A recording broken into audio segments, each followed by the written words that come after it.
welcome back to the finals here in House Rivalries Season 2. We are great here with the EU division, and we have some great casters and analysts with us today. First, going to be the caster is Paradox and Vita, going to guide us through the first match here between Gamers Origin and Oslo Lions.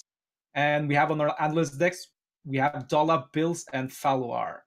It's going to be great matches coming up, and we're going to keep this going all the way up until the night, and I'm looking forward to some great matches going forward. So, Paradox and Vita, what are we looking forward to there? I'd like to jump in real quick, actually, if I could. I want to talk a little bit, if you don't mind, Delta, about this bomb warrior from Gamers Origins, or just this warrior list. Sorry, from Gamers Origins. You'll notice it's running some pretty popular tech cards coming in. We're seeing Mojo Master Z, he has Alina Soul Thief, and as well as the Seaphorium Bombers, like maximum bombs with Clockwork Goblins, Augmented Elix, Wrench Caliber, and Seaphorium Bombers, which I've seen sort of flex in and out of warrior lists. But then also still running Mojo Master Z, he has Alina Soul Thief, just in case you come up against those warriors. And also speaking of tech cards against warrior, Cairn Bloodhoof. Falular, I want to ask you about Cairn Bloodhoof in particular. What do you think about this warrior list going up against the lineup of Oslo Lions?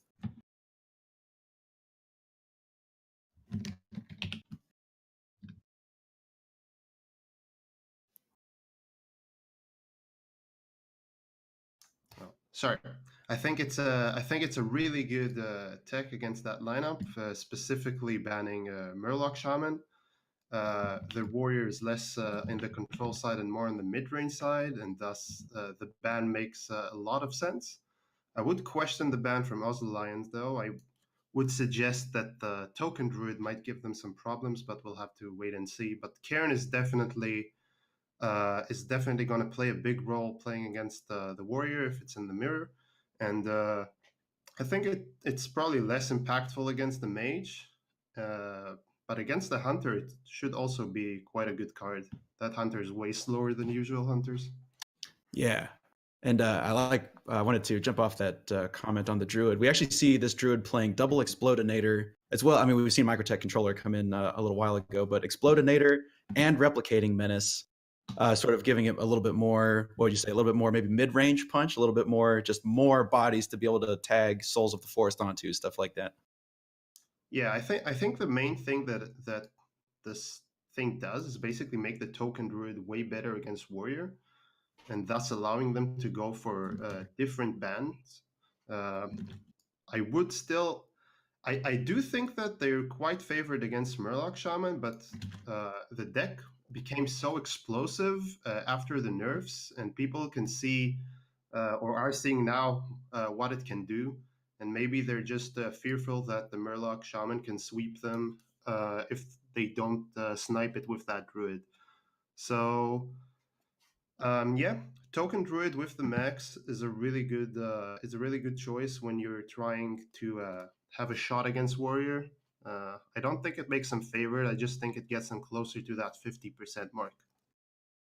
Yeah, so just I think we're down to under a minute left, so I'm just going to go ahead and push it on the spot immediately, Falular. Well, who do you think takes this? Who do you think has the advantage going into this series?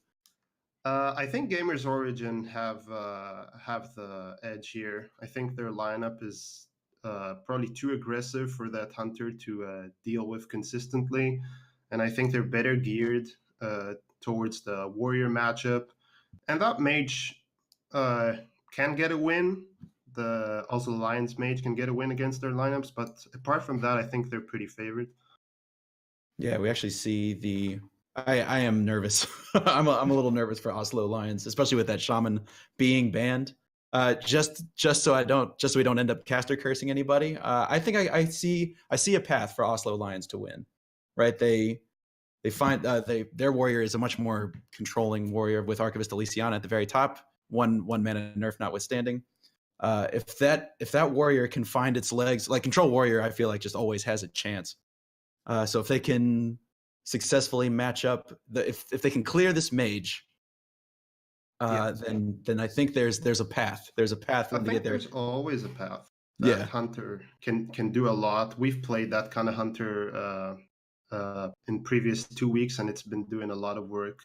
I just think that it's not favored, but of course, Oslo Lions with that lineup can beat anything as long as the draws are in their favor. Yeah. It's great seeing all that analysis here, but the matches has to be moved on, and Paradox and Vita will take the show from here while we are sitting back and just making some notes and being ready for the post-game show. So say hello to my perfect caster. Hello, and welcome as well. My name is Vita. I'm joined by Paradox, and we'll be taking you through the first match of this top 12 here. As you just heard about, the analysts talk about, it's going to be Games Origins versus us, the Lions here in Paradox. Could you talk to me a little bit about the two teams, just on a level of who's on the teams? Right. So I'm not completely familiar with the roster for Oslo Lions. I know a very good Norwegian player, Maria, is on there, along with Fantasy 123. I don't remember who specifically the third person is, but I know those two are pretty competent. I think RD is playing tonight. I think it's Fantasy for and RD was playing. I think so. That should be the three players for tonight. So yeah, those three players are maybe players you might never heard too much about, but you're speaking are players that have been performing fairly well on ladder and in various tournaments here or there. Gamers Origin, could you talk to me a little about them, because they have some pretty big names on that team, I'd say. I know a lot more about the Gamers Origin roster. Like, we have Den and Trek. Both of them are really good French players. I know Trek had a pretty stellar performance over the last year of the HCT tour stops. Like, not many people, myself included, didn't really know too much about Trek before today, but yeah, he's definitely earned this spot on Gamers Origin for sure. And France as a region has definitely produced a lot of very good players over the years. Like, Den's another one of them. He's definitely done a lot of work, not only in competition, but for the French community in general. Like, I know he's one of the biggest coaches for the region, so he'll definitely be one of the main focal points of the team, just making sure that everyone is, then no one's getting interrupted and no one's going to rope the turn. So, like, both teams, I'd say. Like, also the thing about the French scene in general is the fact that it doesn't really get out much in a sense. So there's a lot of really good French players that you might not have heard about or come here or there, because they have like a very, very tight knit circuit for a lot of their they're just like local lands within France, talking stuff like the Arma Cups and whatnot, and they've also had ESL team leagues and whatnot over there. So again, Games Origin, I think they played in that one too. So a bit of familiarity with playing in team leagues. Also a roster that played last season's HouseRivalries, so did Oslo Lions as well. So those both teams are familiar with the fun we're playing. Also, we're playing best out of 5 Conquest as well, which is worth noting. I don't think the analysts really touched upon that when they were doing that analysis, but that is something to note. I think we are into the game here already as well. Here, It looks like it. So just gonna hop into the match. You label as favored. I know that we've heard the analyst desk, but what's your spin on it, Vita? lineup wise, or yeah, that was weird. I think they queued up something incorrectly. I'm not completely sure. So both Hunter and Shaman are both banned here, and I feel like on a playing level, I think I rate Gamers Origins a little bit higher. I'll say that those might be favored. Then lineup wise, I also think that was the conclusion that the analyst desk came to. That is something to note as well. I'm gonna give it to Gamers Origin. I'm not sure if you agree on that one, Paradox. Who do you think is third? Actually, disagree. Mostly based on the lineups. So Oslo Lions lineup is very specifically focused around beating the greedy decks. Like, not just Warrior, but greed in general seems to be what they're aiming at. Like, we have the Murloc Shaman with its heavily aggressive strategy, like double Bloodlust. We've got the Death Rattle style Hunter deck with the Mechanical Welts. We've got the Book of Spectres Mage, which is something that's been very uncommon as of late. Seen a lot of people mana cycling oriented build. Well, I think their strategy is just going to be to try to target down the warrior and the mage. which makes sense because they banned out the Hunter, which is relatively aggressive, at least compared to the rest of the lineup. So come down to whether or not the Warrior and the Mage are going to be able to get wins for Gamers Origin, I think. Well, I was still waiting for the players to get into game here, Team Traveler. So I want to touch a little on this Mage deck, because the thing about this Mage is that if you've been watching any GM or any ladder recently at all, the Cyclone Mage has been much, much better. Like, it's been omnipresent, I'd say, even before the nerfs as well. Is there a reason why you would want to bring this Perspectives version instead in Conquest compared to why you bring the Cyclone Mage in last year's Specialist? Specialist, there we go. Well, in Conquest, as I'm sure we all know, you have to play 4 decks, of course. So, like, from 4 different classes. Build one deck just to be like one class. Like, usually in Specialist, there's been this problem. It's not been as pervasive, I would say, post nerf just yet, but usually it's just been like 1 or 2 like super big classes that everyone's like, okay, I play this deck for this class, this deck for this class, and then just try to do my best, right? Cyclone Mage is better in Specialist just because it has a better game against these more aggressive archetypes.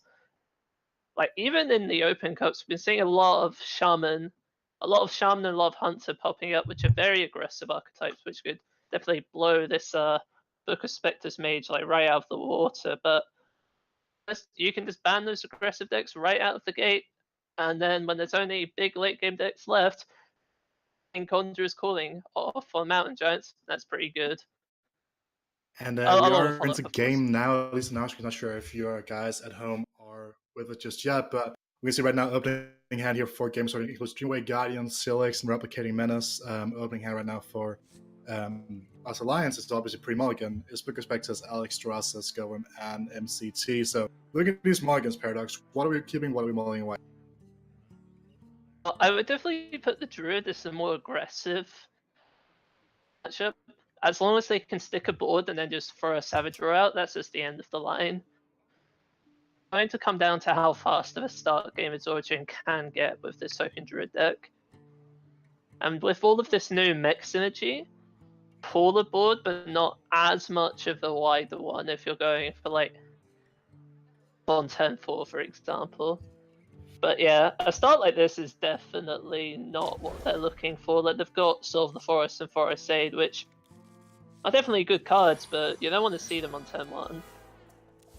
No, you don't. And I believe that. I was thinking there's something. Obviously, they did mulligan too, and probably got 2 cards that potentially could have been seen as even worse in their opening hand right now. And what some of them might allow is no Make a Rune, no Acre Bearer, for example. We'll just allow us Alliance here to just, you know, get a little bit more time, just take their time, do whatever they want here, and they are on the coin as well. So if they find a giant from this Book of Spectres with no spells obviously being discarded, they could be in for quite a strong start already here. We see we're just going to be the Dreamway Guardians from Games Origin right now, coming down here on the second turn of the game, and again, they have to plan forward because on turn 3, I mean, playing a secondary Dreamway Guardians is, generally speaking, not too bad here. Decides to play the one that they didn't keep in the mulligan. Is there any reason for that, Paradox? I don't think that's very significant. Maybe it's like they're just trying to bluff, be like, oh, maybe we kept like Whispering Woods or something, but I don't think it would be overly relevant.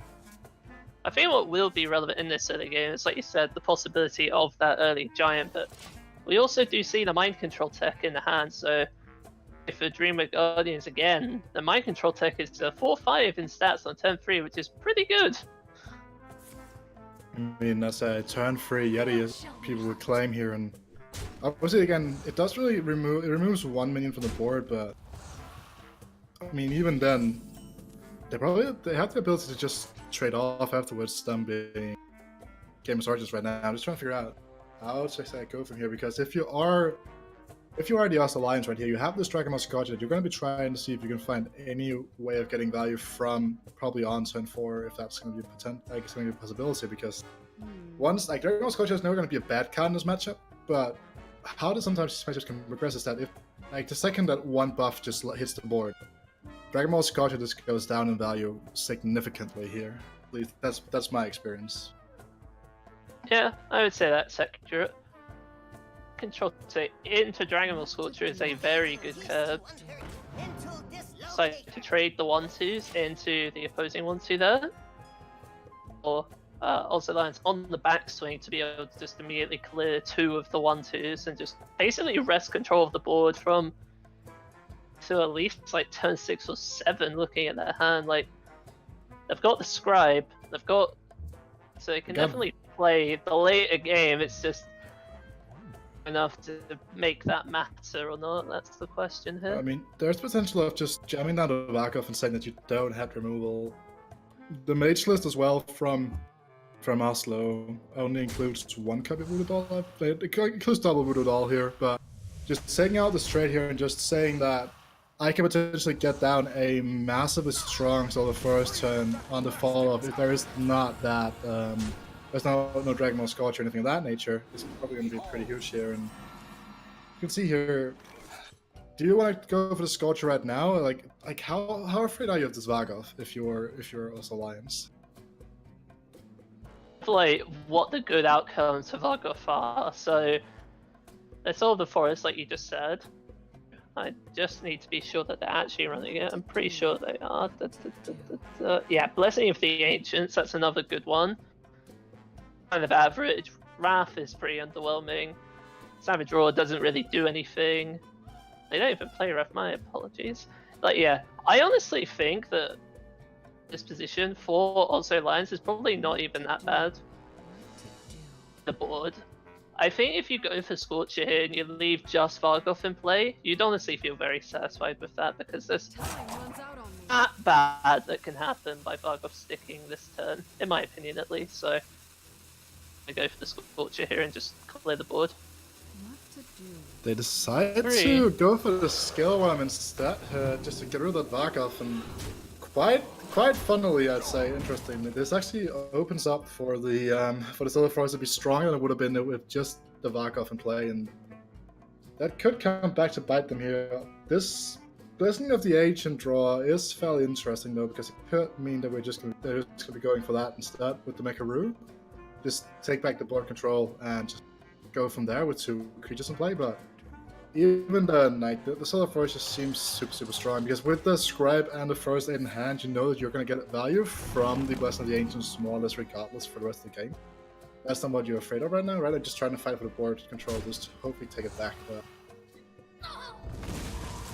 yeah, I would say Blessing of the Ancients is definitely something that Gamers Origin is going to be working towards, just making sure that they stick the board and then they can just get that +2/+2 board-wide buff, and the radical impact of what not playing Dragon Ball Sculpture last turn did. It basically gave them 3 2/2s turn, and like we were saying, I sincerely think that the Scorcher definitely should have came down last turn, especially when you see like how awkward that trade was. Like, Origin, the board just right back, and now also Lions is kind of in that position they were in at the start of the game, but none of it really does anything.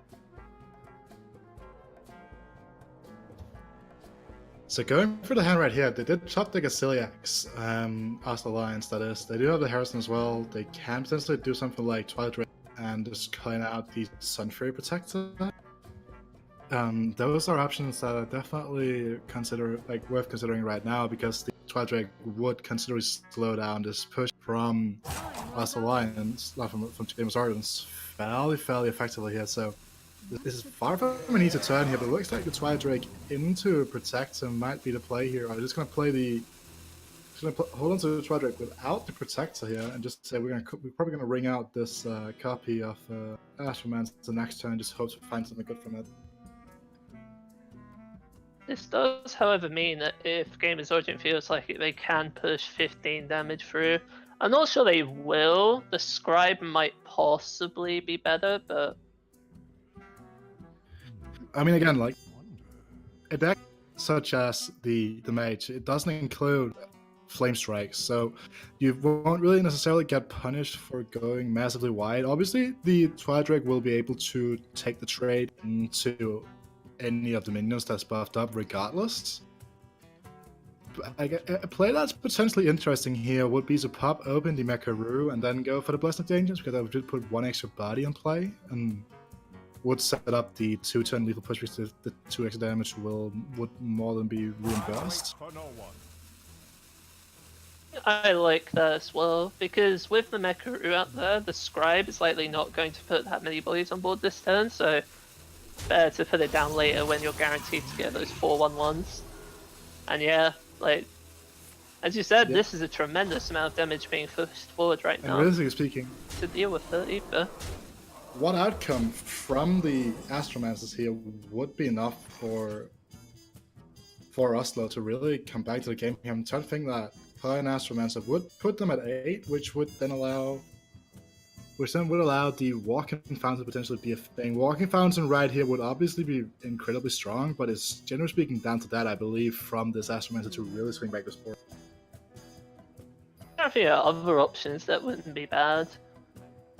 Alec here could possibly be really good here too, just because it would put the Treants at 1 HP and then you can Scorcher on the follow-up. Well, Alkir would definitely not be bad. I'm just thinking in a sense that what Fountain does is the fact that it heals you back up, which means that this 13 damage that's just been pushed is more or less irrelevant. And any other big creature from this, a big minion rather, from the Astromancer would, I mean, they could be able to trade off and just play Scribe and set up for 4 states on the follow-up. Yeah, like if you're going for Astromancer, you're just going to want something that either clears the board or has Torn. Otherwise, it's really hard to justify going for it here. Get away, yeah, like Styliak's Coin Hero Power, I don't mind that either. Merit to considering going Ziliak's Coin Sun Fury Protector like Drake. And then once again, next turn it just gives you that Scorcher option, but I don't mind seeing the ping here either. I think that's fine. But Savage Draw is generally speaking a pretty good card, but right here, I mean, it would allow you to put your face into the Celiacs and then just push face for what would have been 15 damage, but then again, that would not be enough to push lethal here, so we might just see the free go into the Celiacs and just the Eccentric Scribe coming down here, but I actually like Savage Draw here because you can also play Whispering Woods beforehand. So you go Whispering Woods, Savage Draw, take the 5/3 into the Twilight Drake. So then you'll have a whole bunch of 1/1s and a couple of 4/4s, and you're still pushing for 12. Yeah, that's actually not too bad. Also, we would be pushing for what would be 14, 15, 17 instead of 15, as I was saying before. Let's see what they're going to be going for here. Goes for the Whispering Woods Savage roleplay, and I guess I'm kind of on board with it because I kind of did spot it at first as well, but I was not really completely sure about my stance on it. But looking at it, they're just going to be going face. It seems like, which I can respect because just setting up this extra face damage right now means that fewer options for your opponent in terms of finding ways to survive, and the Scorcher here wouldn't be enough now as well, which is something that's worth noting here. Yeah, the other reason why I like this turn is because Whispering Woods at this point, the longer the game goes on, the worse it's going to be as Games Origins is throwing cards out of the hand. So if Forest Aid on 8 and 9, right? This is the last possible realistic turn that Whispering Woods can come down. And considering Savage Roar lines up so well with the Ziliacs, it doesn't surprise me that this is the line they found in the end. A way of clearing the Forest Shade either next turn as well, which is going to be a pretty big problem. But they have Sun Fury, which they're probably going to put down this turn with the Scorcher because it's clear, but Forest Shade on 8 is just over the line. Yeah, so any buff here from Gamers Origins will be pretty good, but no Cigar here, and you'll probably just be forced to play the Forest Aid, and I mean, just like kind of where my problems with Token Druid kind of start to arise, is that the deck just seems to run out of steam pretty quickly at times. In certain matchups, where it's just like when you run very limited card draw, as we talked about before, Games Origins do not run Wrath, for example. You can get positions where you are kind of stuck here, just lacking that last bit of burst you need to get over the line here. And something that's actually pretty important to note right here is the fact that Lost Alliance are at 6, right? And Silax healed for 6 and also removed something off of the board as well. So just the power of Silax is what has kept Lost Alliance alive right now. So The most played legendary in the game right now for a reason. Snip Snap Boy. coming soon though. That's gonna be a card. Yeah, so go ahead. What a tragedy! Go for the Scribe. That's really interesting. I'm surprised it didn't slam for a save here, but anyway. But something to add to that point is that this isn't really a symptom of this Token Druid deck. Token Druid historically has had this issue of just running out of stuff. The only reason we didn't notice this before now is because of how utterly ridiculous Ultimate Infestation was. Where it literally did almost everything you just said, right? It drew cards, it dealt burst damage. It basically won the game by itself almost sometimes, but that is definitely one of the weaknesses of this deck, but to not expose that too much and manage to expose the mage's much more obvious weakness of not being able to contest the board while it's pretty far behind, as we've seen for this game, I'd say. Yep. So a bit of roster news while I just cut you, you're right there.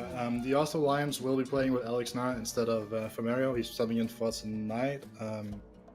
Just a bit of news that I got told. So this turn right here is pretty interesting as well, right? Because the Scribe, unless there's a crowd roaster, there's just being not really a realistic way to deal with it, even with the crowd roaster being that it's kind of hard. But that's a Rudolph draw though.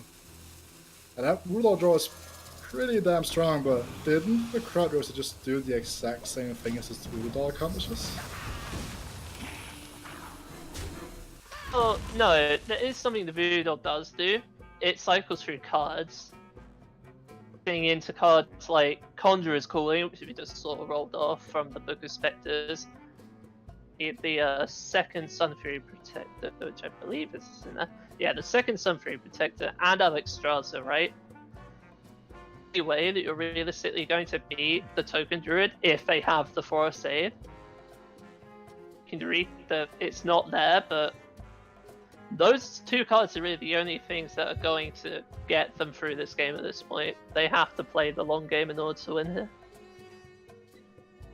I can definitely see the case for that. So, just trying to figure out what's the best way for them to get over the speed bump here to size. So they just want to wave in those hero powers here, weave in those hero powers rather, and just hold on to the forest stage for just another turn, because this one damage coming through the face for Atlas right now is just pretty detrimental. Catguard being found here, but as we talked about before, the Conjurer's Calling got overdrawn, so not overdrawn, but got discarded by Book of Spectres. So this Catguard is sat here with close to 0 value right now. I mean, you could go Catguard into Astromancer, which again could potentially give you something ridiculous, but that's gonna be like the 6 or 7 drop slot, and those slots don't really have that. I mean, I guess to be fair, if you hit like a damage Decatron, stuff like that, it would be pretty good. But what do you do here if you are Lost Alliance?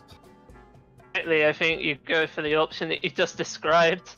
I don't think there's any other option really. Messenger Raven doesn't get any taunts. Mage doesn't have any taunt minions, I believe.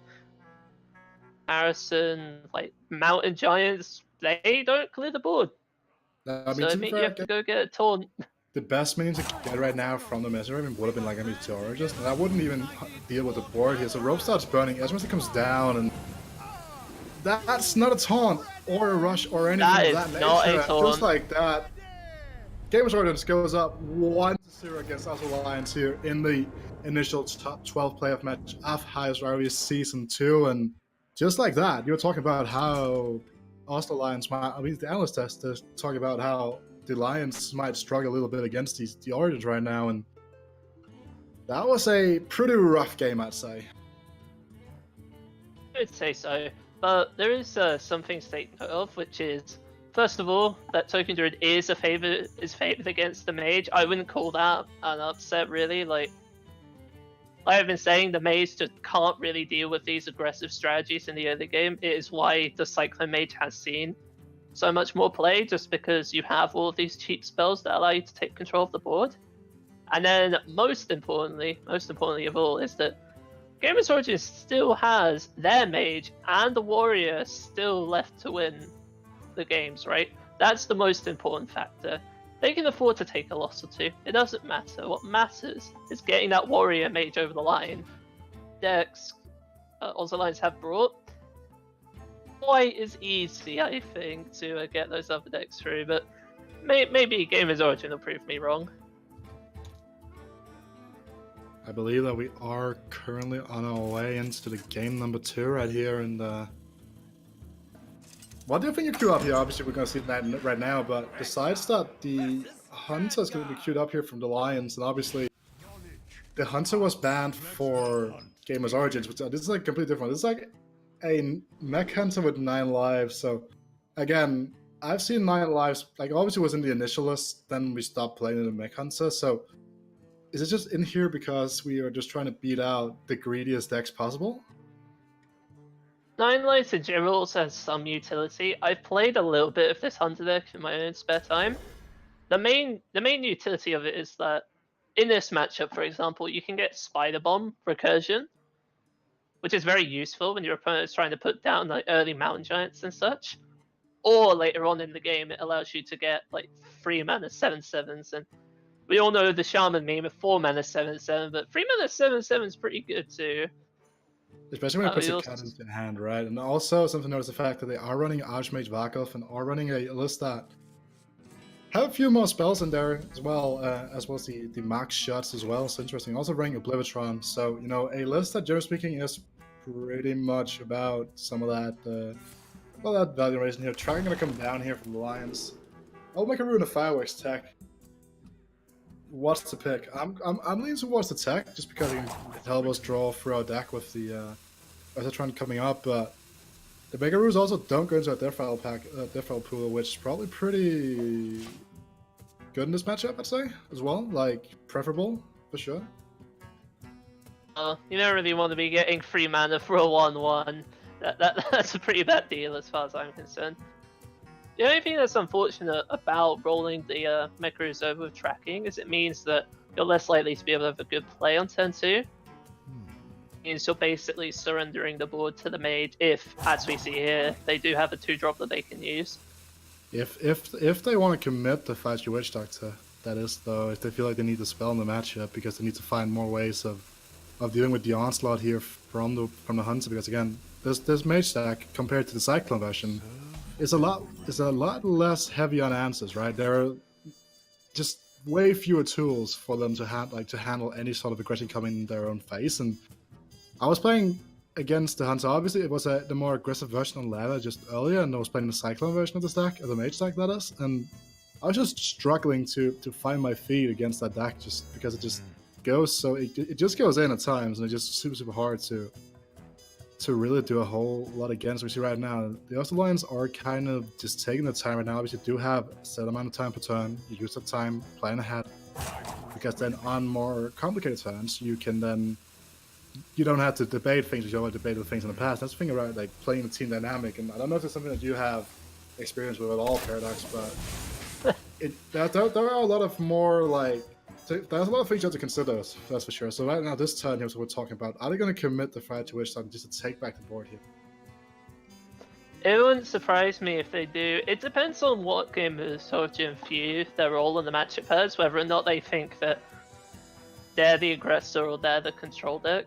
It's kind of hard to say when you see the amount of greed in the Hunter deck, but I am pretty certain that Khadgar Mountain Giant Conjurer's Calling is such a good combo that it makes you like have a sense of inevitability. So it's mainly revolved around just recurring mechanical wealth value. Though, slow playing 6 mana 2/2s, it's actually just barely fast enough to put it over the line against the mage because of the Spider Bombs. The Witch Doctor, so they do want to fight this early game board, which doesn't surprise me. I mean, then again, right now, it does mean quite a few things for the turn 3 plays available for the Hunter in general, right? Because as it's run right now, you can take the trade and ping it off instead, for example, making sure there's no Fireworks Technician proc on it, for example. Should the companion roll Huffer as well, you just have the free trade to take 4 damage, remove the threat, and you get to develop as well. I mean, I can see the pros and cons. Definitely in this position. I'm kind of on board with the play here from Ardens though. I'm pretty sure that like all 3 outcomes from Animal Companion here aren't actually very good. Said Huffle, right? Like 4 damage to face doesn't accomplish anything. Leok is a 2/4, which doesn't do anything because you're still having to put stuff down, and like you don't really spam out minions, just trying to get a tall board rather than a large one. So Leok isn't very good. It's like alright, but it's a 4/4, and at that point I'd rather just put Ursatron down, if for nothing else than to get it in the Death Rattle pool, which we do see here. And also because it can get buffed with Replicating Menace next turn if they don't kill it. I'm pretty sure they're going to kill it, but if they don't, then you just get a really massive boy that Games Origin won't be dealing with anytime soon. And just to talk about it as well, right? Because the thing is that once this Ursatron gets cleared, I'm just gonna go for the jump that it does. You're kind of forcing out like the format mana play that the Alliance right now do have in hand here is, you know, it's just not a thing because you're not gonna jam down a free one against a mage that's gonna ping it. Powering the mind control tech, and this could actually, I could see this getting punished pretty heavily here from Master, because this now just gives him a one-way ticket to the to the Replicating Menace street here. And I mean, to be fair, you can still take the trade and ping next turn with the free, but I gotta push Exit out right here. I don't think that was the play. I don't think that was the play either, but in all fairness, the Games Origin, they obviously don't know the opposing hand like we do. I have to imagine that even the fear of like possible fireworks tech might have been worth considering trading there, but now that we get the Replicating Menace to come down onto the Ursatron, not only are we pushing a ton of damage, wait, what? I don't know about that one, Vito. What do you think about that? I think there's a very easy way to give board away to your opponent here. We see the cat guard. I like this play though. I like this play a lot because right here, both decks, like both teams, have kind of said that we're not really interested to fight for one. Luna and Spider Bomb. What is this? Pretty good. That's the answer. That is in fact pretty good. Anyway, to go back to that last turn, I think that like Replicating Menace is pretty much always the play, even if you're making the trade, because you can just trade the Ursatron into the 3/3, and then you play around nonsense like this happening, right?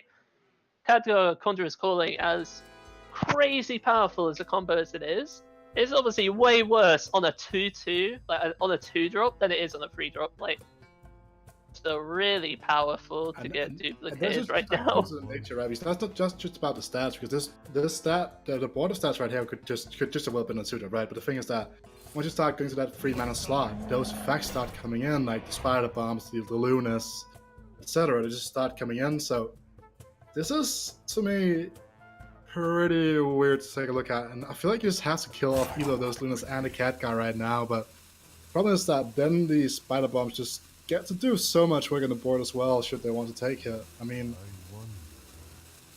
you could, realistically speaking, you could get rid of both Lunas if you really wanted to, but then again, you leave the cat guard up and you're just back at square one. So I think that with the position that the Earth Alliance put themselves in, I'm gonna say that with a fact amount of people might have a different look. And also the Caligos here is probably not the trade we're looking for, because now you can really capitalize off of this Luna, which potentially could have been fairly okay, just generating an extra draw here, but I guess we're going to be having to see another Conjurer's Calling come through at some point right now.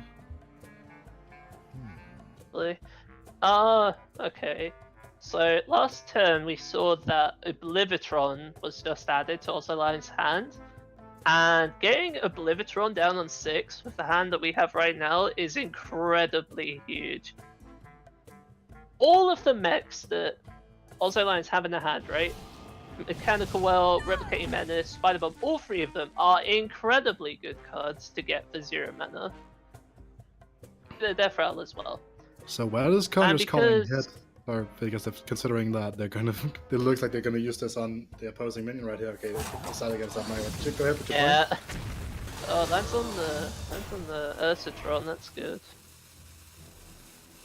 I mean, the Demolisher is pretty okay, and no taunt just to protect this Luna here.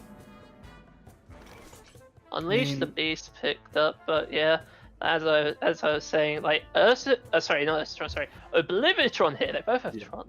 Anyway, Oblivitron here is ridiculously good because of all of the mechs in hand. Just having like even Zilliax isn't that bad to get from Oblivitron.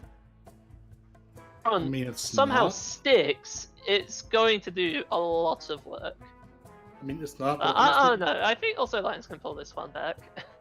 The thing is that obviously I don't really believe that it's to be the best one to get from your hand. Obviously, because not really because of the way that Oblivitron works and the fact that it triggers the death rattle. It's more of the fact that with the magnetic effect from Celiax and the way it can be used as a reactive tool instead of like it can be used as a proactive and reactive tool.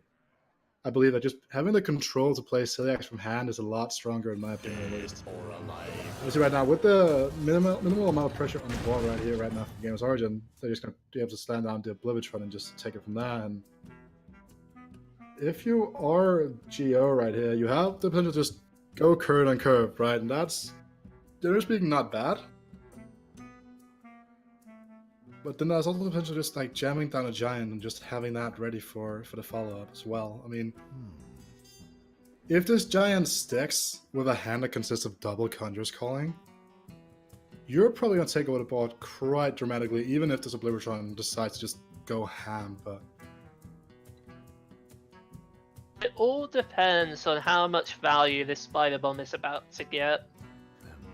Like, the Giant on 6 is obviously good, but if that Spider Bomb's Death Rattle goes off and hits the Giant, then that's just, like, an entire turn just gone. It's why I'm, like, expressing so much how powerful this card is when it's able to stick onto the board. And it's why Games Origin probably went for Ken, because they were like, okay, like, lose a turn for nothing, right? And playing a Giant could possibly lead to the outcome if the only mech in hand is Spider Bomb. Because they know there's one in there, because Ursatron has triggered like 3 times already this game, so they know there's a few mechs in hand, so they just don't want to take that risk and just want to play aggressively before a lot of shenanigans happen. So there are various ways of tackling this board. I was talking about the Unleash the Beast earlier being a possibility. There's also the Mark Shot now, which you could come down together with the Spider Bomb and just set up a world where this to just go magnetic on it, but I mean, there is no real easy way of tearing apart this board, and that's what happens once this mage really just takes over. It just takes control, right? And looking at where they decided to take control, right, was to be like turn 4 Khadgar coin into the Cody's Calling and the free drops, just obviously help them generate quite a few bigger ones. Right now, the Celiax itself is pretty damn strong. He's going to play out this 1-1 just to have it on the board, so the other 1-1 just put things onto the board. It's just being a pretty good idea here, and obviously also to counteract the Demolisher proc. And again, this giant Switch still... Doctor could be huge. It could get Polymorph. It also draws a card, which is still pretty damn solid. There's also another reason why Zilliax on the Oblivitron here is also really good, and that's because it gives it Taunt, which means they have to kill it now, unless, well, yeah, there we go, we don't see any Polymorph. So now they have to actually kill Oblivitron, which means the Death Rattle goes off, and if that Death Rattle lands on the Mechanical Whelp, that is going to be strong, especially because it's not only summoning a 2/2 and a 7/7, it's also allowing cards like the Replicating Menace to get that magnetic buff on 8. So in theory, if this Oblivitron dies this turn and pulls the right mech, this could start a pretty big comeback. It definitely could, right? I was looking at that Discover that because there was merit to all 3 cards, honestly, in my opinion, because you could have decided that it's okay, I'm gonna go for the Okay, so let's just see here. Okay, not the strongest in the world. I mean, Security Row is a decent card. I mean, Meteorologist is kind of a low roll, and you also get the 4/5 body from the can. So this card's the secondary bigger specters there, but it doesn't really matter too much because you're going to get the draw from the Luna as well, which means you're not going to be overdrawing regardless in the follow-up here. So no easy way for this Obliteron to die. Obviously, you could just kill it off if you really wanted to with something like a marked shot, for example, but I'm just looking for the situation right now and just thinking that what stops us from going double replicating menace, just go into the face and push the damage here? Like, do we care that much about the sports state right here? Because your opponent has to deal with the problem. I have to deal with the issue, and you still leave yourself with somewhat of a board when it dies. What you're really looking for right now is just trying to optimize the minion that's going to come off of this. This is obviously far, far less good than a mechanical whelp, for example, so I could definitely see also Lions playing at least one this turn. I don't think you play them both. I think the board, because Zuljin is a really good play on 10 right now, especially with Unleash the Beast, so looking for is just to survive for a bit longer. Go on, as good as Mountain Giant Conjurer's Calling is, you're only getting a couple of 8/8s, right? It's not so devastating that it's irrecoverable, especially again with Spider Bomb Death Rattles going off. Right, to the face the Demolisher proc goes here, and that's probably not where one of the things to go in the first place. I mean, you still don't really want to trade your entire board into a 9/7. That's going to summon something else on the board. You're also seeing your opponents kind of trying to just filter out these mechs from the deck as quickly as possible. So you know that you're kind of in trouble once this opponent dies, and with no luck in finding a polymorph from the Fire Witch Doctor, you kind of are struggling with ways to deal with this thing right here alone. And I mean, you could go for Scaleworm that alongside the Fire Witch Doctor would just get through this, and you would have mana left over to deal with the outcome in whatever fashion you would want to do that in. So options are definitely there right now, and we'll see that the Scaleworm will be coming through here, and just like that, we'll be seeing if this is going to be the mechanical whelp or the replicating menace. I mean, both are could be the Spider Bomb too, which wouldn't be that bad either. Gets the mechanical whelp, but it's 1 and 3 going the way of the Oslo Lions, and just like that board state is much more threatening than the one I was looking at just before, but they had to deal with and push the 3 damage to the face here, I assume. I mean, if we're going to proc the 7/7 with the 2/2, that's going to be pretty scary, I'd say as well. So, and just like that, and the Fireworks tech top deck as well, alongside the Spider Bomb as well. It could be double Spider Bomb triggers. Absolutely disgusting turn. I'm going to interrupt you for a moment, my apologies, but you can also put Replicating Menace on it as well. So you can trigger Mechanical Whelp, Spider Bomb, and Replicating Menace all at once with this Fireworks tech, which would be ridiculous.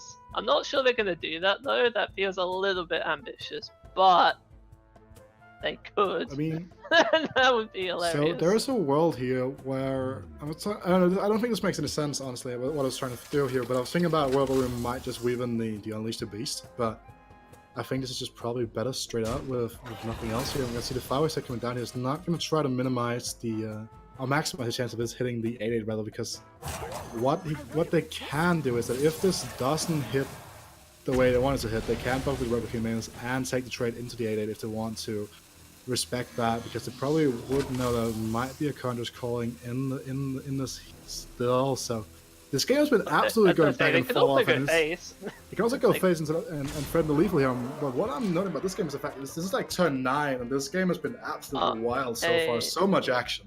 That's lethal! That's lethal! That's 15 damage! Wow. Behold the tools of creation. Even though it's starting off a 2 lead.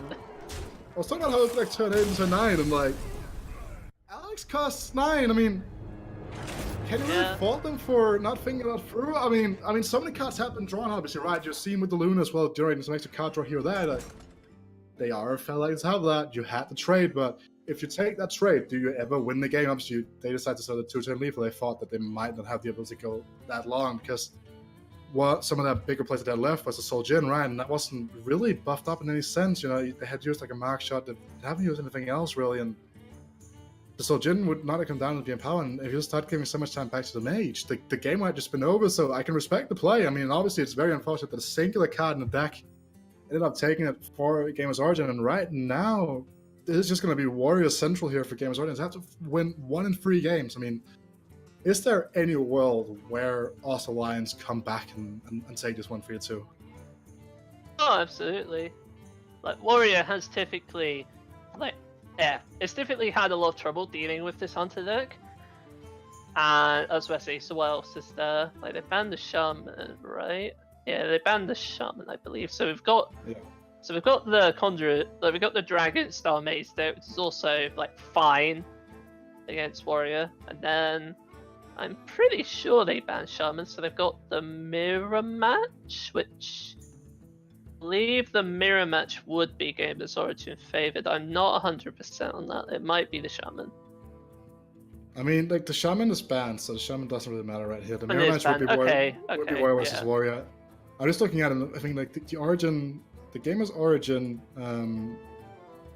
deck list just looks interesting. You have the Azelina, you have the Azelina, you have Mojo Master, you have Ken, you have all these cards that are generally speaking pretty good against Warrior, right? Because Mojo Master Sihi is very interesting against Warrior decks that run Illusiana, because what you generally speaking do is that you shuffle a bunch of buffs into the deck, and when they're about to go for the Illusiana turn, you can just drop down the Sihi and just hope that that's going to be enough, because you can just set up the Range Caliber and set that up before. You can hopefully try to see if you can stick an Alec, etc., and just like that, just go with the Sihi and just force them out of being able to shovel back that deck. So it'll be interesting to see what's going to be queued up here, because we are going to be going into the game number 3 right now, and obviously, in case you're unaware, the 2 first games they've got away off Gamers Origin, who are now only needing to win with this mage deck here, and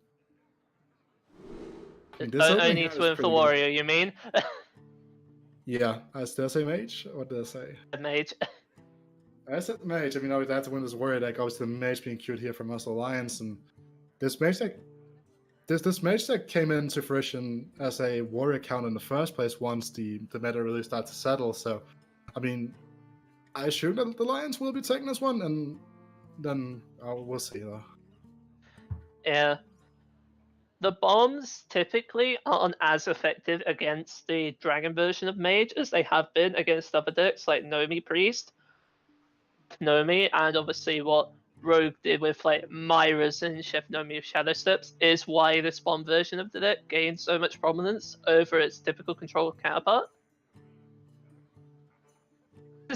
I think what's going to happen in this game is it's sort of going to be a show of where in that the Warriors going to go for a tempo style game. Like we do see they kept the Elec and the Goblin, so they're just going to try to go like for pressure early, and Mage is going to slightly buckle under that pressure because we see that many good things to do in the early game, unfortunately. What do you think? I think that the Warrior being on coin here is actually fairly, it's pretty massive, I'd say, because it slows down the Mountain Giant turns quite a bit, and also allows you to go coin Elec into Clockwork Goblin, which is an opener that can be fairly hard for your opponent to, like, for the mage to deal with in general. Obviously, you might want to hold back on the coin because you can go Elec into coin now. It's a Fire on 4, for example, instead, but right here, I believe that this opening hand from Games Origin is probably better than the one from Us Alliance. That's, obviously there's no 2-drop here, but even then again, you can actually do the good old coin out, Elec, the free 4 stat line, the beast attack, Spider Tank with just an additional powerful effect and a different attack. It's just being a pretty good minion on turn 2 here, and to see what the answer is going to be, because they can't really use the MC tech to really get on the board, right? So I mean, we want to use that Conjurer's Calling Eva, so this is not really a clean side in a sense, and you do have the Dragon in hand for the for that Scaleworm, so you do have the options to need in the future. So it's gonna be hard for, I mean, this opening here for the Warriors just being pretty damn strong, I say.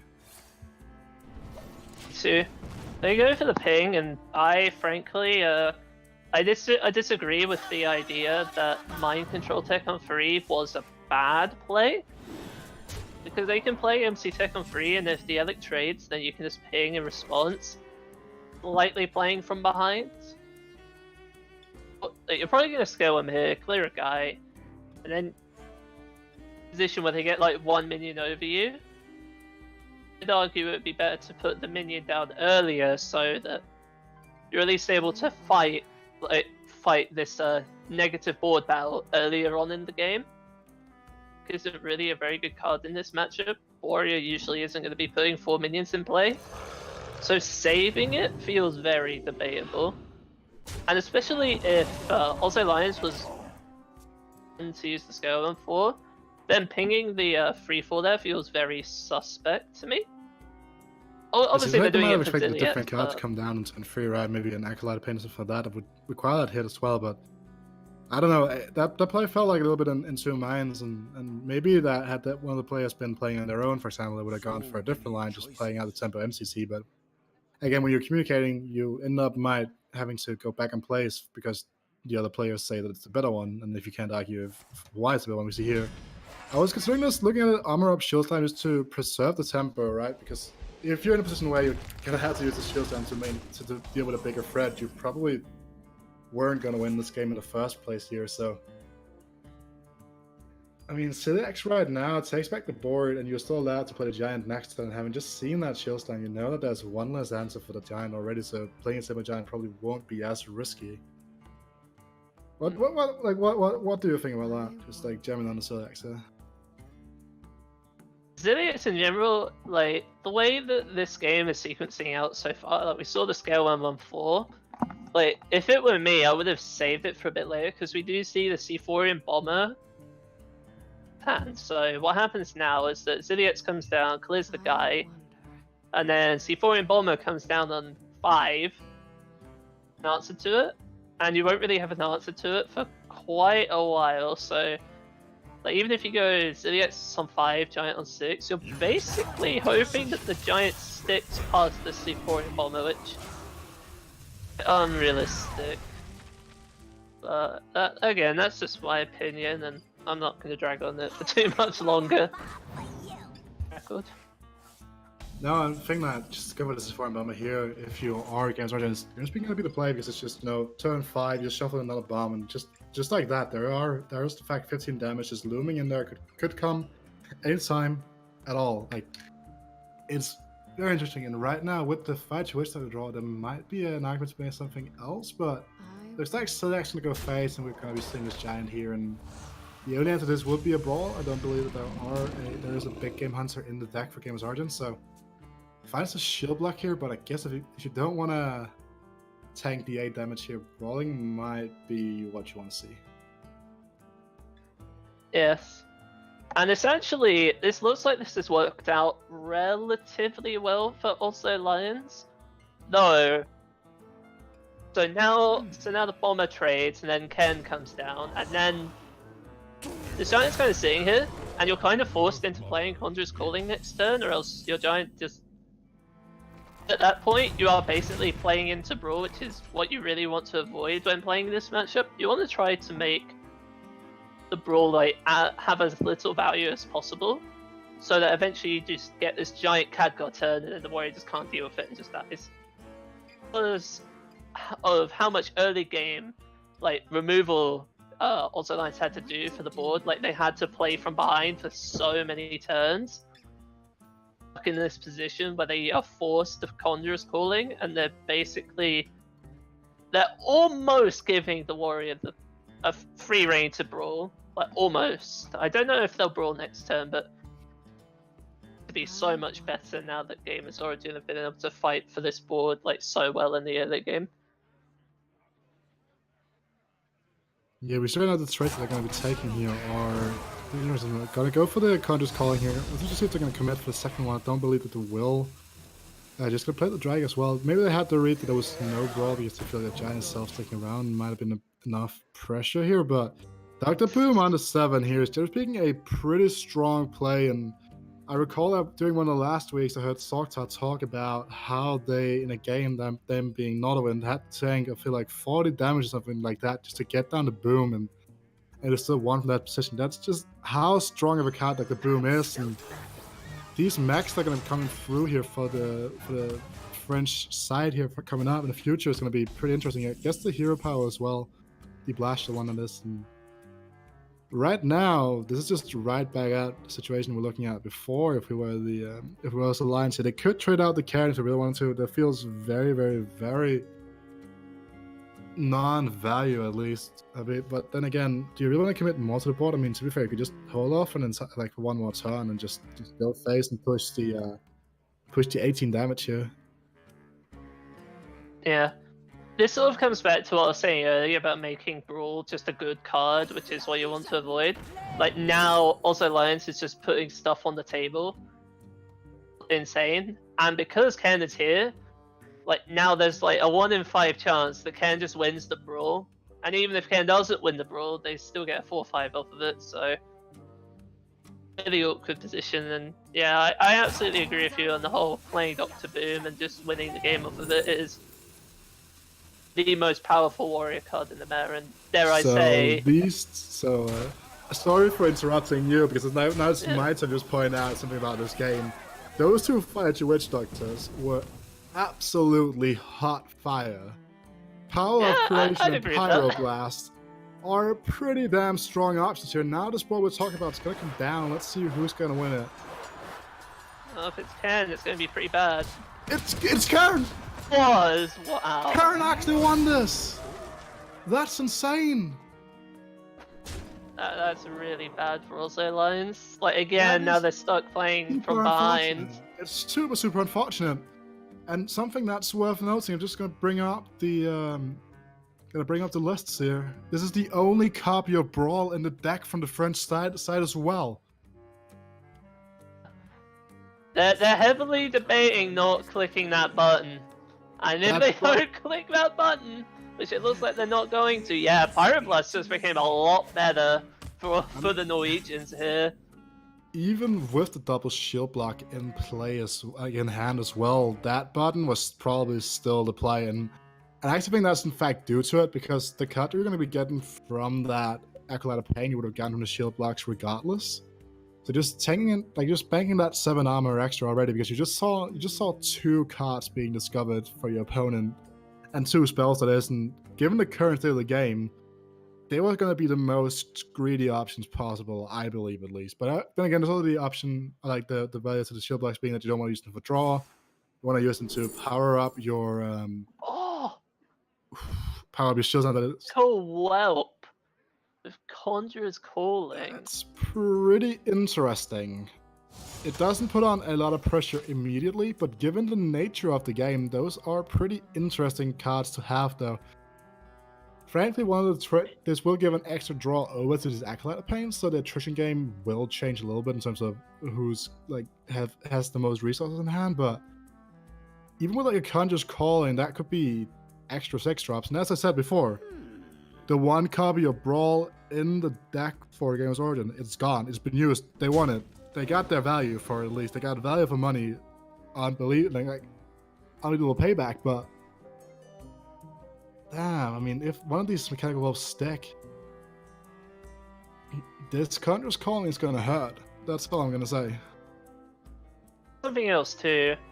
Because Dr. Boom Mad Genius, his hero powers are random, therefore the armor total is very limited.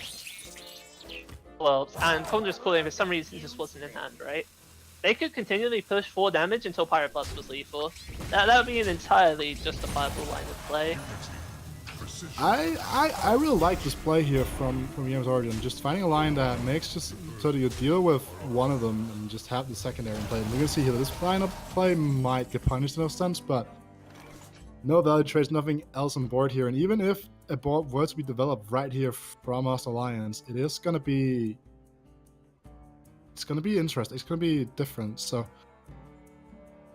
the summon from the mechanical world, do you know what that cost? Is it a 6 cost as well? It's a 7 mana card. It's a 7 mana, I guess it's basically a war golem with the mech tag that comes from that. That could be relevant further down the road, but right now, I mean, you could potentially just trade everything off here, and there are different lines you can go for here. You have the option of going for Crowd Roaster onto the Cairn, or the Bane rather. That's a Bane, not a Cairn. And then going for Yeah, trade that Bane. is in fact a Bane, yes. You Yeah. can also use Crowd Roaster on the 4-3, so then they don't heal, and then you can Conjurer's Calling if you're just fully committed to this Pyroblast game plan, which Time runs out on I'm pretty sure also Line is... They're going to commit to the Pyroblast, I think. what to do. And I think I they don't think they have would to. have picked it. Oh, they're going with a line, probably the line that I was suggesting. With the Scorch. I mean, those are the first time I was looking at. It wasn't the one I suggested. It was the one I was looking at. They just do this instead. Put out 2 5-drops into play. I mean, there is a mechanic coming down here. Oh, those are Bad not 5-drops. Necromechanic being a 5-drop for just a little bit longer before. I mean, with the Rise of Max or whatever the gameplay update coming to in June, it's going to be called. That's a card that is going to be taken down a notch in the mana department and being a lot stronger than it currently is. But But something that's not going to be stronger is that Starving Buzzard.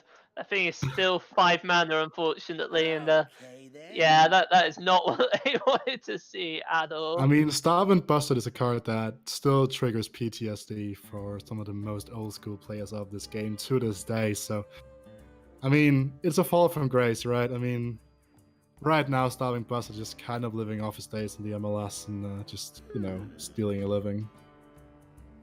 Huh? No longer the superstar that he once was. That's for sure.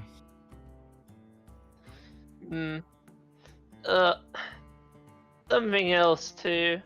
Like the longer the game goes on, now Astromancer every turn is also getting a little bit worse.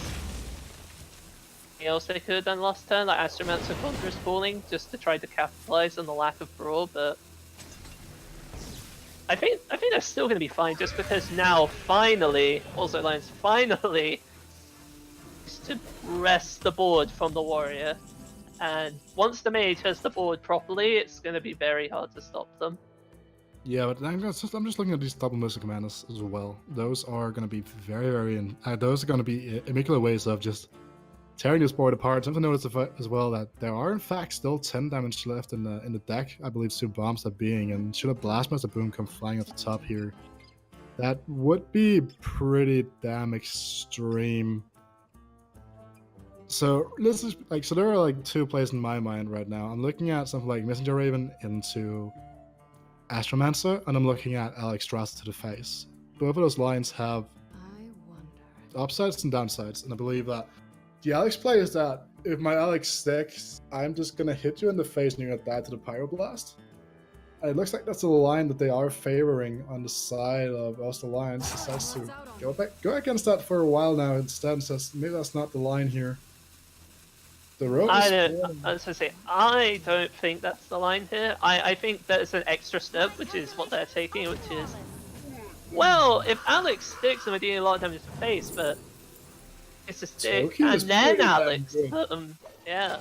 So Toki's pool is up, and there's the Blastmaster Boomers I was talking about as well, but there are options, and those options How many bombs did you say were in there? 2, right? I believe that's still 2, right? Because the Alex shuffled 2, and then this first Safarian bomb has shuffled 1 as well, and only 1 has been drawn, I believe.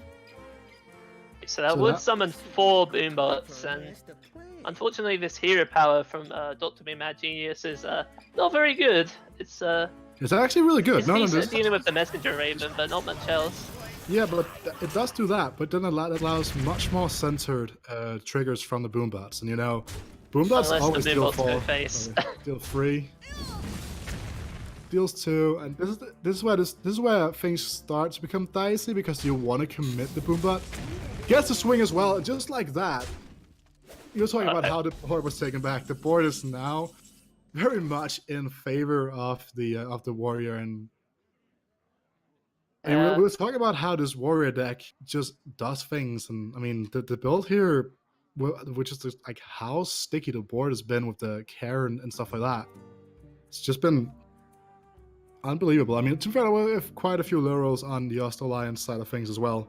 I mean, that Conjurer's Calling wasn't necessarily great, but there have been some points where we were kind of thinking that this probably wasn't the correct play, and just like that now, they have to figure out how to come back on this board here, because it's not looking too swell for them, to be honest. I mean, all I'm thinking of right now is, man, how did their boombox get so lucky? Mine only go face. But yeah, you do see the crowd roaster coming down here, which does deal with the boom, but yeah, armor is coming back in, and the militia commander and dynamatic stuff. Like, this board is just gone. Like, I'm pretty sure that like Dr. Boom is just going to carry the rest of the game from here, just because of like, on average, how disgustingly powerful the hero powers are.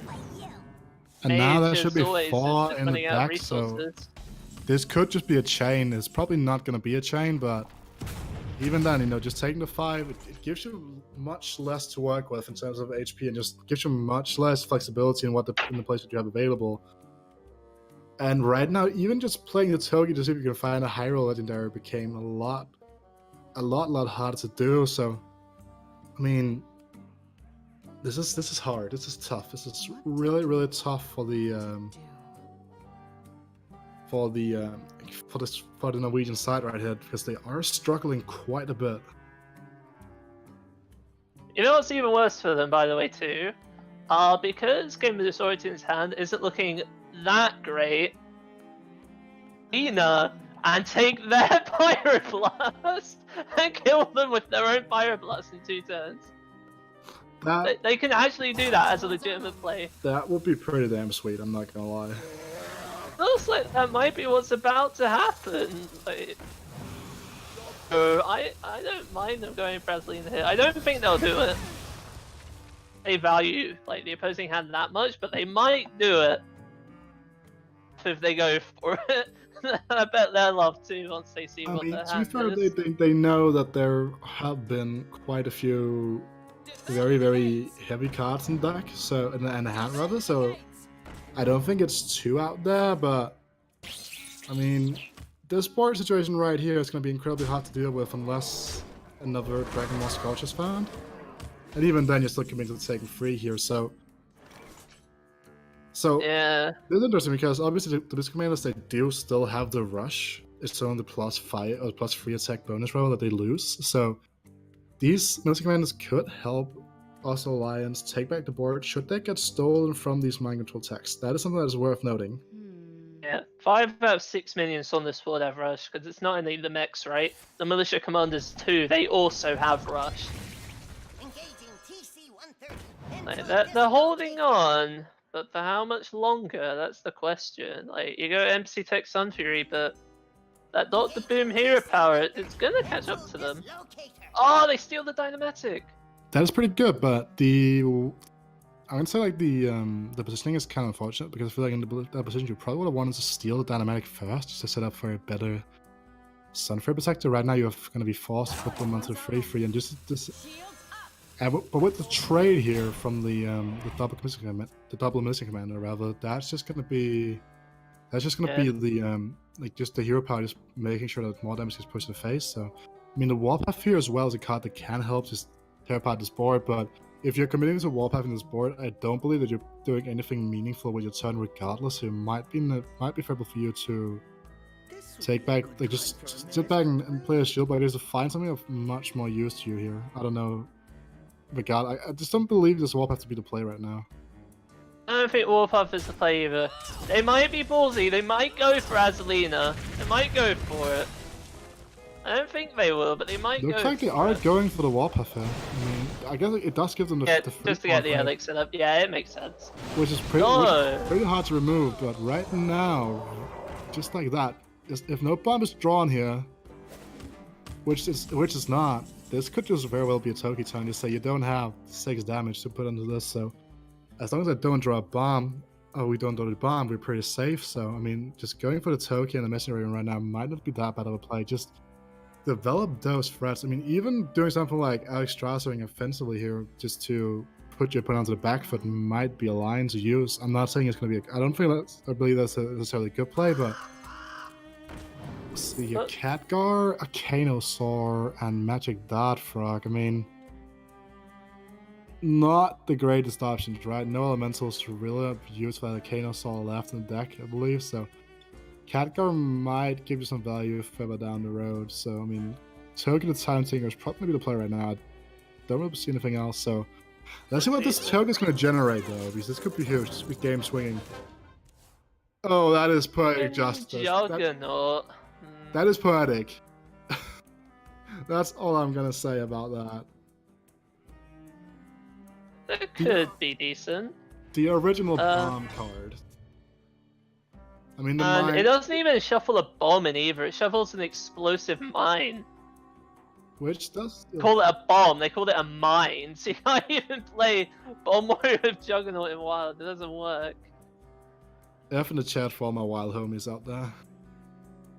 I mean, even then, that's probably still fine. Harrison Jones can come down here for the tempo. Just use the hero power here, the micro squad that is, just to use the micro bosses. Connect to free to limit the trading possibilities here for us Alliance as well. And unless this next draw is absolutely huge from this Norwegian lineup, I have a hard time seeing them get back to the game. I believe there's still a card just calling left. Mountain Giant is a pretty, it's a very big draw, but it's not a very good draw. I mean, it's not a huge draw. No. It's He's just gonna self Alex this turn, because otherwise Harrison is just gonna get him next turn. No, every turn we're coming closer to Gamer's Origin, going for the Adelina to see the Pyroblast. It's gonna happen. I know it's gonna happen. Just imagine being Gamer's Origin right here and just so like, okay, when do we Adelina, guys? When do we go for it? And then just like, imagine if they don't go for this, they just like look back at the VOD and just like, we could have Pyroblasted them. Yeah, they could Pyroblast them so many times already. That's like a one-way ticket to troll them, dude. I mean, just stealing your opponent's Pyroblast has been created by Fire 2 Edge Doctor in a tournament game. I mean, come on, that's fire. It's a viable option. They're running out of cards in hand, like Acolyte into Azelina. Play they can do next turn. I mean, unless the draw is pretty big, you know, it's a bomb draw. Moho Master Sehi. Come on. Azelina, come on. I want them to see the Pyroblast. This is going to be so good if they get the Pyroblast and kill him with it. Yeah, I'm just looking at this and thinking that maybe the Sehi is just better, like, honestly. Okay, gonna block see what their options are. But... Okay. They're really set up lethal if they go for it. I mean, Sehi plus Cry is pretty good here, right? Just get more bodies play. You've seen both the MCTs as well, so you don't have to respect those either. Book of Spectres, though, that's a card that is... It's a two-edged sword, right? Because there could be bombs coming through right now. They could, realistically speaking, die. So, there are 12 cards left. I believe there are still 2 bombs in there, so it's obviously it's a 1 in 6, and you're drawing 3 cards. Obviously that would go down, so I don't know if it's like a 1 in 3 to find a bomb. I believe that is. I don't really do math like that, so putting me on the spot doing them is just speaking not what you want to see. Any bomb in general right now would be extremely huge though, because Gamer's Origin are pushing at least 5 damage next turn, so if even 1 bomb is drawn, that puts them to 1 HP, so they're just hoping that all 3 bombs are the last 3 cards. I'm pretty sure that's what also Lion's just praying for right now, that the bomb's just nowhere to be found. I mean, it's just like, okay, we're just gonna play down the Iron Juggernaut here, because just about the fights we bought the better, and this hero power is actually pretty damn good for Games Origin because it creates more 1/1s to just take out this 8-3. Shield Slam is also a fantastic draw here, allowing them to just get rid of this Iron Juggernaut as well. And I have an incredibly hard time seeing any world where this is just not GG, and we will probably have to say goodbye to the Oslo Lions here. I don't know what the draw could be. I don't see either. I don't know. I'm just more disappointed, man. They're gonna play the Azelina next turn, like as they kill them, and they're going to see the Pyroblast. So in a world where we try to survive, they're just dead regardless, right? Because of the hero power. Play Book of Spectres here. It's the only way they have a chance of surviving, right? Like. The hero power is 6 damage right now, and nothing in the hand is taunt. They have to go for the Book of Spectres. It's the only way.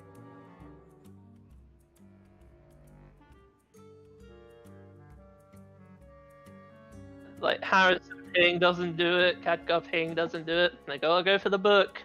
What to do? Wait. What to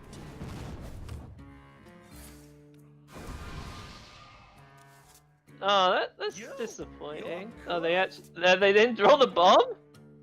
Well played.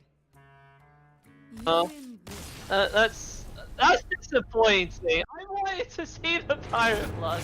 I got robbed. I actually got robbed this game. I legitimately feel like I got robbed.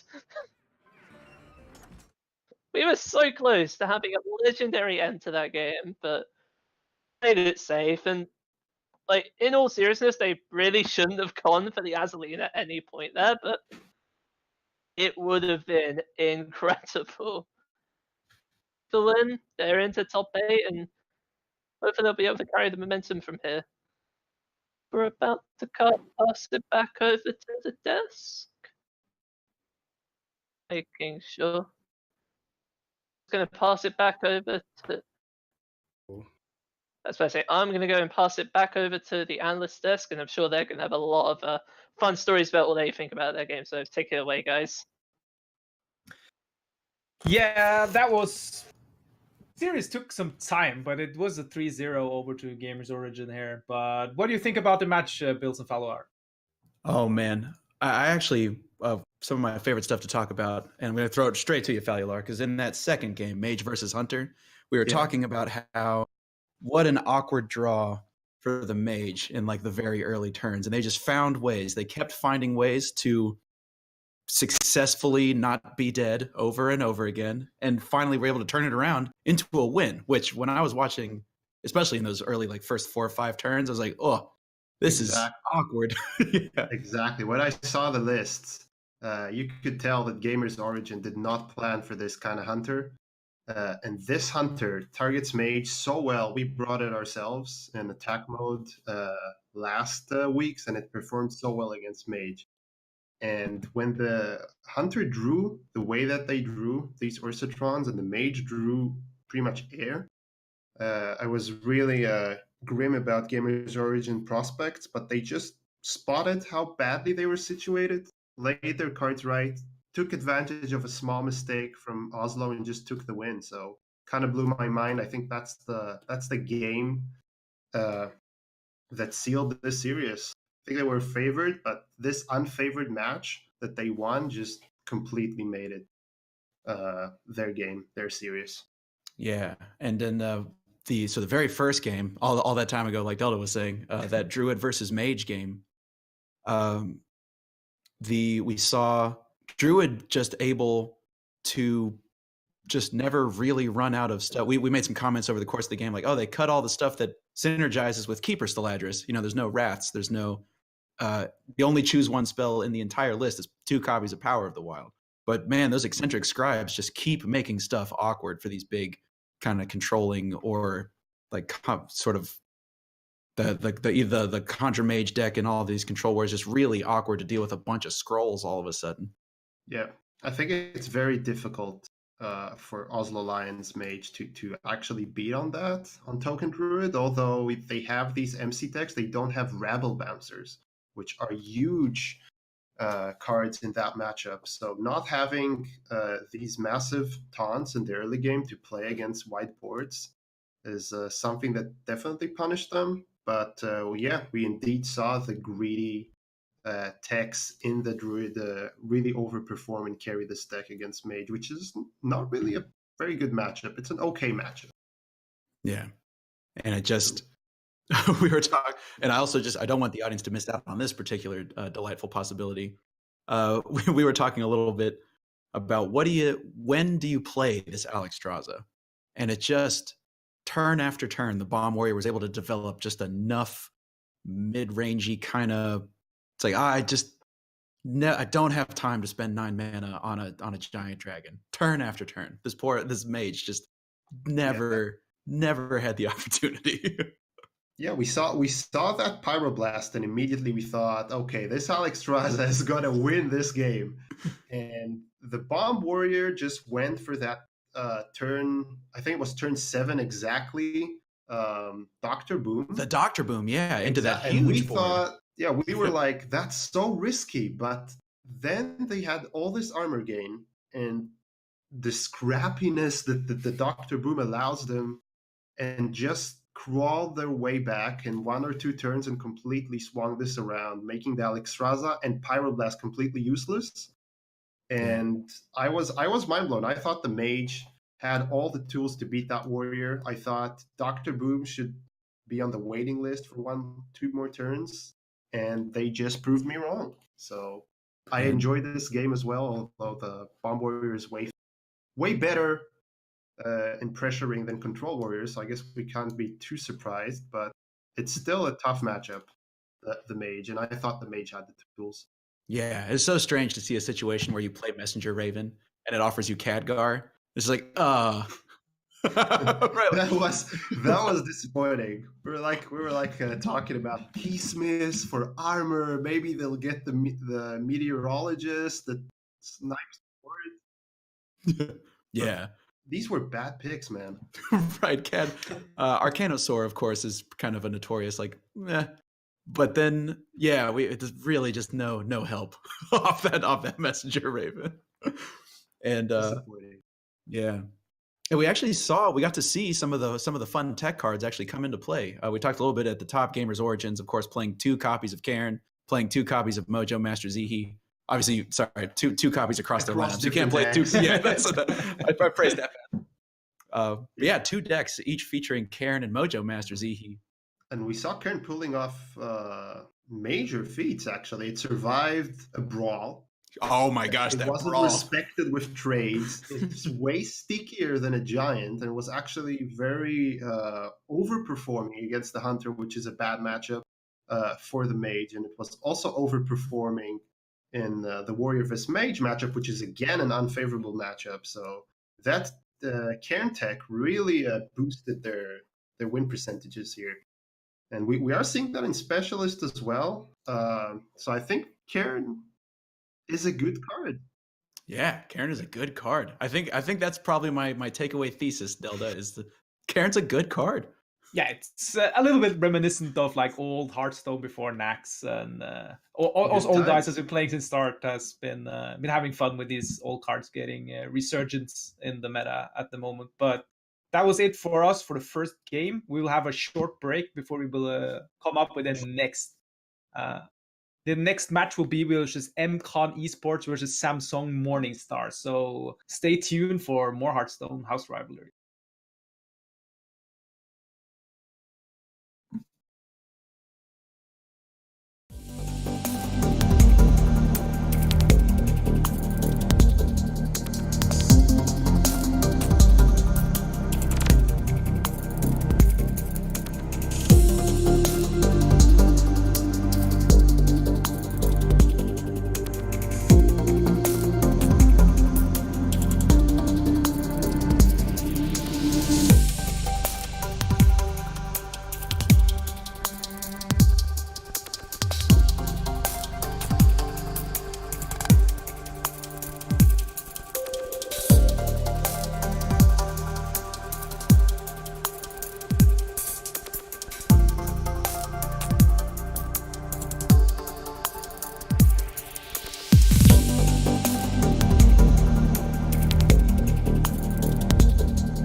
Welcome back to the Season 2 finales of House Rivalries. We're here with another match, and this time it's MCon versus Morning Stars. With me here now, I have my analyst that you just saw casting a little bit earlier. That's Dala Bills and Falwar. Are you ready for this match, or? Yeah, I'm ready. Kind of psyched. So what do you think about the matchups coming up there? We have gotten the decks list, we've gotten the bands coming in. So what do you think so far? Yeah, so I think we have MCon Esports slightly favored against Morningstar. The reason being is they just brought a lineup that counters Warrior really well, while also being white on the soft targeting side of Token Druid, which is two decks that they are meeting. Rogue, which is a massive bad matchup for them, I'd say, is banned on Morningstar side.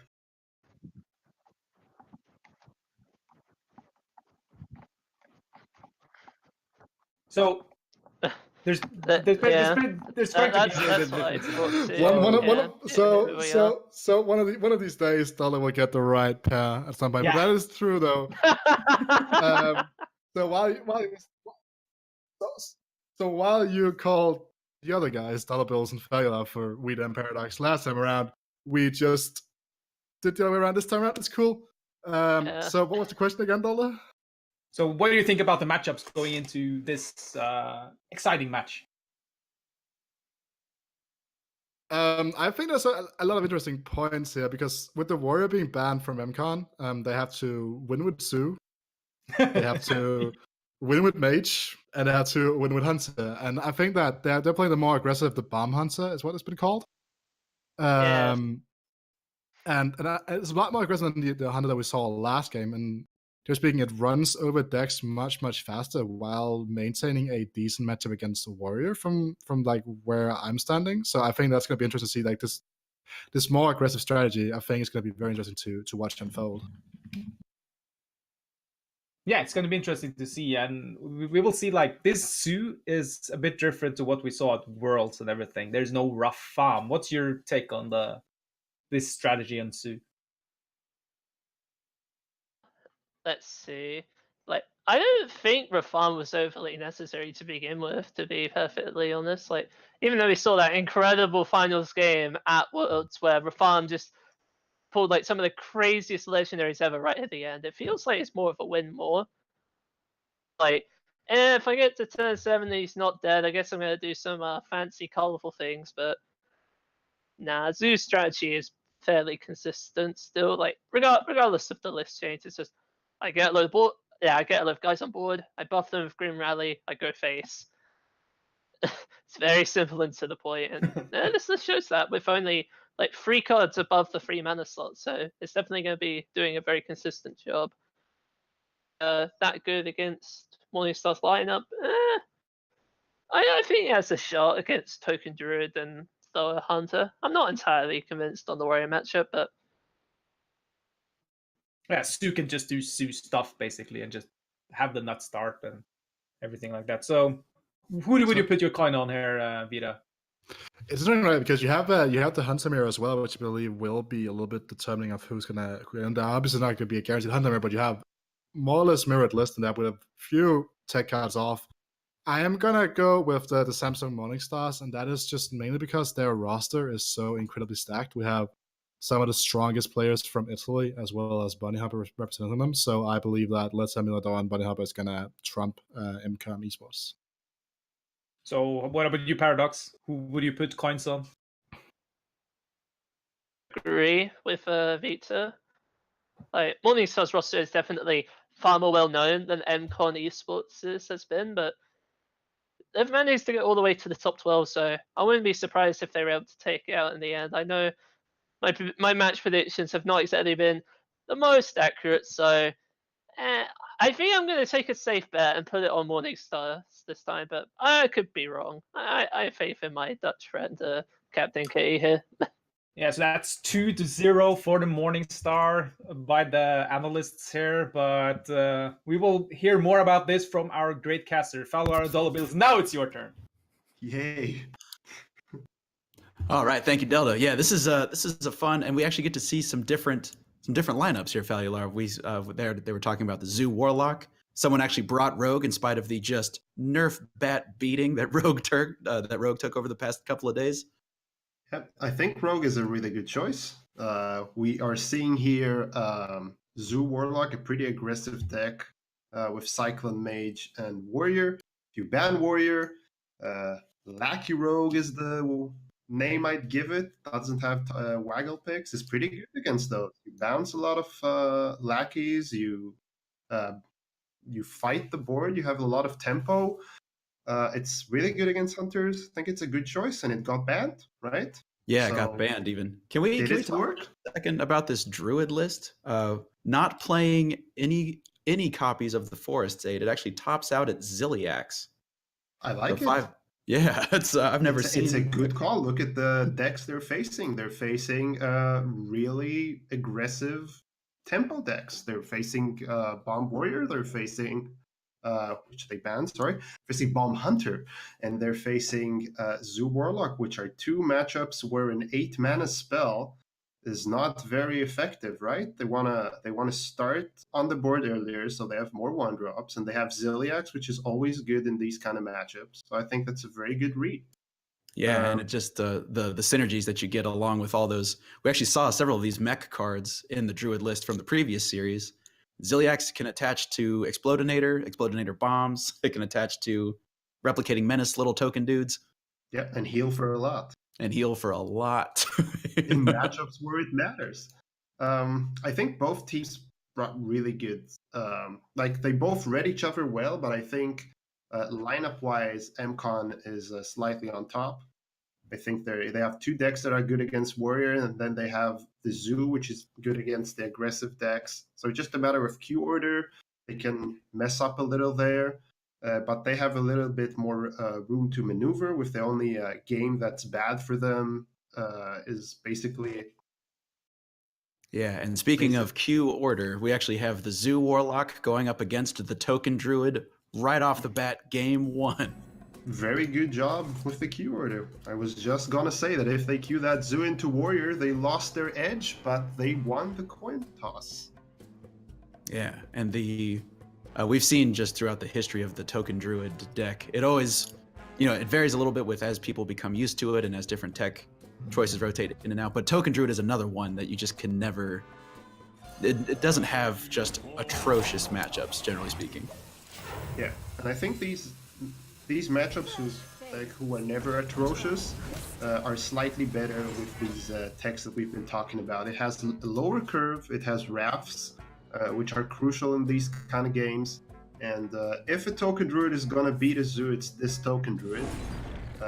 I do think it's slightly unfavored, though, but we are seeing a pretty awkward hand from MCon here. So, yeah, from what we're seeing right now, it can be anyone's game. It just depends on the next few top decks. Both of them are going to play on curve, though, and that's a lot thanks to the tech choices and low curve of the Druid here. Yeah, and the Zoo is just one or two cards off. We see Solarium already on the far left side of the hand. The analysts were actually talking pre-game that there's no arch villain Rafam in this deck. That actually tops out at Defender of Argus. Sea Giants, you hope you get to play those for extremely cheap. Technically 10 mana, but hopefully you get to play them for 5 or less. So the Solarium is not going to be. You can let that Solarium rip a little earlier than in maybe the heavier lists. Yeah, that list should do better against Token Druid, and the Token Druid list should do better against traditional Zoo. So yeah. I think this kind of correct text from both teams still keep the Zoo Warlock with a relative edge, and I think it's going to be very difficult for the Druid to cope with this Knife Juggler if it sticks on the board, which it does seem very possible. Ooh, it even sniped the 3-1, right? Yeah, I mean, MCon was ready to go ahead and trade into that 3-1 if necessary, but Knife Juggler says, don't worry. Don't worry, I've got this. Explodinator coming down on curve. We're seeing a lot of on-curve plays, just like you were saying at the beginning of the game. Hey, Sea Giant for 4. Yep. You play it. That's tough to argue with.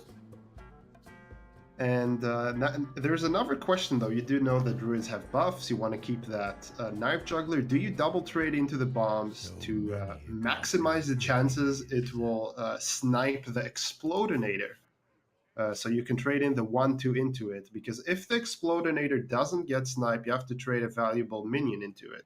And you still keep 2 buffable minions on the board. So I do think you go for that 50-50 rather than going for a random pick. And Knife Juggler has already demonstrated. Oh, actually, we're going to see Sea Giant first. An interesting Okay, they choice. lost that 25% chance anyway. Yeah, so we're actually going to go ahead and see the Flame Imp guarantee trade into the Explodinator. So they are going to have to leave one of the bombs on board, like you were saying. Yeah, and that basically leaves room for that bomb to trade into your Juggler, but it's very awkward for them to do so. I do think they're going to have to do that. Yeah. And here comes... yeah. Now they have to trade into that Juggler, but they killed their newly magnetic minion. And they're just going to go ahead and start generating a board. Both of these creatures, both the Replicating Menace and the Acorn Bearer, are really good. It's a good play. The ability to get tokens. And here we go. You can actually go ahead and just rip this Solarium. Magic Carpet is just an amazing card. It's especially when you have Crystallizer already in your hand. Wow, that's a very good read here from MCon. It allows them to clear 3 of these minions. I don't know if you actually you go face with the giant, right? You don't trade it. I very much want to. Every bone in my body wants to send that giant to the face. Yeah, I think it's always correct, but wow, they went for the trade. Okay. Potentially a more responsible choice. We actually see one of the strengths of Acorn Bear and just how good it is in this deck. The token druid just uses every part of Acorn Bear pretty effectively. We actually don't see the synergy right now because they're looking for maybe a Whispering Woods, something like that, to pair with the additional squirrels. But being able to just load up on tokens and play this Blessing of the Ancients twin spell. That's not gonna cut it. If a Magic Carpet sticks, every 1-drop is capable of trading. Although that's not a 1-drop, they would rather see a 1-drop here. Yeah, I have to assume this is the life tab. Okay. That's so great. there's all kinds of choices here. So you can play the Witchwood Imp, and then the Death Rattle is going to trigger. It's just, do you want to set off the Death Rattle with your Grim Rally or with your Evil Genius? I would assume the Evil Genius, but maybe MCon sees a reason to Grim Rally instead. Evil Genius is not that good here. Yeah, I think they go for Witchwood Imp. And then don't trade it. They just eat it. Yeah. Just go ahead and Evil Genius in there. And they hope it lands on like the 2/2 so they can value trade. But oh my gosh, double Witchy Lackeys coming off the Evil Genius. So when you hit Sea Giant with an evolve, nothing happens, right? It just comes back as a full health Sea Giant. I think that the only 11 cost minion is out of standard, right? There's no more. Yeah, there's no more snow. Yeah, exactly. The Overload Giant. Yeah, I don't think anything happens then. Yeah, so they don't do it. Yeah, they don't do it, and they clear the board. And here's a Witching Woods. These squirrels you were talking about are showing what they're worth, but that's still only 4 minions, and you're not clearing that Magic Carpet. No, that Magic Carpet is just going to keep on presenting a problem. Both of these boards are both of these decks. Possible. Definitely not worried about a copy of Hellfire coming out of this Warlock. Although a Lackey could create it, right? That's true. Ethereal Lackey. And the Morningstars don't necessarily know that this Lackey that's in hand from Evil Genius isn't an Ethereal Lackey. You evolve this. Here we go. Oh my gosh. I'm not sure that the Steel Rager is necessarily the 4-drop they were looking for off that evolve. You trade this Mekaru, you eat what's coming out of the Death Rattle. Yeah, that's so good. And then you can value trade your new Rush minion and almost clear the board. And I think now Giant can go face. For the love of God, let Please, Giant. Yes. It Just- happened.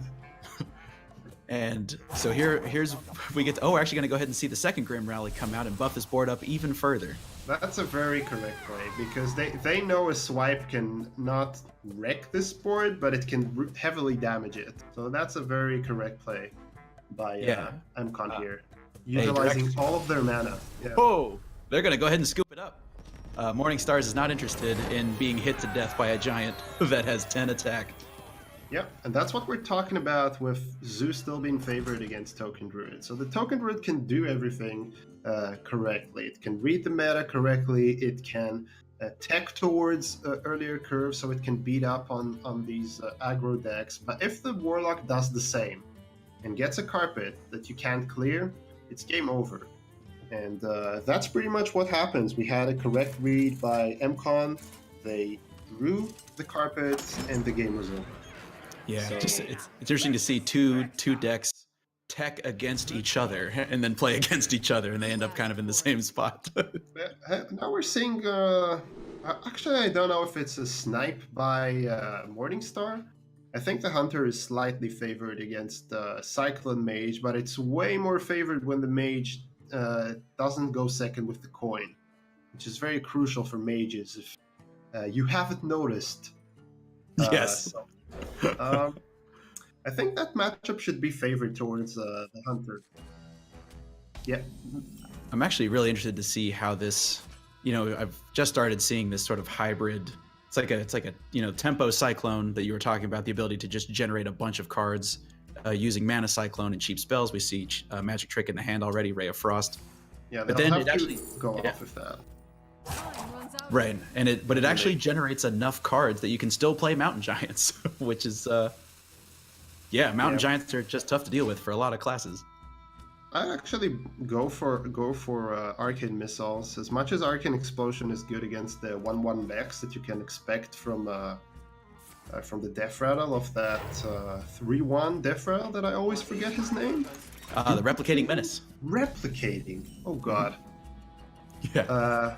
That pick is a little bit ambitious. With this hand, I think you gotta pick the cheapest thing possible. So when you draw the Sorcerer's Apprentice, and they did, you can go off way easier on turn 4 with Mana Cyclone. We'll just have to wait and see if it actually pays off. I think not. I think I'd pick a 1-cost spell there. Yeah, they're just gonna go ahead and hope that that the 0 mana Mirror Image and Ray of Frosts will be enough. But we see one of the risks of just leaving up the upgradable frame bot. 5 health is difficult early in the game to deal with, and you know that they're just gonna keep, if given the opportunity to, they will just keep magnetizing stuff potentially onto this frame bot.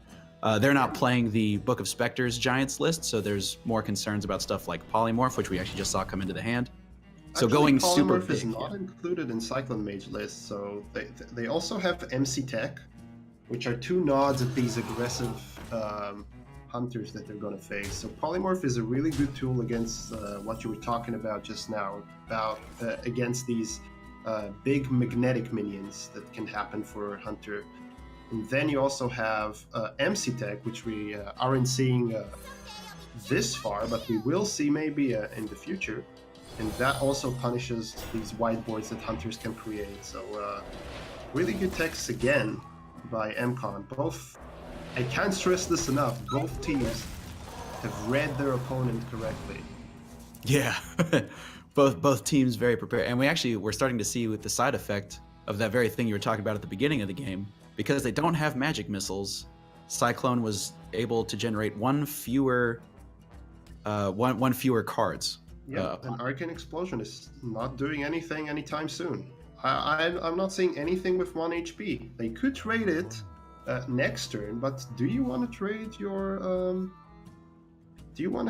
minions so Arcane Explosion becomes better? Yeah, I don't know. I am not sure. There's we are going to see the Bomb Toss go ahead and come out to clear the. Yeah, because Sorcerer's Apprentice is one of those cards that you can't leave on the board. The threat level of it being present is just so high that. Yeah, look at this now. They have a very awkward turn. I think you always scorch the 3/3. then you're left with 4 mana. What are you supposed to do with this? Yeah, Like, we actually there's just a lot of spells, and we don't see any of the stuff that capitalizes on having a bunch of spells. Actually, Conjure is calling. I think you go off with that and start creating 2-drops. I think you trade the 2/2 into the 1/3 perhaps, and Arcane Explosion to actually kill it, and then you Scorch the 3/2. Oh, they're actually going to go ahead and work in that hero power to clear the Goblin Bomb. This will clear off all of the mechs, and they don't. It's there's an interesting side effect of them running one copy of Polymorph is Morning Stars have to play carefully until that Polymorph comes out. So the longer that MCon can hang on to their Polymorph and not play it, the better it is for them, because it just makes every turn a little bit more awkward for Morningstar. Yeah, but on the upper end here, I don't like the zero power. I think they don't have Unleash the Hounds to punish whiteboards.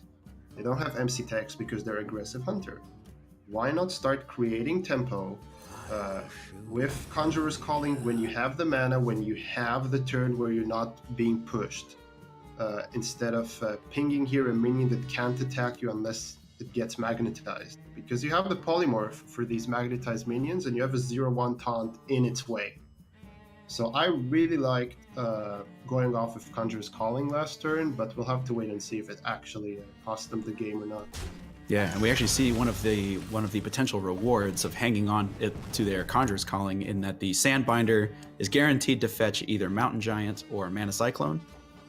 And if they can get, it's a little bit tougher against these bomb hunters because they have a lot of over-the-top damage, right, between the different bombs. I believe this tops out at Boom Master Flark. Yeah. Does it? Yeah, so Boom Master Flark, represents a bunch of damage just with the bombs that he summons. The Hunter hero power synergizes very well. But if they get into a situation where they have enough health and they can start generating a bunch of big taunts, they can kind of artificially increase how much health they have, at least from the amount of board pressure that Morningstars will be able to generate. But this Ziliax is just going to keep on pushing a little bit of damage to the face, and the MCon esports folks are starting to run a little low. They're already down to 15 life. Yeah, and also look at Morningstar. They're not developing the upgradable frame rod because they are taking this MC Tech into account, which is a good thing from MCon here, because MCon, just by putting one copy of MC Tech in their deck, are literally saving future damage from coming their way, and they're going off here on their 4-drop, which creates one abysmal 4-drop. Yeah, eager underling and a traveling healer. Interesting. Traveling healer is fine. It's a very annoying minion. Oh yeah, the divine shield definitely is going to make it more difficult for the hunter to trade into it effectively. And I mean, there's a chance that this evil underling is going to be able to make the Mountain Giant Conjurer's Calling combo cards that come off of that. I've seen Polymorph just go off. Do you just go upgradable Framebot and Missile Launcher? I am really tempted as this hunter just to go ahead and to play the Flark. I really want to play the Flark. Missile Launcher definitely makes sense. It'll take care of the Divine Shield just on its own. An upgradable Framebot, of course, will allow for future development, and it still keeps it underneath that 4 mana, that 4 creature ceiling like you were talking about. The Polymorph is gone. You don't have to worry about magnetization anymore. She goes into the Divine Shield or the face. I don't think you want to kill that, so it buffs the Divine Shield minion. But they beg to differ in that now can trade. Yeah, so they'll go ahead and trade. They'll basically trade in that Divine Shield in exchange for being up against a 5/4 minion. And I guess it's like a bait because they have Leroy in hand, and Leroy is lethal even if they trade into this 4/6, which does 2 damage together with Hero Power Leroy. That's lethal. So maybe they want to bait MCon to actually kill this bomb, just because they know they have Leroy. So if MCon has the read here, they'll play Ziliax. Yeah, they have. Yeah. So they're actually going to go ahead and kill. Oh, they're going to play Cinderstorm and try to clear everything. Well, statistically, it should do that. Yeah. Yeah, and it does. All right. They have a taunt in the way of a potential Leroy, They have a clear board. They Time for just need Flark. to figure out a way to get this Mountain Giant on board. But yeah, here he comes. Before there was Blastmaster Boom, there was Boom Master Flark. Is that true? It is true. Well, I guess there was Dr. Boom Mad Genius. I guess he was. I guess he came out at the same time. But yeah, Blastmaster Boom, one of the evil leagues of evil. Oh, well, that allows for Mountain Giant Conjurer's Calling this turn. Oh yeah, is there? That's super huge. So the question is, do you freeze this turn? Do you like freeze and draw this turn? Because you'll still be able to do the elemental evocation Mountain Giant Conjurer's Calling next turn. Yeah, so why Is not this- do it this turn while I you're just- still alive? That yeah, I Like, if you freeze this board, you prevent 6 damage, and 5 of the 6 damage probably goes into your Ziliax, which you want that to happen. So 5 damage here actually heals you for 3. yeah, that's true. I think you go on the Giant here and start threatening the board. Oh my god, that's a low Wow, roll. that's a big miss. I guess now that we've seen it happen, this was. I'm gonna go ahead and pretend like this is the situation I was gonna bring up to begin with. What if you miss all your taunts? They can Spider Bomb Fireworks tech here. They can like with Leroy, they can do that. Yeah, that's true. You can actually attach a spider bomb to one of these goblin bombs, set that off, deal 2 bonus damage. They can magnetize on a bonus. bomb and activate 2 death rattles, but wow, that's super awkward. I think you have to go for that and hope it hits Ziliax or a I don't know what you're hoping for. Like, as far as you're concerned, I guess you're hoping for Ziliax to be hit. They're actually. Oh, they're no, gonna. that's Okay. fine. Yeah, they're gonna. Fine, that's good. I wonder And so we're gonna now see. you hit a giant and you just go face. Yeah, Yep. that's way better than what I said. Well, so we now see where the hunter hero power can really start to leverage its just ability to close out games. A hunter doesn't have that problem as often, where it just like sets you to 1 and then can't win the game. No, they have to freeze. All right, so I don't think you MC tech. I think you want to keep the board full when you freeze it, so they can't develop anything else. yeah, this is gonna be a Frost Nova, Mana they're Cyclone. smart. They need to find some. They need to find some more spells, and they need to make it so that Leroy can't kill them. Oh, that's perfect. Yeah. So perfect for them here. I guess. So you go off with everything, and you just kill them next turn. That's right. Set up the counter lethal. There's no board space. Wait a minute. Morningstar is just. And that's why you don't MC tech. Yeah. I wonder why they decided not to Frostbolt with their extra mana. I think it's fine. I think that it really depends on the play they make next turn. Yeah, but they're dead. Yeah, I think they will smoothly transition into reducing Morningstar's life to 0 and successfully take this game. Wow. So yeah, to your point just a couple of turns ago, holding on to that freeze allowed them to freeze out the board while it was totally full and actually take away a Leroy Jenkins lethal. Yep, that was a very good read by them. Amcon played this super well. I think the only thing I would have done differently was that Conjurer's Calling on the 2-drop. But apart from that, they played really well. They realized what punishes them and what doesn't punish them, and when they have to make that risk. So really Yeah. well played by them. And able to just turn that corner and deal over 20 damage over the course of 2 turns. And there was just nothing the hunter could do. Yeah, and basically it shows that. Yeah, it shows that even when Bonnie Hopper is on your side, the smart lineup can trump the best players. All right, so that brings us into a hunter versus druid.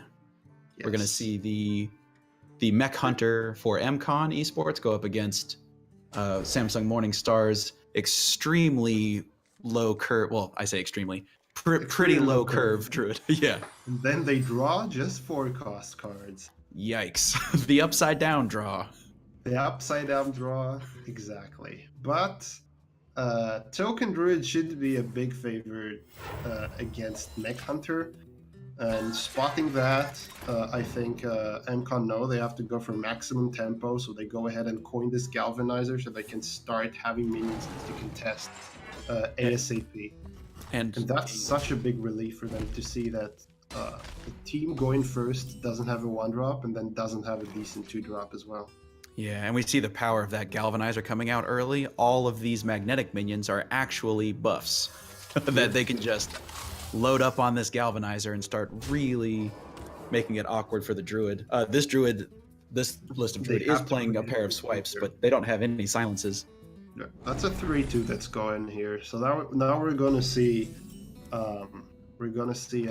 Morningstar just play anything on curve to try and crawl back into this game, and it's just a game now of who plays the bigger minion, who plays on curve better.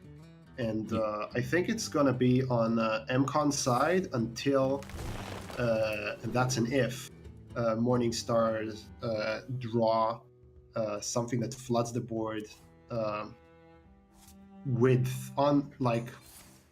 floods the board and goes wide. Yeah, and it's going to be really difficult for the Druid to do that. One of the in time. Yeah, there's such bad draws. Yeah, they have to play the Replicant Menace here. They would rather play, obviously, Whispering Woods, but they don't have that luxury. And now MCon can just choose to magnetize or to go wide on board and keep smacking face. And we actually see one of the best answers to an early Whispering Woods when you can't combo it with Soul of the Forest is both copies of Missile Launcher are ready. Yep. One of them were picked, though. One of them was picked from tracking.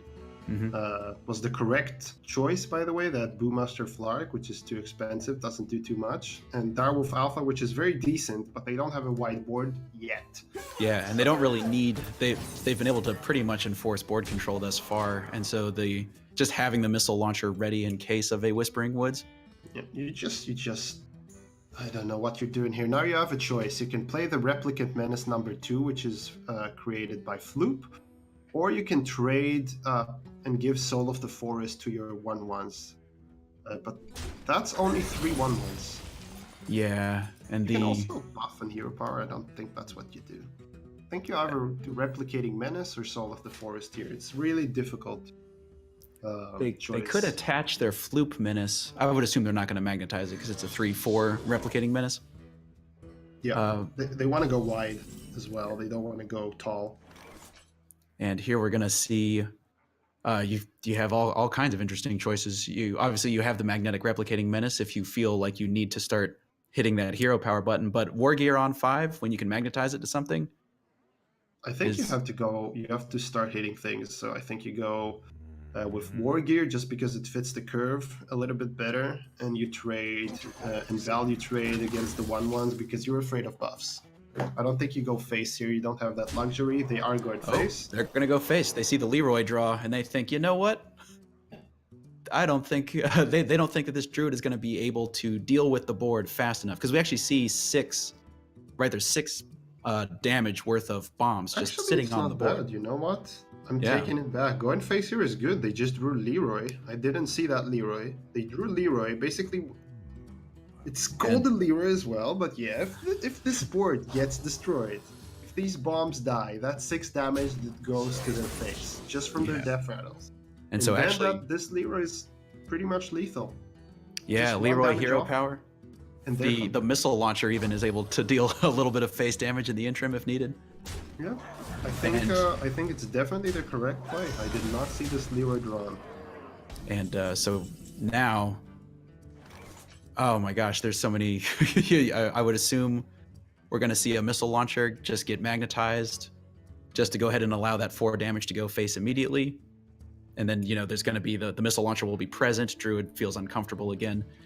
And then Leroy hero power just on its own for 7 mana is 8 damage out of hand. And as far as I'm aware, there is only Zilliax for healing. So I assume that's what they're thinking about right now. What are the chances that there's a Zilliax in the hand of Morningstars right now? Are they actually going to go ahead and start using some spider bombs to clear off the board? No, I don't think they're clearing off the board. I think, like with the Death Rattle, right? I think they're just trading. Yeah. Okay. Actually, that one's gonna go face. No, that's perfect. Yep. They're gonna have to trade into these bombs, and that sets up Leroy. And there's nothing they can do, because if they leave them up, they're dead. If they kill them, they're dead. They need a taunt. They don't have a taunt. Ziliax was not drawn, although it's a very nice tech here. Would have healed them for 6. And put a taunt in the way. Maybe. Yeah. And but we're gonna see. I mean, Morningstar's doing all the math. They're definitely trying to figure out if there's any way that they can stay I don't alive. think they're playing around Leroy. They know they're dead against Leroy. So what they're gonna do is just clear this board. They don't really have they don't really have a choice. So now I guess for them, they're trying to decide, do we invest one of these Souls of the Forest maybe before we start? Do we invest another Blessing of the Ancients? I think they're just going to make the board as sticky as possible to try and get lethal next turn. But So that's what they're doing. But they know that if they don't beat Leroy, right? They know that if they have Leroy in hand, they lose. So they're not trying to play around it because they can't. Yeah, that's right. There comes a point where you just have to pretend like the card's it's card number 30 in their deck. There's no way they'll ever draw it. And so we see. That's 3-0 from MCon, right? I believe so. This was just an abysmal draw for Morningstars, comboed with just a murderous draw, just an murderously aggressive draw from MCon. Yeah, Bang. MCon just did it well. They had the correct lineup. I think they were favored from the get-go just on the basis of this lineup and the 2 bans. And it proved to be correct, or they were lucky. But I think it was correct. I think they teched right. They played right. They knew when they were left with no choice but to go for a certain play, and they went for these outs. And I don't think Morningstars could have done a lot. Yeah, I gotta hand it to MCon there. They did a fantastic job of just because there's always ways to lose, right? In Hearthstone, you can always find a way to lose a game, even if no matter how much preparation you do. And their ability to and they had to navigate a really awkward game. I'm thinking specifically of game 2 with the Mage versus Mech Hunter. Yep. I wonder what our analysts have to say about that, right? Yeah, They said something else to what we said, right? They That's said right. that Morningstar were going to beat them. They said it was the safe bet. So I want to see them defend themselves here. Yeah, let's hear it.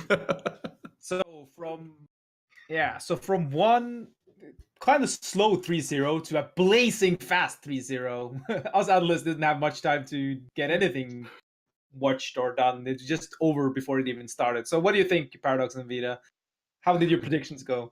They did not go too well. I went to get a drink quickly as we finished our segment, and just like that, bam! Game number 1 was over, and that Sue versus Druid matchup just. I mean, the Sue did what the Sue had to do, right? The Sue won a game, so the Sue did its job. That's I think that was one of the main things about the series. What about you, Paradox? What do you think? I think my prediction was that far off. I at least left room for MCon Esports to surprise me, and they did. With the speed the games went, a lot of them were mostly aggressive matchups. So I wouldn't say it was that surprising that the game spread in what was that 30 minutes or so. I don't know. What did surprise me mostly was just how how ineffective the Token Druid has been. It just got roasted. Aggression, Token Druid is the deck that mainly gets its game plan going around turn 4 or 5. So there's just not really much it could do. Yeah, seeing how the Token Druid didn't really pan out. Versus the Sue, it was the expected outcome, but one of the decks it targets is, of course, Hunter. And seeing it just this coin galvanizer into Spider Bomb play, just shutting down everything the Druid could do, and just sitting with a bunch of buffs and no minions. It's the curse of the Token Druid. So that was it for the second match here in this House Rivalries finals. Next matchup is going to be Epic Esports versus Dortmund Esports. It's going to be. No. Oh, we're Was actually it? skipping that game for a short one. It's going to be the Helsinki Reds, which is the Finnish power play team, versus Ulvespill, which is a Norwegian organization with some sprinkle of a lot of different countries in the team Ukrainian, roster. right? Ukraine? Yeah,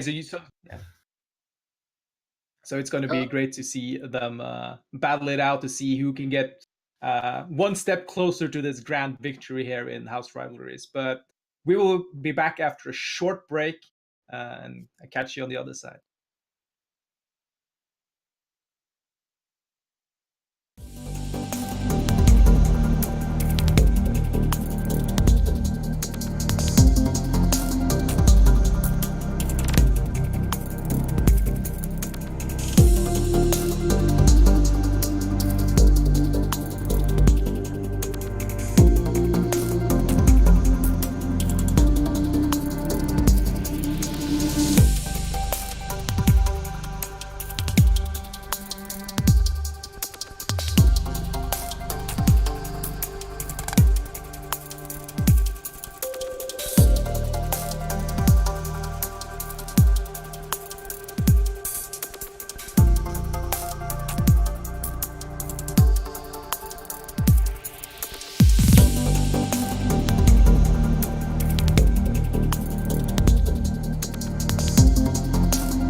welcome back once again for the third match of the day. First out, we will have a small talk with our analyst, Dala Bills and Falwar. So, this match, though, Helsinki Reds versus Ulvespil. What do you think is the get-go of all this?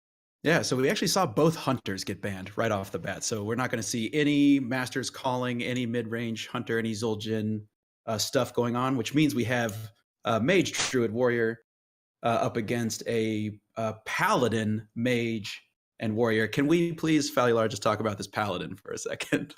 Yep. So this Paladin is pretty much the whole package. It's Holy Wrath Paladin with Shirvala, but it has a bunch of mechs with Death Rattles and the Undertaker at the end. So basically that Paladin is saying, Warrior, a big F you. It's a big nope. It's a big, I mean, this Paladin deck actually kind of reminds me of that 9 lives mech hunter that we got to see earlier today, where it's just a bunch, like, it sells out its entire early game just to never run out of stuff for Control Warrior to deal with. Is that a fair comparison, or what do you think about that? Yep. First, it has the infinite combo. It has one Immortal Prelate here to enable the Undertaker to keep shuffling itself back into the deck. It also have double Holy Wrath to go for this OTK combo against various decks. I think it's a very good choice against Mage, against Warrior. That's what they expected, and that's what they're meeting. So I think that's their ace in the hole. I think it's slightly better pick than the Token Druid, and I think it will pay off. I think it makes them slightly favored over Helsinki Reds again. I'm pretty sure this Paladin is going to get a win. The question is, what's the queue order going to be like, and how are the other matchups are going to unfold? Yeah, we've seen token druids just whiff over and over again over the course of this preliminary round of top 12. We see a much more kind of typical, I would say, token druid coming out of Helsinki Reds. We see Forest 8 at the top, no scribes, but they have more stuff that synergizes with their Keeper Stiladris. They kept their Wraths. They're actually running the Cable Rat and Henchclan Hogsteed. This one just kind of feels like something you could throw on the ladder, right? This kind of feels like a ladder token druid. Yeah, I think it's slightly worse against Warrior, but it's again a slight nod in a different direction, but still a slight nod towards these earlier curve decks, basically allowing you to be a little bit more on the tempo-y side, but not committing as much as the other token druids we've seen. I think it pays off because they're not meeting any aggressive lineups. On the other hand, the question is, where is it gonna get that win? I think it can only really expect to snipe down that Mage. The Paladin is going to be difficult with Pyromancers, not impossible. Warrior is always difficult. You don't expect to beat Warrior with this Druid, and I think they were well prepared not to. Right. That's why they have Mage and Hunter and their own Warrior variant, which seems pretty good against both Warrior and Mage. With this Super Collider tech, Geppetto Joybaz, and Archivist Elysiana. I think these matchups are covered. I just think this Token Druid may be the weak spot. Again, depends if it can snipe the right deck or not. Yeah, and it's just tough to... It's actually interesting we see both of these Warriors playing 1 or 2 copies of Super Collider, and then Barista Lynchen actually in the Helsinki Reds build of Warrior, which I haven't... Maybe my exposure to the card is limited, but that is not a card that has impressed me over the course of the past couple of weeks. Yeah, I think the Barista basically is a threat. If you draw either Archivist Elysiana or the Barista with Geppetto Joybaz, then all of a sudden you get to bounce Elysiana while keeping her on the board because it creates a copy. So it has really good interaction with Geppetto Joybaz, but it also has amazing interaction with Omega Devastators, with Dynomatics, with Ziliax, because it doesn't actually remove your tempo while giving you all these powerful tools, these powerful battle cries, these powerful heals, these powerful shuffles from Elysiana if you high roll. I think it's a very interesting tech. I think it has a lot of potential. The question is, will we see it come to fruition? I think it's a good choice. Very interesting, but it's only from guessing here. Yeah. I would say I guess I'll put myself on the spot first since I did it to you in the first round. I'm really worried about this druid's ability to win a game, and I think just because of that, like you're saying, it's so matchup dependent. They pretty much need that druid to hit that mage. I don't know. I would put my coin on. Oh my gosh, I don't know how to pronounce this word. Overspill, maybe. Almost. Delta will save me from this one. Not Helsinki Reds, I think, is going to win. What do you think, Value? Good choice. Yeah. Yeah, so that's with the prediction from the analyst there, and we welcome our beautiful casters there, Paradox and Vita. Take the show.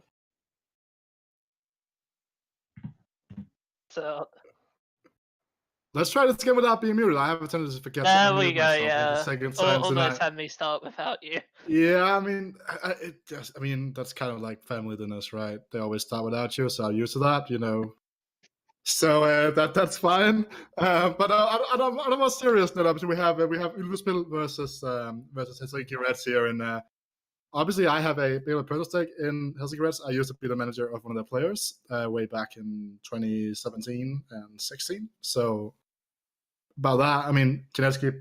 I think the Helsinki Reds again is a very strong team, but again, the last time I said that, the team lost. So I'm not gonna jinx anything this time around. All I'm gonna say is that I'm gonna say that we're gonna see the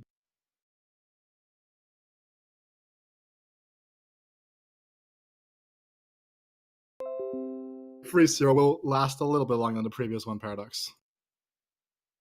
That wouldn't exactly be in your interest from what you've told me, but I'm hoping for something better than a 3-0. It seems that, across all of House Rivalries, we're seeing a lot of 3-0s, not just today, but over multiple weeks. It seems to be a rather consistent theme. I do agree with that. It really just depends on whether or not Helsinki Reds is going to be able to get this warrior through again.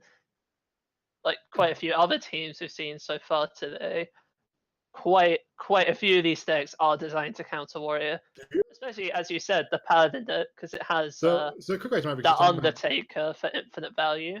But yeah, So it looks like we're about to go into game one. So while the players mulligan briefly, because of the most played farm right now being specialist, do you think some of these 3-0s are down to the players and the specific teams not really knowing how to prepare for Conquest these days because they've just played so much specialist?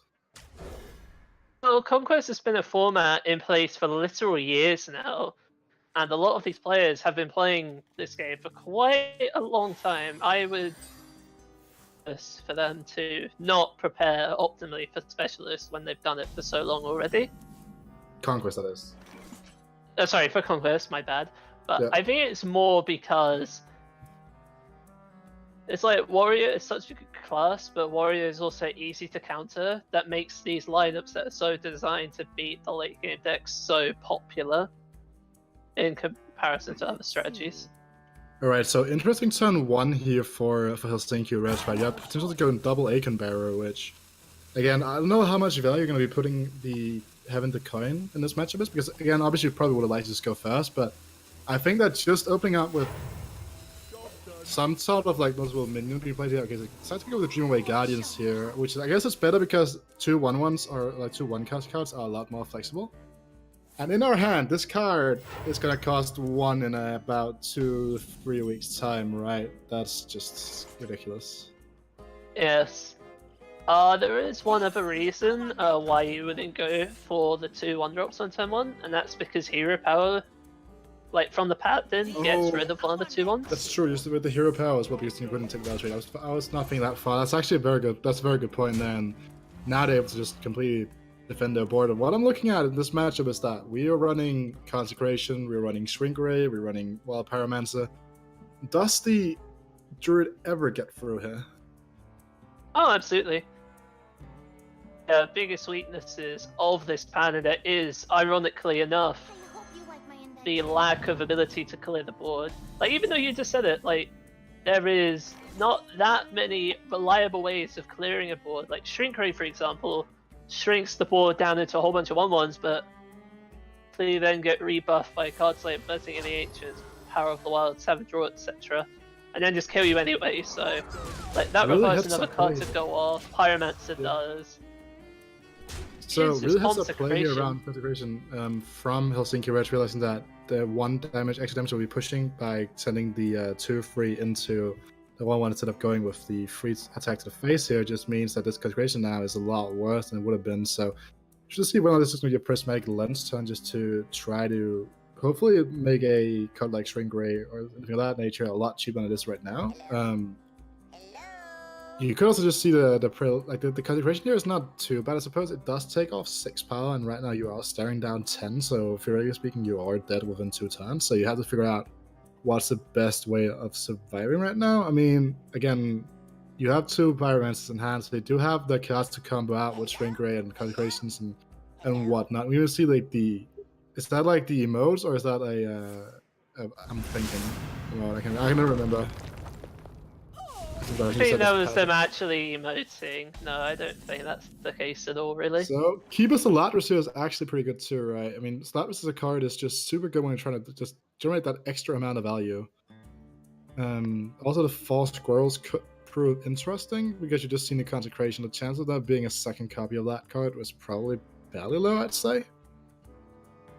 Yeah, so I would agree with that. The Ladris Power of the Wild here is just a pretty solid turn 4 play. Since, yeah, again, it can play around. Well, I mean, it doesn't really play around Consecration in particular. No, but you don't really But have to it respect does give right? you, like, the 2. No, you don't really have to respect the Consecration. You're just seeing the first copy of it already. So I actually wouldn't mind seeing a 3-2 being summoned here. Does I just go for the buff instead? I mean, I guess that's just fine as well. So just playing around any combination with Wild Pyromancer 2, I suppose, is also a fair option here. Also, this does set up lethal with the buffs, right? That Yeah, would be 5 times 3 is 15. And ooh, they that might actually be what's about to happen. Actually, that they're eyeing up the prismatic lens. It's actually a really good spot here. That's actually a really strong way. I wasn't even considering that that was lethal setup with Blessing of the Ancients and as well as the Power of the Wild here, or just just double Power of the Wild. This is actually a really good spot here. It also puts the Ulisbel lineup in a very, very hard position here because they could be forced to use the Holy Rest to get rid of one of these 3-2s, but even then you're still taking 6 and you're still going to be under a lot of pressure going forward. And then again, this Paladin deck was never built to beat this Druid deck. I think that's something that's safe to say, because considering the way this deck is built, as Endless was talking about briefly, with the fact that we have Immortal Prelate, we have the Undertaker, we have Kangor's Endless Army, Mechano Axe, so on and so forth. This is a much more value-oriented build, this Paladin deck. So obviously if it could sneak a win against the Druid, it would be fantastic, but it's never going to be the point of the deck. It's never going to be to win here. Gets the 4 damage exactly, like getting rid of the Keeper's Salatris here, but even then right now, just going in even further here for the finish lineup right now doesn't seem like a super bad idea, and they'll still be setting up the secondary lethal play. So they can just go like Triple Squirrel and then like Let's see. the wild like leader of the pack, like the same thing. And if they do that, there's no real response that the opposing team can give. Like, there's Pyromancer, but Pyromancer was like a decent. No, it wasn't actually a good play last time because of the Steladris. So It wasn't not really good play now. I mean, even also something to notice the fact that right now, Ulisbel will be looking at only having 6 mana, so something like Pyromancer Spring Ray is not an option. And even this play alone, should the board be cleared, sets up lethal with the swipe plus hero power on 6 mana. And while we might have said that the Druid really did not shine in the last series, it is coming out in full force right here. yes. Though this also exposes like the main weakness of this Paladin deck and why it hasn't seen too much play. Like, it wasn't that bad, like, pre-nerfs. Like, Rogue wasn't the worst matchup in the world, but Paladin deck is just the fact that it doesn't have an easy way of clearing the board that doesn't require a lot of cards being thrown in. Oh, the Shivala is we do 0 see. here. That's absolutely an absolutely huge draw here, actually. No, it's still lethal. It's yeah, still that's still exactly 12 damage. But it had Nice potential to be try. huge. It had the potential to be huge, right? And obviously that's unfortunate. Yeah, potential. It was their only out, to be fair, but that's still pretty unfortunate. I mean, I'll say that hats off to Uberspill for actually figuring that one out. Just look and just like looking at it, and then I'm like, so if you're Uberspill right now, do you just stick with the Paladin, or what's the play here? Because you just try to snipe that warrior, right? I mean, if Helsinki Reds makes that read, they're just not going to queue Warrior. And then queuing the Paladin could just cost them more games. Yeah, Mage. but I'm looking at the mage here from Helsinki, and it's a bit of an interesting take on it. It has one Twilight Drake and an Archmaiden tonight as well, at the behalf of one Rappel Bouncer, from what I can see in the snap freeze as well, which is one of the new inclusions, which, according to Orange, is the nuts. And the reason why snap freeze is so good is because of the mirror, because you just snap freeze that giant and it's dead. But it's interesting what's going to be queued up here, and it's going to be, and as we're talking about it, so as we're saying that if the read was from Helsinki, that Uderspill would just be keeping on with the Paladin, you just queue the mage, and that was what happened here. So what are we looking for in the mulligan right now if we are Helsinki Reds? Sources to print is talking Insight and Conjurer's Calling, but are all pretty decent. I don't know if you would keep them all. Is the card that you would probably keep in this matchup. Like, there's no equality in the Paladin deck, so the only way they clear a board of giants is with that Shrink Ray. And obviously, you do see the Shrink Ray right there, but there's only 2 of them available. If you can just get a big board of Conjurer's Calling, your opponent just doesn't have access to the clear, and you can just run away with the game extremely quickly, kind of like what we saw last time, really.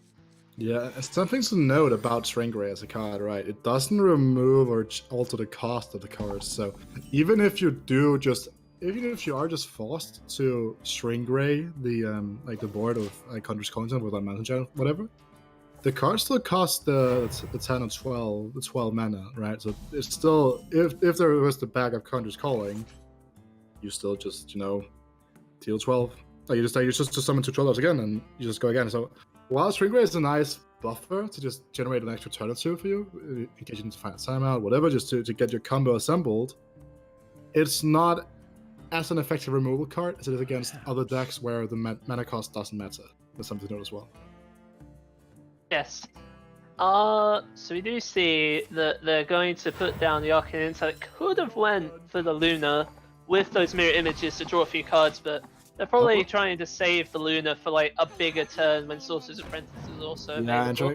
I was just looking at it because there was no answer on turn 3 in this Paladin deck, because Crucible Champion doesn't come online until turn 4, and by then you would have had the mirror images, but I feel like they just want to cycle through the deck, and going for double intellect itself is just much heavier cycle in general, right? You get through much easier, much more effectively, so I can definitely see the point behind that here, and right now you see pretty slow methodical gameplay from both sides, just getting out this draw here, and I mean, I guess the Paladin just assemble their combo fast enough, but if they don't get the 4x damage that they need to close out this game right here, then it could spell trouble, that's what I'm gonna say. But this plausible that they don't need to go for the combo. We do see that the Undertaker is in the hand already, and the Prelate is on the board. Mechanical World. I could see a possibility where they just try to go for the Infinite Undertaker plan and just try to run them out of stuff. It is unlikely to actually work because of Conjurer's Calling, but that is an out that they can also go for. Yeah, that's what I was about to ask you about that, because it feels like going for the attrition play again, because this mage deck itself is just wins. Interesting take. You're just gonna get out the Sea Giant and just say that if you have anything, just come right at me, because the only way you're gonna deal with this giant here is by going for a Shrink Ray, and if you do that, then sure as hell I'm just gonna go and make 2 10-drops. So I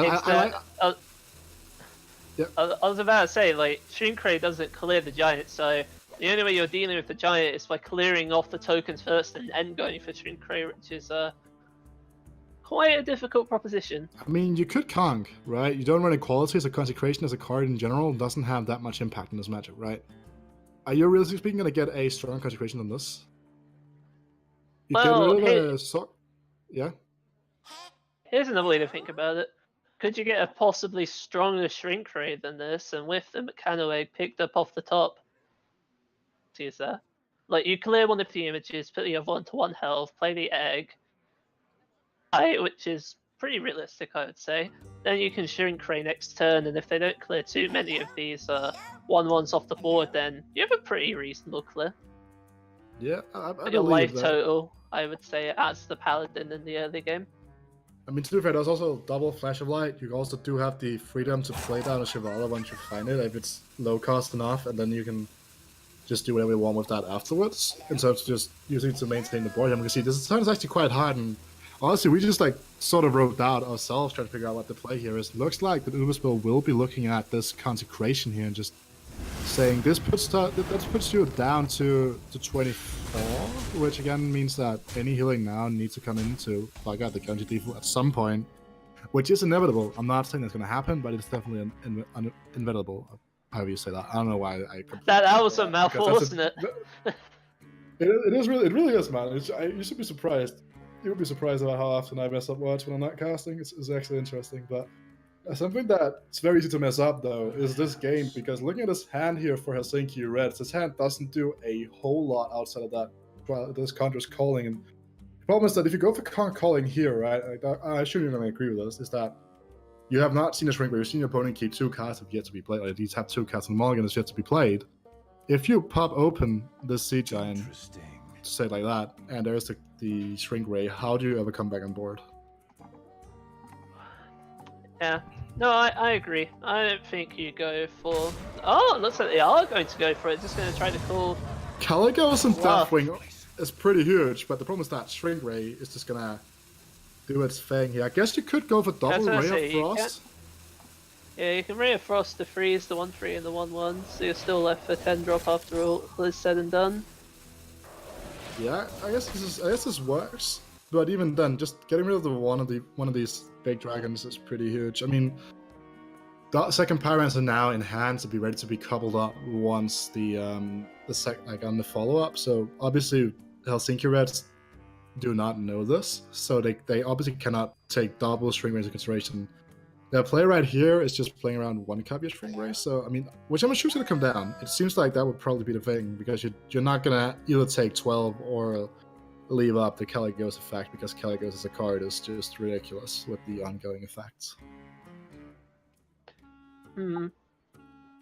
I wonder if it is possible that you could let 16 pass here. I wouldn't say it'd be the greatest idea ever, but Shrink Ray right now so you don't clear both of the minions. Yep. That is in fact you true. Clear Caligos off the board, and you Conjurer's Calling again, and then you're left with 2 10 drops, and it's kind of the same position again, where Ray, So I feel like so what you're trying to say here is that if you develop the Mechano Egg, you commit to taking 16. There's not a whole lot of endemic burn in the mage deck in general, so you can afford to be at lower life totals, which means that you can then go for a bigger swing back on the follow up. Not only that, it's also you don't want to Shrink Ray knowing that your opponent is just going to summon another 10 drop anyway, because like I've been stressing all throughout, this Paladin deck has very few actual board clears. So sure, let's say they Shrink Ray last turn, they clear Caligos off the board, then a couple 10 drops show up, and then what do? Do you Shrink Ray that? Cool. Your opponent now has another Conjurer's Calling, they still have Khadgar left, they can still summon a absolutely ridiculous board. Just look at the amount and then you die. Just about to say, look at the amount of respect being granted here. That's a Mulch Muncher. This could be interesting, because if you want to play around Shrink Ray here, you have the option by trading over the 12 to then trading over the 8, or doing it the other way around, which then will allow you to not get punished by Mechano Egg getting hit by the tools of creation. I think. But the Rare Frost onto the Zero 5, this is such a heads-up play as well. Just recognizing the fact that, yeah, okay, Shrink Ray would be a bad card for me, but only if the Mechano Egg gets to attack here. But obviously, while Pyromancer hit to the face, Shrink Ray will just be an absolutely immense board turnaround here. This 8 is just gonna come down and have singular contest on the board, and the hand here from the mage is just, it's more or less non-existent in terms of pressure. Second banana food does absolutely nothing here. This is not a great I was position. going to say, it's even worse than that because we do see the Undertaker is in the hand. Even if the 8/8 is somehow cleared, you can just play an Undertaker, which shuffles itself back in and summons an 8/8 upon death, which is, frankly, very terrifying. The jungle Panther, and there's no consecration, so it is actually a lethal setup at this point for Helsinki Reds. They do have 7 on board and 2 bananas in hand. Oh yeah, we're gonna just go to the ping, yeah. But then I'm looking at it, and do you ever really go for it? No, you never use a second shrink right here, just because you're not that desperate. But the Truth of a Champion here alongside the Hammer of Wrath, it's just gonna be enough to push yourself outside lethal range. But even then, the healing here might not be enough. Second Giant is found as an absolutely huge draw too. So Giant into Conjurer's Calling, into just pushing the face. The issue with that is just how much do you want to play into Shrink Ray. It's possible that you could just try to go with like the whole Jungle Panther 2-turn, but I think Giant Conjurers is fine. Yeah, I He's think the one without Twin Spell. They still have a Giant left over, right? Yeah, that might just be I know this because I've started noting this about people playing this, and also I've recently started picking up this mage deck myself. Is that you have this? Oh, is this as potential for lethal here? Is there any 6+ cost? Go for it. No way. You never go for it. That's way too risky. I mean, that would tilt me though. I mean, who was it I saw post a picture of like just casually getting 25 by Shavala on with like 14 cards left in deck. I mean, I've done that to people before. It's interesting. So, do you Prelate or do you Crystology here? You don't have anything left to Crystology, do you? Really? With the Prelate being Immortal Prelate is always going to be an out from Crystology, but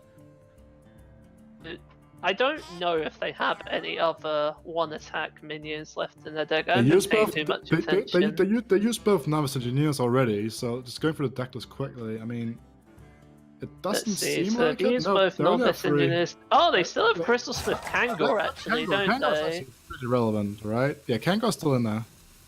Yeah. Okay, I think Crystology is probably better then, just because Kangor with Flash of Light is a 8 health heal.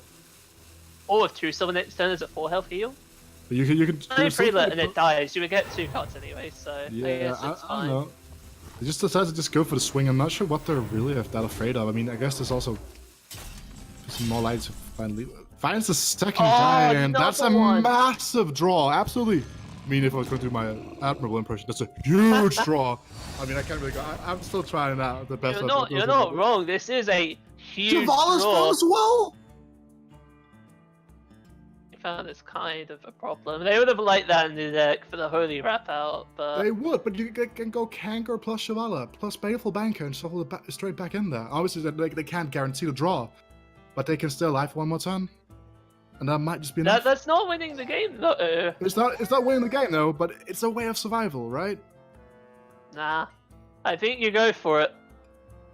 So legitimately, now that both Shrink Rays are gone, I think you go for it. I think you Shavala, Baleful Banker, and you throw the Holy Wrath at their face. I actually think you do it.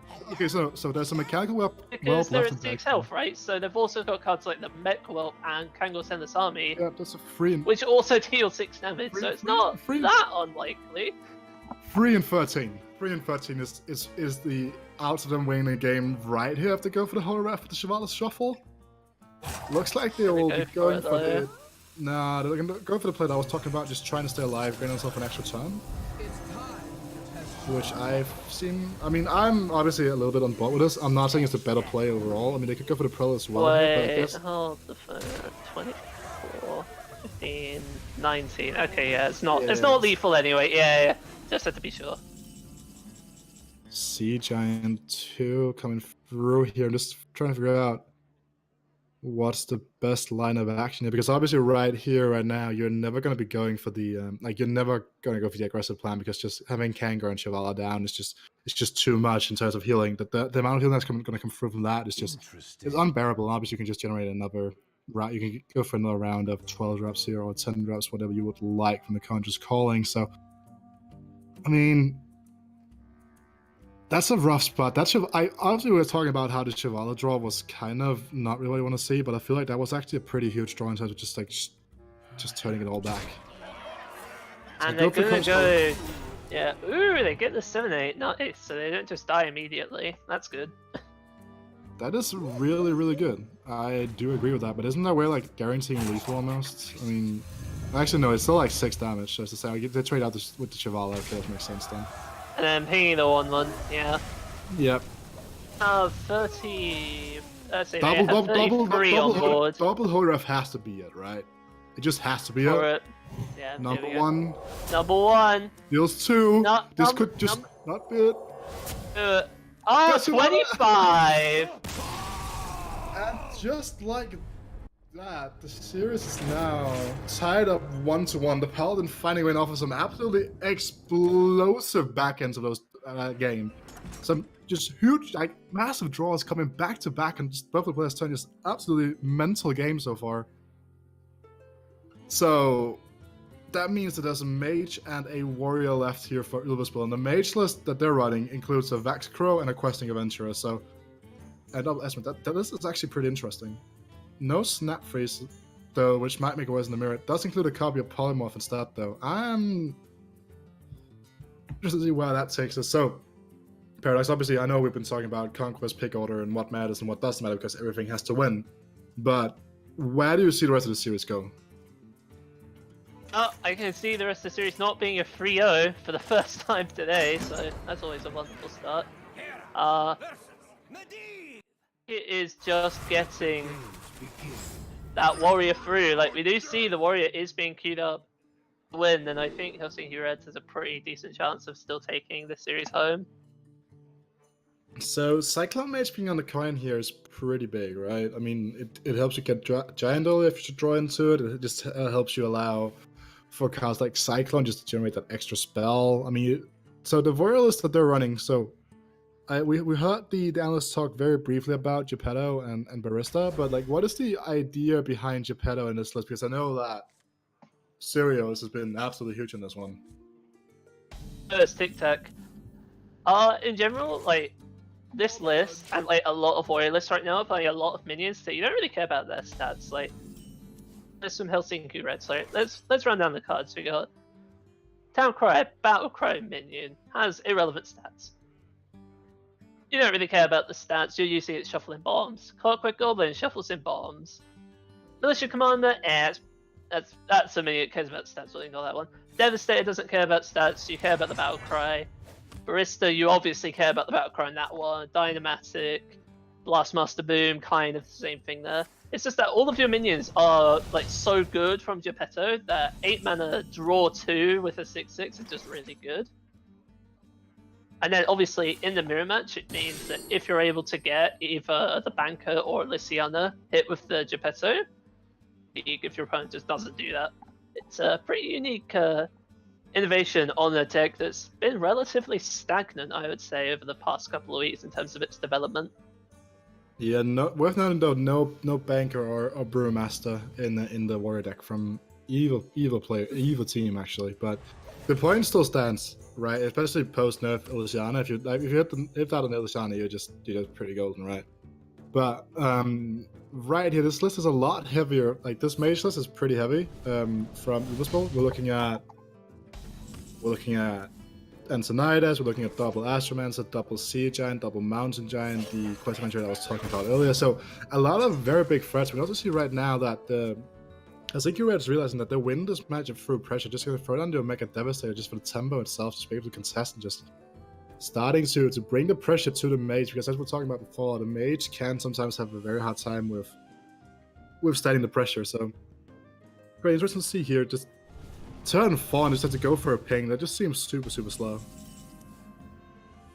Though at the same time, Red Start isn't the greatest either. Like, we see, it's just AoEs, couple weapons, removal spell, and then just a couple of minions. Like, obviously, the 4/4 is just not as much pressure as I think they would have wanted to see. No, definitely not. I mean, it's not the Elec into Goblin into Devastator or whatever, right? It's not that, but being able to start threading in these bombs now is going to be huge, I believe. Just being able to just apply the pressure. I mean, even then, the hand size right now for Louisville means that it might run this. Yeah, it's going to be a pop-off turn. Just going to ping play this and pass. It's going to feed this to the Wrench Caliber, just realizing that they just have to do something with this. Right now, free damage going to a minion is free damage not going to their face, which then in turn means that they obviously will be able to grant some more time and obviously decide to get a cat out of their hand, which is probably the more relevant thing about all this.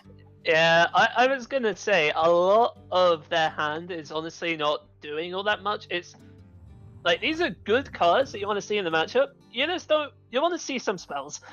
You definitely want to see some spells, especially when you have the Antonidas Apprentice combo. Oh, I like and you this just want to get like a whole load of fireballs. I absolutely adore this play from Reds as well, by the way. Just realizing that we need to put out as much pressure possible and just throwing down the good old Mission Commander just to send the free damage to the face here. And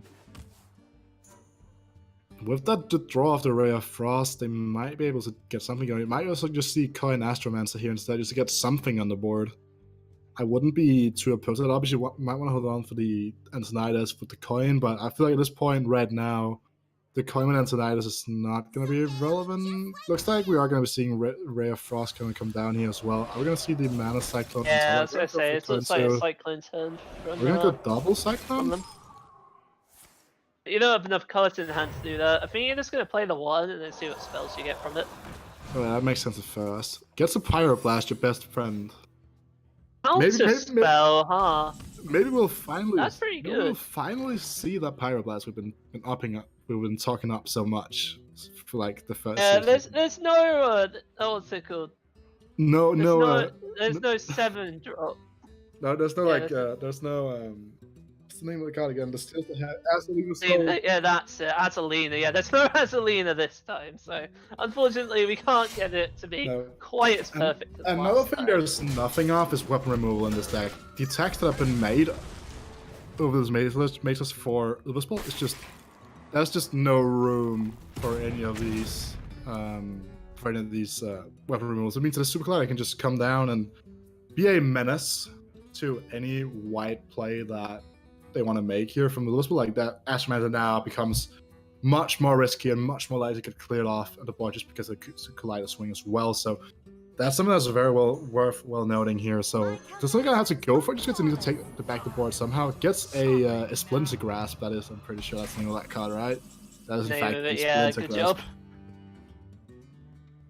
I mean that's cool, but then again, right here, you could just clear this off in full if you want to commit to taking the 2 damage, yeah? There's also a line with Dynamatic that might be of interest here as well.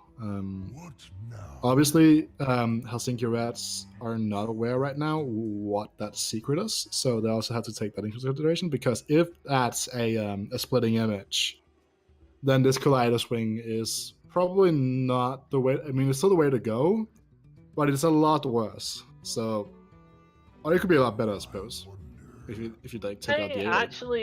I actually disagree, because there's a very easy way to test for the secret. Here's your Shield Slam. You Shield Slam the 8, and then if it's counter spell, cool, you can just trade. And if it's not, then you can just clear both minions. But apparently, just gonna go for the Dynamatic, wanting to save that Shield Slam for a little bit later. I think just having it is nice, and also feel like you need to get that free fall onto the board just because you need to threaten lethal by more than like you need to increase the amount of bodies on board that you have. And something we can see, right?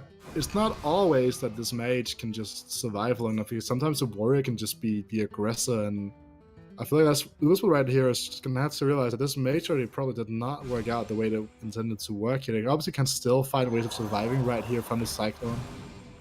Let's see, they find that's an Arcane Explosion again. 2 taunts? No taunts from this one either, and just like the that. Dragon Hawk's not gonna do it, yeah. I mean, it's interesting because he gets the extra pinion, but it doesn't matter in the situation. And Just like that. This warrior we've been talking about so much having to get through, just got through, and just like that, Helsinki Reds is up 2-1 in the series and have a fairly big advantage right now. So the last deck they have to win with is the Mage, I believe. Yep. And well, I've been talking a bit about this Mage list with the Snap Freeze and the Twilight Drake. Twilight Drake, I would imagine, is probably very good in the mirror match, just because you're going to be having a pretty large hand size, and that's typically not played very much removal. Like, they cut the Voodoo Doll that's been prevalent in these old Book of Spectres builds, so just having a big threat on board just to put on pressure could definitely be the thing they need.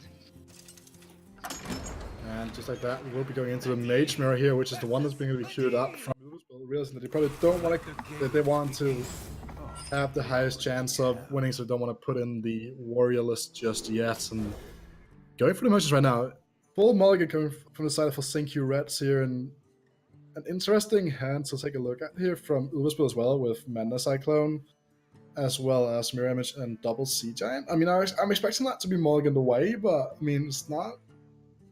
There are some things to talk about in that hand for sure. Being on the draw in general is what you want in the mirror, just because, like, not only do you get the cool image, the free spell for Mana Cyclone, you also get, like, one more card to see in the mulligan, so you have much better control of what your opening hand is going to be. Like, it seems minor, but I think it's going to be pretty significant, especially when we do see that he's got the Cyclone and he can just, like, get 3 other cards as well. There's just, like, a couple of Giants and a Bouncer. That's nowhere near as good as the opposing hand, where we do see the Cyclones already there for a few spells.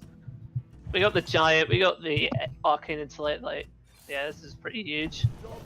Red's finding a Cyclone of their own, though, so could be relevant. So we'll see the Polymorph now, which is the answer to the Snap Freeze, kind of the same spot being brought up as well. Magic Trick coming into the hand here. So there are different ways of utilizing Magic Trick. I've seen some people just hold it back, so it's just super relevant with Mana Cyclone turns. I've also seen some people just play it. I'm not really sure what the stance on using that card is in the mirror, because I've yet to touch it really, but looks like we will be going for it here. Elemental Evocation seems really good here. It is, because it's sort of like Coin Giant. I mean, as well, like, Image is also interesting in the mirror, right? Because of the trade-offs that potentially could happen in the future. Astro Rift is just extra card into the hand, right? So you just, it sort of has the same feels the same thing that the Evocation does right now. And finally, Tanglefell Mystic and a Stormwind Knight, not really the card you're potentially looking for, and we can see in the hand right here. Next turn, the side of Ulvespill will be able to go for a Evocation Mountain Giant of their own. So to see them utilizing this Arcane Intellect, just getting deeper into that deck here, and just next time just naturally will be able to play this Mountain Giant without having to. Oh, there's the Snap Freeze. So yeah, even if they play the Giant next turn, they can just kill it immediately. But also notice that Helsinki Reds right now can overdraw Ulvespill, and that could be relevant. They find a Lab Recruiter. Overdraws a Questing Venture. That's actually a pretty huge card in the mirror, I guess, because it's just one extra threat. I mean, the Lab Recruiter, though, I mean, this matchup is never going to go to Fatigue, but it's interesting. You'd definitely rather have that than having a Soup Vendor, I believe. I mean, to be fair, Soup Vendor plus Celiax is a combination that could draw cards, but there's no Celiax in the Mage deck, so it's really going to be super, super prevalent. And see, the Rare Frost going to come down here just because they need to maintain something as well. Just going to utilize looks like yeah, they're going to go for the Cyclone this turn. Let's see. That's a fairly huge turn here. We're talking about the potential of the Evocation Cyclone combinations here. Let's see what they find. Flame Strike, Ice Barrier, Unexpected Results, which is yet to cost 3 mana, and a Research Project. So potentially we could see Ulvespill just coming right back at this finish lineup with the good old overdrawing here. But I guess that Ray of Frost plus Snap Freeze is probably gonna have to be the play here. I feel like they're just considering whether or not they want to put down this Mana Cyclone as support for it, or just want to go for the Soup Vendor instead. It would depend on whether or not they wanted to play around the Conjure Schooling, because there was like an alternative play where they could go like Giant and Ray of Frost, but yeah, I think this is a little bit safer, which is definitely you definitely don't want to be seeing Conjurer's Calling on a Giant at this early point in the game, especially when you have the ability to play around it. I also think that the keyword you're looking for right there is safe. Considering that you're just seeing your opponent go off with a Mana Cyclone, so there's a lot of cards that you don't know how to play around, you don't know what they are. That's a lot of unknowns, and even if there weren't a Conjurer's Calling in the hand, that could have been generated as well, right? We see right now that this unexpected result's going to come down, and I mean, gets a Khadgar. There's no way for them to protect it, sadly, but had there been no board presence, Conjurer's Calling top deck here as well with the Mountain Giant is absolutely huge. You just go trade off the Khadgar, and you just have the board, and you just... This is nutty. So it's not only that, there's also Sea Giants in the hand as well, so if the board gets much wider with this second Conjurer's Calling, then suddenly that's not just a Conjurer's Calling for summoning 2 12-drops, that's a Conjurer's Calling summoning 2 12-drops and 2 10, like 2 8. It's my bad. There's double gen on both of the sides. Pressure. This board could be pretty interesting, but again, we see the polymorph, but the polymorph when it's the 2 copies is not so relevant because you will always have the other body you need to make the trade on. So right here you have to figure out if you're Illibersville, how do you turn this board back into your favor? You have potential to withdraw both yourself and your opponent, which obviously does nothing but develop a 3/3 and a 2-drop, which you're probably not looking at. You can play like an Icebreaker to generate some extra time, but you will never really be able to push through, and if that's the case. And this polymorph is just a way to just buy yourself some time, but even then it doesn't do a whole lot. It just plays Tempo Lap Recruiter from the Tango for Domestic, and coming right up could be just another turn here of just Sorcerer's Apprentice shenanigans. I don't know. And this board is looking really hard for Illibersville to really be able to swing back into that favor. This just shows the raw power of Conjurer's Calling.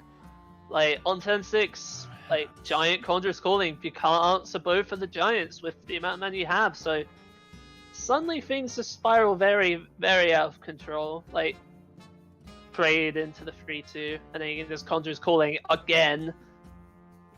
Like, back in square one, you know? You can't deal with 2 12 mana minions, so you kind of just die. It's an unfortunate part of the mirror match sometimes where Conjurer's Calling on a big guy can just blow things out. It's why they cleared the Giant like so fast early on. Like, the possibility of something like this happening on the other side was just far too dire to ignore. Yeah, I definitely agree with that. I'm looking at just figuring out what the play's going to be here for Helsinki Reds. I'm gonna go for the Conjurer's Calling, get to it. Take the trade, take the trade and ping and just go for arcade missiles, and gonna call that a day. Because there's a Megatron tech in the deck list that we're trading off. I guess it's C-Giants also. Take a look. There's no MCT. There is not a mind control tech. That's interesting. I guess C-Giant is a card that you could. That's fair. That's fair. C-Giant is a card. Okay, that's another Ray of Frost. That's definitely a thing. And with the Khadgar found as well, you do have the option to potentially be able to reset. So just going for the double Ray of Frost, just maintaining these 8/8s and just hoping that you find yourself something of note worth next turn, and just pray that that Helsinki Red will pull something into play that means that this C-Jam will go down even further in cost, and you potentially can high roll 10-drop just to swing this game back into a favor here. But it's not looking too stellar because, I mean, if you are Helsinki Reds, how much more do you want to commit to this board? I guess there's no real punishes for committing too heavily, though, right? Yeah, I mean, you can just C-Giant ping and then you remove 2 minions from the board, so C-Giant still costs 7 mana. And obviously a 7 mana 8/8. That's not as good as a 3 mana 8/8 as we've seen earlier in this game with the Mountain Giant into Conjurer's Calling. It's not the same. Alright, so Apprentice here into Research Project. I'm interested in what this finds. Finds a Conjurer's Calling, but with nothing to really do it on, it's going to be kind of hard to get any value. I mean, there are no real 2-drops here that will generate you anything, and should any minor taunts come in the way, we can see the Stormwind Knight being generated from that Astral Rift just essentially be enough in that position here, and 2 cost... That will be enough. There is 24 on board. You can play the Stormwind Knight first to play around Vaporize. And that is 27 damage. Doesn't even respect the Vaporize, none of they just have the lethal. Yeah, they doesn't Frostbolt as even well. respect it. Yeah, just boom. I think they were probably like, yeah, we have lethal even. It's I mean, yeah, to be fair, because like if it's the Vaporize, right, you still have the Frostbolt lethal, and even if it's Barry, it's exactly Storming the Knight same. pink for lethal, yeah. You have so many options that it does for the match. So just like that, we saw my prediction come true, right? I mean, with the Helsinki Reds just taking the series 3-1 there. With some, Hey, go some get very- one prediction right today. I mean, it's 50-50, right? You either get it or you don't. I believe in the boys from Helsinki Reds. I believe them to take it right there. That was definitely that was definitely a series. I think also again, even though that was a 3-1, series felt to be over quite quickly, and without much further notice, some people that have a lot more points than I do, and than Paradox do. I mean, maybe Paradox has the last point, but we have some analysts, and they should definitely get their say. So the analysts that's hosted by Delta here, just take it away, guys. Yeah, that was a fairly quick series, as you touched upon there. Even though we went 3-1, we had some discussion going on in the matches there. Anything particular you want to point out there, Dollar Bills? Allow me to just go ahead and be the first to admit that I was totally wrong about that druid. The druid, they queued up that druid and immediately won. So, they found the draw that they needed against that paladin, and the paladin just didn't. The paladin didn't have the tools it needed to try to get control of the board, and druid proceeded to hit them in the face with board presence over and over again until they were dead. So. Yeah, I think the Token Druid was a very good deck to queue first, because that's the deck that was going to struggle the most. And the Paladin is the deck that it's the best against, because it doesn't matter that the Paladin has Pyromancers or Consecrations, Druid can just keep flooding the board, and at some point the Paladin doesn't have much to do, and Shrink Ray turning a bunch of 1/1s or 2/2s into 1/1s doesn't accomplish what you want to accomplish, right? So Right. that queue sequence is what eliminated the edge that I do think that Olvaspill had, and from that point onwards, the mage games were just unfortunate. But I guess that's what happens when your mage is so greedy, right? Olvaspill brought a very greedy mage, and they were just tempoed out by the two matches, one after the other. And the Tangle for Mystic filling up the hand, allowing the mill on the questing adventure, that was a fun thing to see. That was a good minion to get from a random minion from a random spell. Yeah. The mage, I think the game 2 was mage versus paladin, where we saw.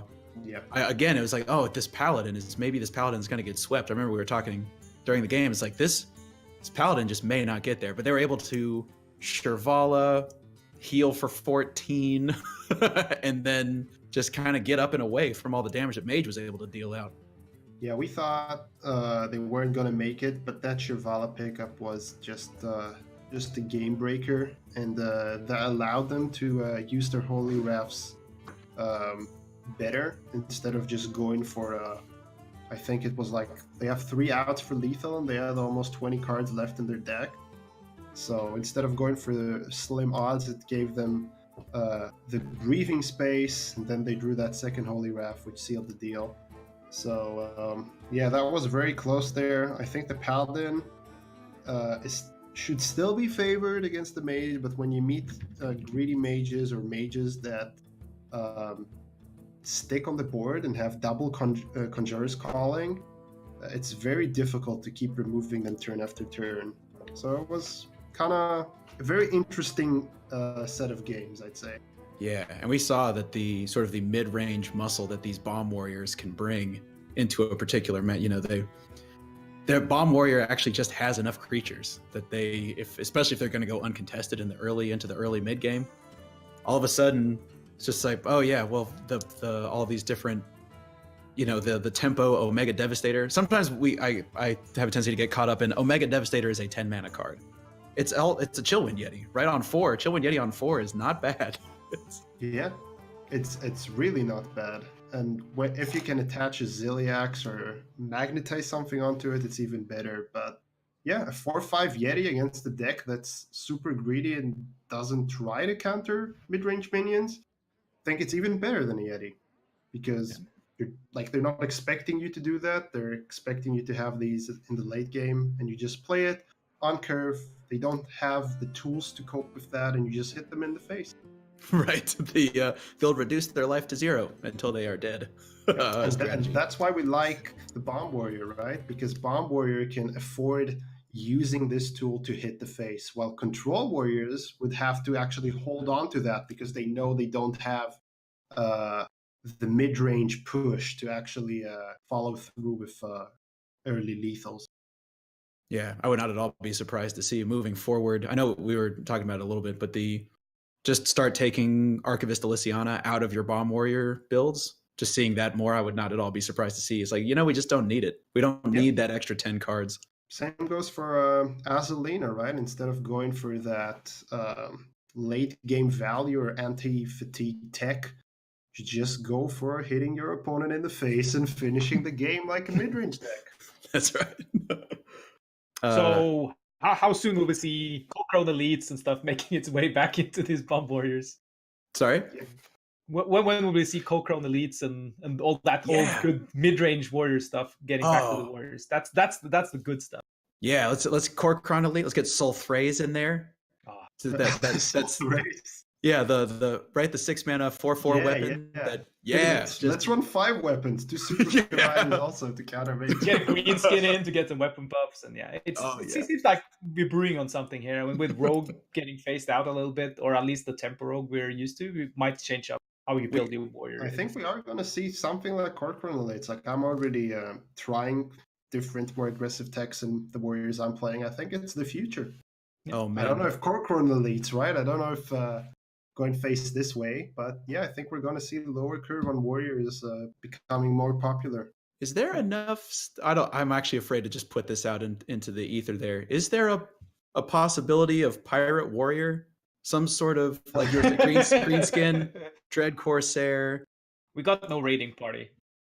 You have no raiding party, but we do have Arcanite Reaper. Yeah. But that was it for this match between Helsinki Reds and Ulvespill.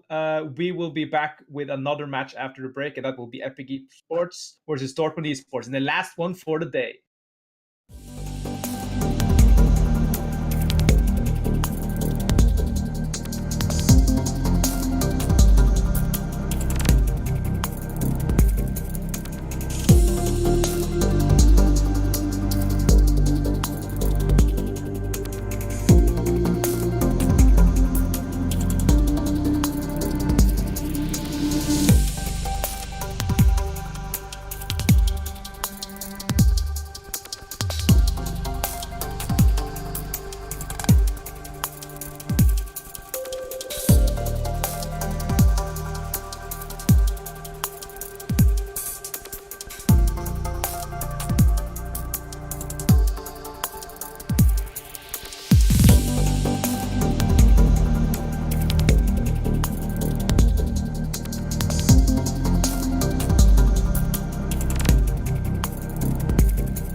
Hello and welcome back to the last round of today in this House Rivalry Finals. It's the last and final top 8 match we're doing today, and it's between Epic Esports and Dortmund Esports.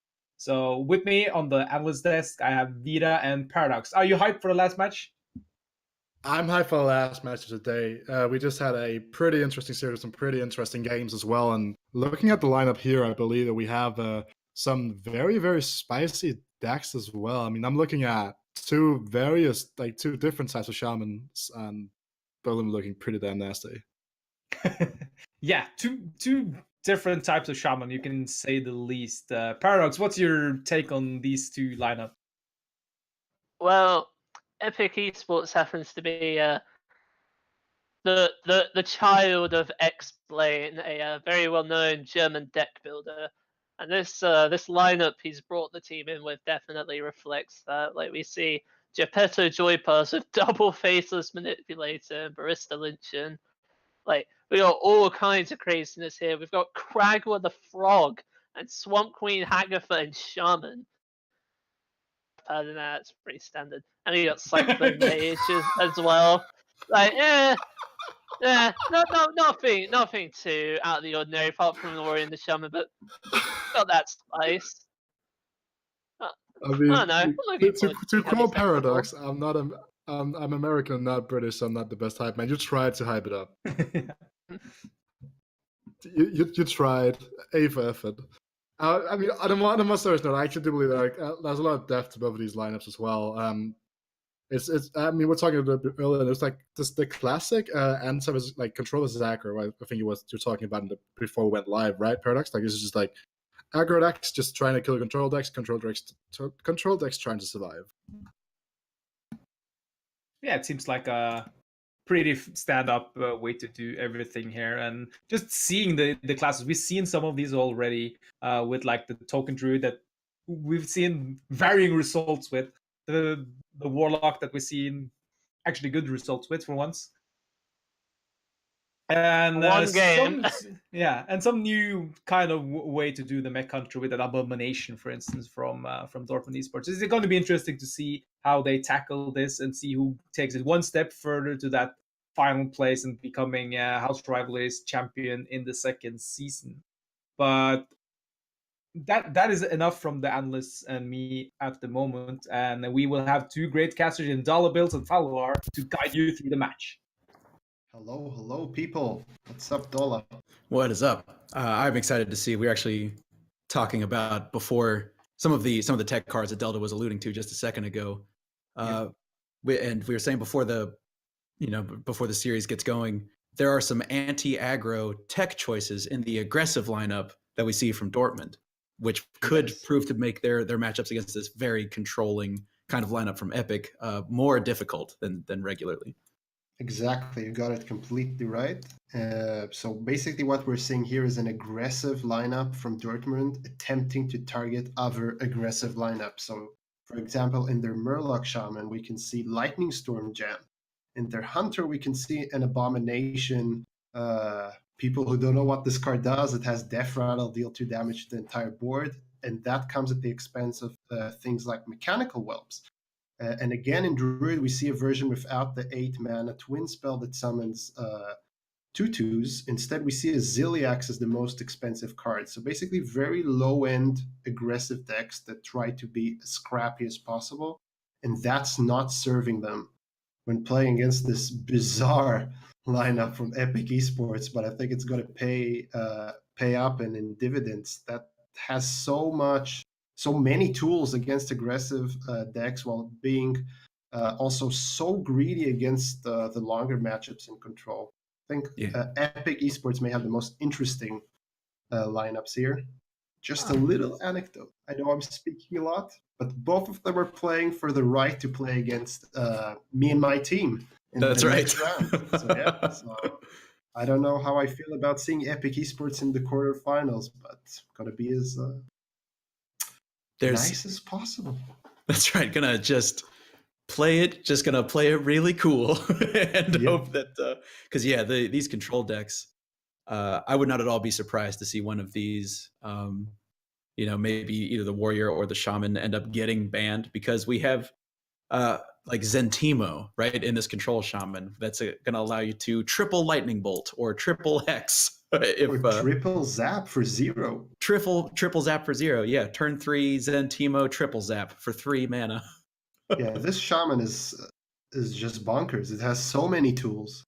It's so good with Zentimo, and it has Kragwa to double up on these removal spells. It has Thunderhead to capitalize on these removal spells. It just seems like it's going to get there against any aggressive deck, and that's why I think it's the prime target for banning. Outside of Warrior, that's also pretty strong, but the Warrior, I think Paradox talked about it, is bizarre as well. Yeah. 2 Faceless Manipulators. What are they in there for? I guess maybe that's an anti-control nod, or maybe anti-mechs. If you can't remove the mechs. A giant or Diffral mech, I guess? Yeah, steal a giant. If you can't destroy a giant egg or whelp of some kind, you can always just get one for yourself. Just go ahead and So that's my question. Like, I guess they're expecting Diffral cards like mechs and eggs, because against giants it's not that good. Because when mages have giants, and you just copy one of them instead of removing that giant, it's going to get Conjurer's Calling, and then your Faceless Manipulator didn't do the job that a big game hunter would have done, for example. Yeah, that's a great point. We actually see 0 big games. Big games hunter. We see 0 big game hunters in this warrior list, instead opting for the double Faceless Manipulator. Yeah. I'm fascinated. It's like a lineup that came out of the mind of some crazy genius, and that's probably X-Blane. But and it could be anyone in Epic Esports lineup. Can I also just point out that the warrior list from Epic Esports has a copy of Baleful Banker in it still, even though the nerf went in. Alyssiana costs 9. Geppetto Joybuzz, or potentially just having the coin, means you can play a 50-card deck potentially if you really want to. Well, you could always Faceless Manipulator a Shirvala and then shuffle it in your deck. Oh, that's true. Get your own giant Shirvala. It's gonna happen. No, not on this matchup though. Yeah, I'm really excited to see Epic's lineup in action. So I guess we're gonna get right to it soon. Yeah. But we are waiting for those bans. So let's talk a little bit. Okay. So the game has just started. They did just finish the ban, so that was fortunate. And I still don't know the bans though. I just know that they banned. Okay, so it actually is going to be a warrior ban. Man, all of our... Yeah, I thought the shaman and warrior are really close, because the warrior is a deck beats you up, and the shaman is a deck you think will beat you up, right? Right. So that's completely... It's so strange of a deck that maybe you're afraid to ban it because you don't know it that well. You think you may be able to high roll it. It's the warrior that you know is gonna punish you for sure, right? It has MC text for your whiteboards. It has all the removal tools you'd expect from warrior. Yes, it has weird stuff in there, for sure, but you don't care. The regular package is also there. That's right. Regular control warrior cards are good enough most of the time, and especially this lineup from Dortmund is definitely looking to leverage board presence to try to win games, right? We see it, like you're saying, the low curve Token Druid and Zoo Warlock, but we're actually going to see the third deck, the Mech Hunter.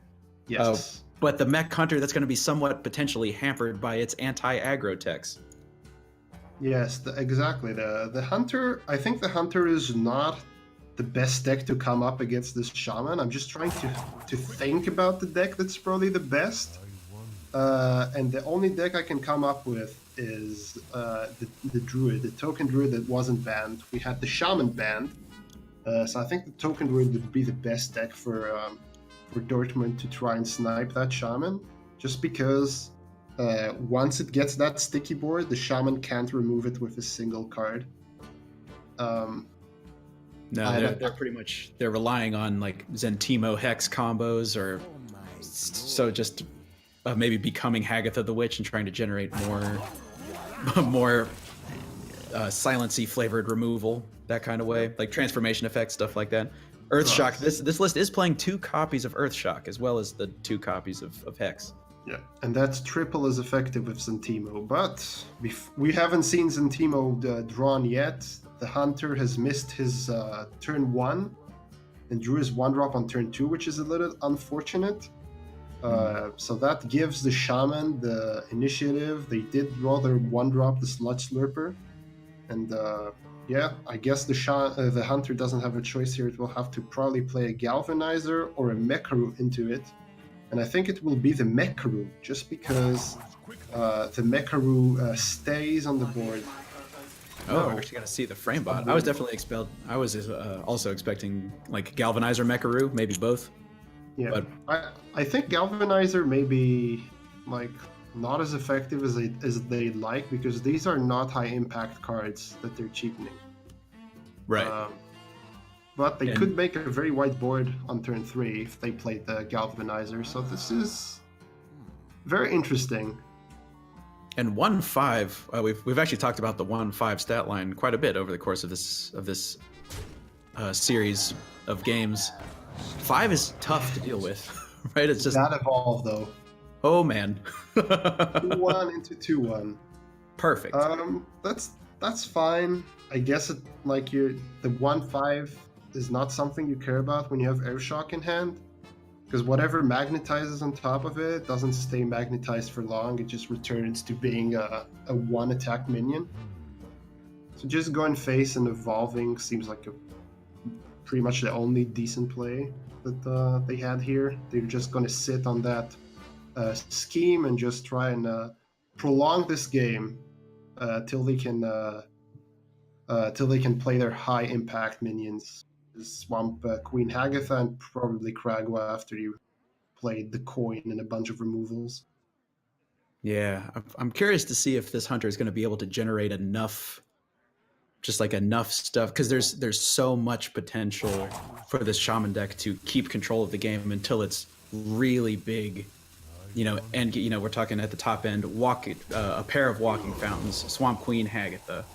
All of it happens again with Shudderwalk, right? All of your battle cries happen again with Shudderwalk. Yep, and it has, I think it has Spirits of the Frog. Don't catch me in my word here, but no, you're absolutely right. Frog, right? 2 copies of Spirit of the Frog, along with Kragwa, the Frog himself. Yep. So that means that they have the potential, right? The potential to go with a very how would I say that, right? They could spend all of their cards and just draw a whole lot of from them, right? Because they spend a zap for free and then they spend a 1-cost Earthshock. And basically, you're going to see them clearing a board and drawing heal. The 2-mana Witch's Brew, right? Yeah. And basically, that Spirit of the Frog should give them a lot of fuel and a lot of room to actually go berserk on these spells, because they can just draw them all over again. Yeah, that's right. The synergy between Spirit of the Frog and Kragwa the Frog, probably not surprising since they're both frogs. But yeah, the ability to play a bunch of spells, draw a bunch of spells, get all of those spells I think back. You pick Brewmaster Flark, right? I think so. Or you just keep the minion that you can play on curve. That's so awkward. These are so low impact minions. Yeah, they had to go for the Flark, because they just drew minions that don't do much, right? They contest like boards, but they don't go face very well. So the Hunter here, it seems like they're just going to have to ride on their own hero power, hoping the Shaman won't have ways to heal, and just try and finish it off with the Brewmaster Flark. And this is just basically a tempo Venomizer buff, just giving this Joey bot 2/2 in hopes of putting some kind of threat, some sort of pressure on this Shaman. But with the Haunting Visions off the top, we're going to go ahead and discover... Okay, what do you pick another Haunting Visions, or do you for the reroll, or do you go for Spirits here? I think you go for reroll. Just go ahead and rebuy, yeah. All right. Farsight looks good. Yeah, Farsight for 0. And of course, they'll be able to play Airshock for 1 on that 3/3. Oh, Oh, 6. they hit their Shutter Walk. Yeah, okay. That coin is not gonna go anywhere. I guess we'll just go ahead and Earth Shock off. Basically, 1 mana destroyed a card and a half. Yep. And we see here from Dortmund Esports 2 damage represented on board. They can't play their Abomination. They don't want to play their Leroy yet. And basically, they're gonna have to tracking again. And again, we see very low impact cards. Yeah. I think it has to be the Mekaru or the Missile. The Missile Launcher they cannot play this turn. Which mean if they don't pick something cheap this turn, they're not developing more damage on board. And this 2 damage that they have right now is not going to do enough.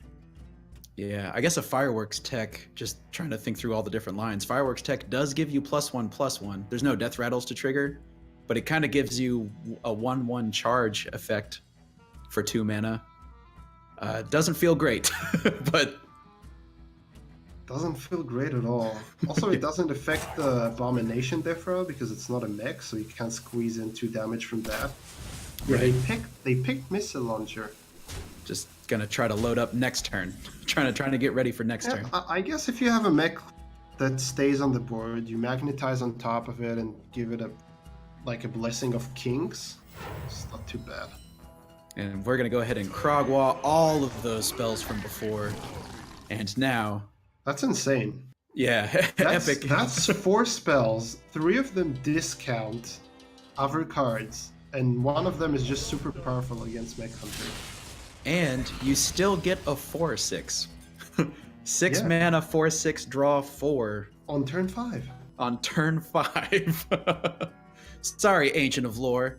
Your 7 mana, 5/5, draw 1 is looking pretty shabby. It's like unnerved Nourish with a crazy body. Yeah. That's... Wow, I don't know. What are they doing here? They're playing Missile Launcher, they're trading into the Kragwa, and then the end of the turn 1 damage clears it. But that means they're not going face. Yeah. But they know that they just got Airshock back. So if they go face, they know it will get Airshocked and immediately turn into a 1/2. And then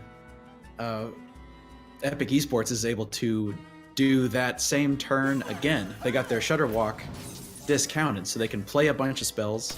But then they'll only Shutter Walk the turn after. What they need to worry about now is not dying.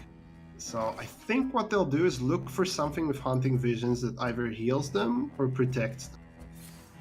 Yeah, their inability to find their copy. Oh, Eureka is potentially very good. I don't think you pick any of the other ones. Maybe Big Bad Voodoo in case your Kragwa dies, but I think it's just Eureka.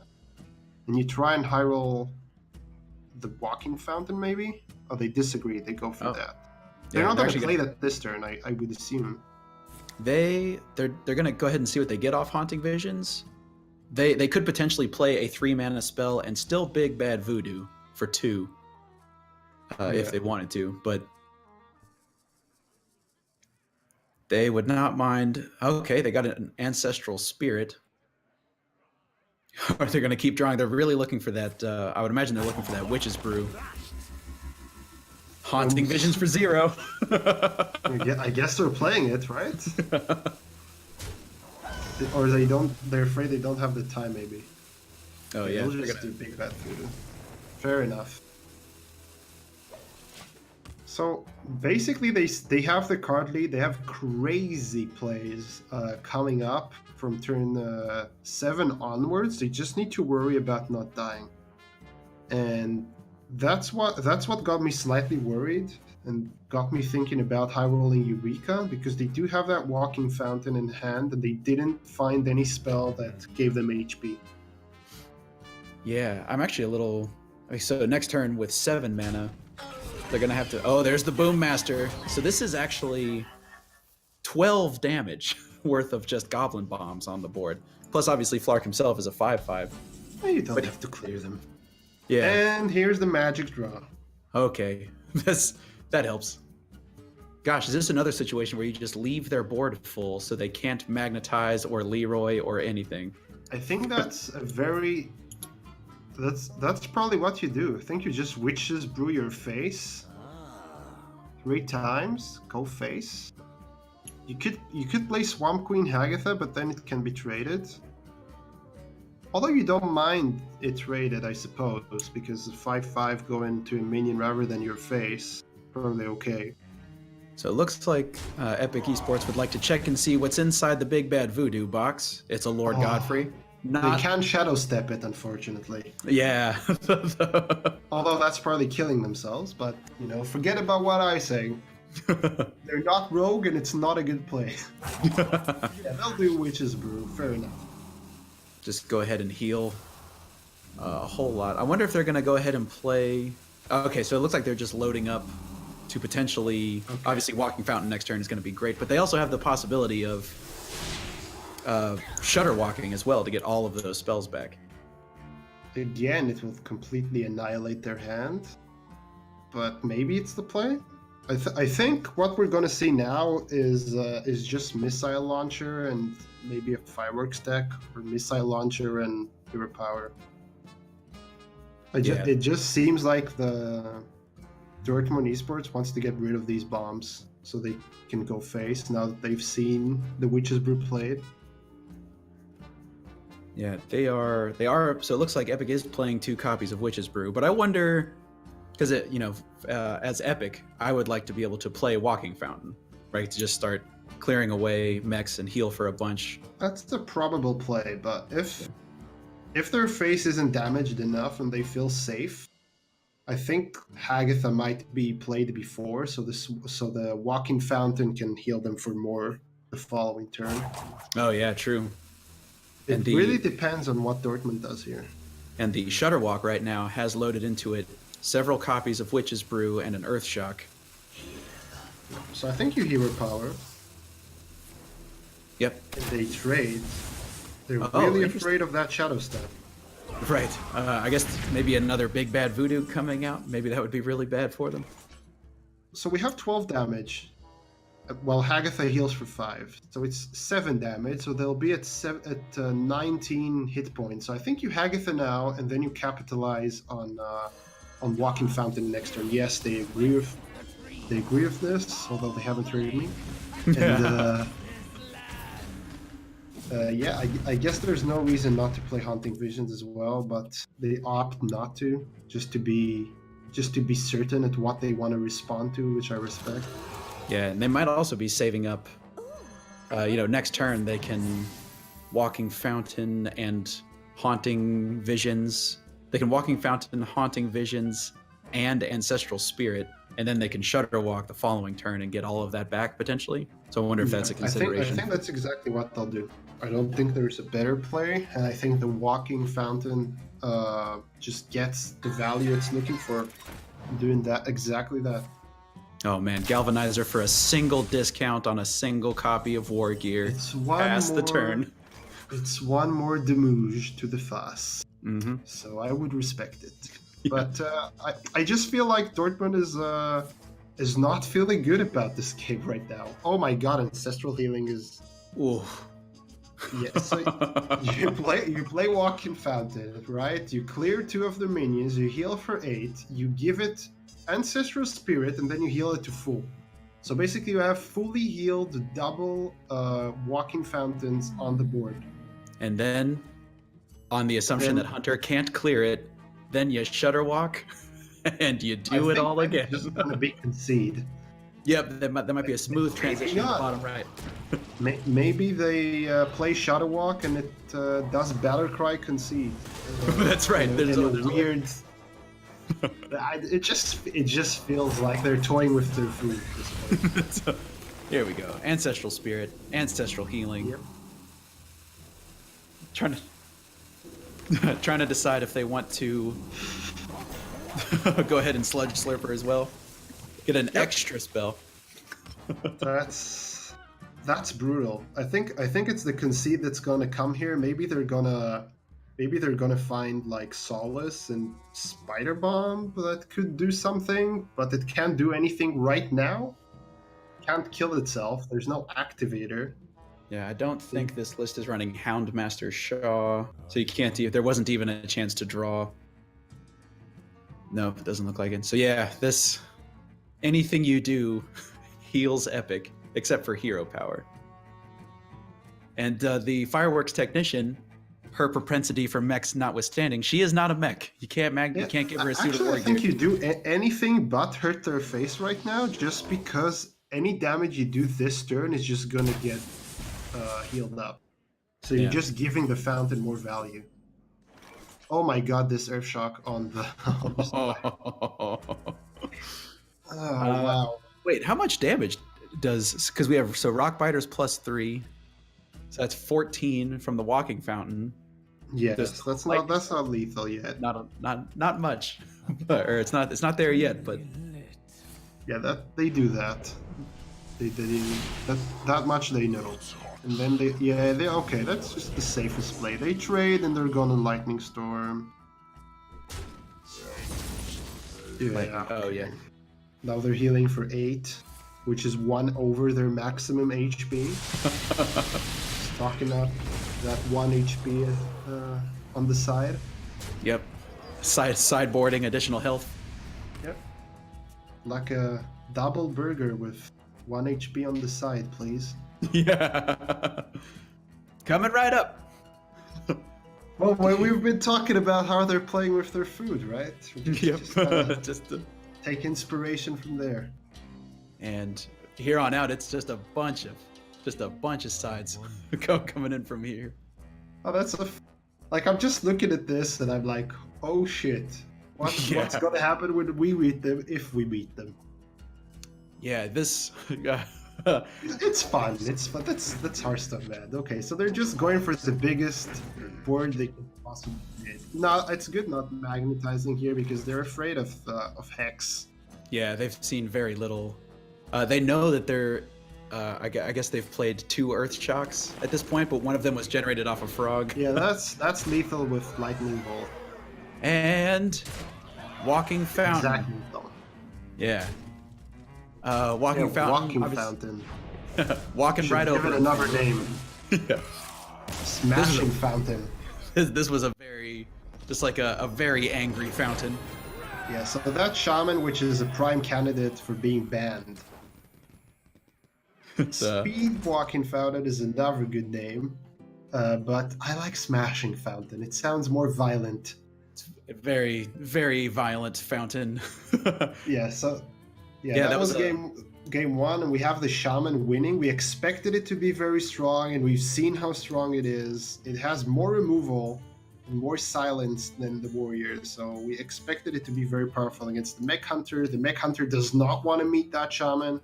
So that was Epic playing with their food, as we said, but it's not a good matchup. We expected this much.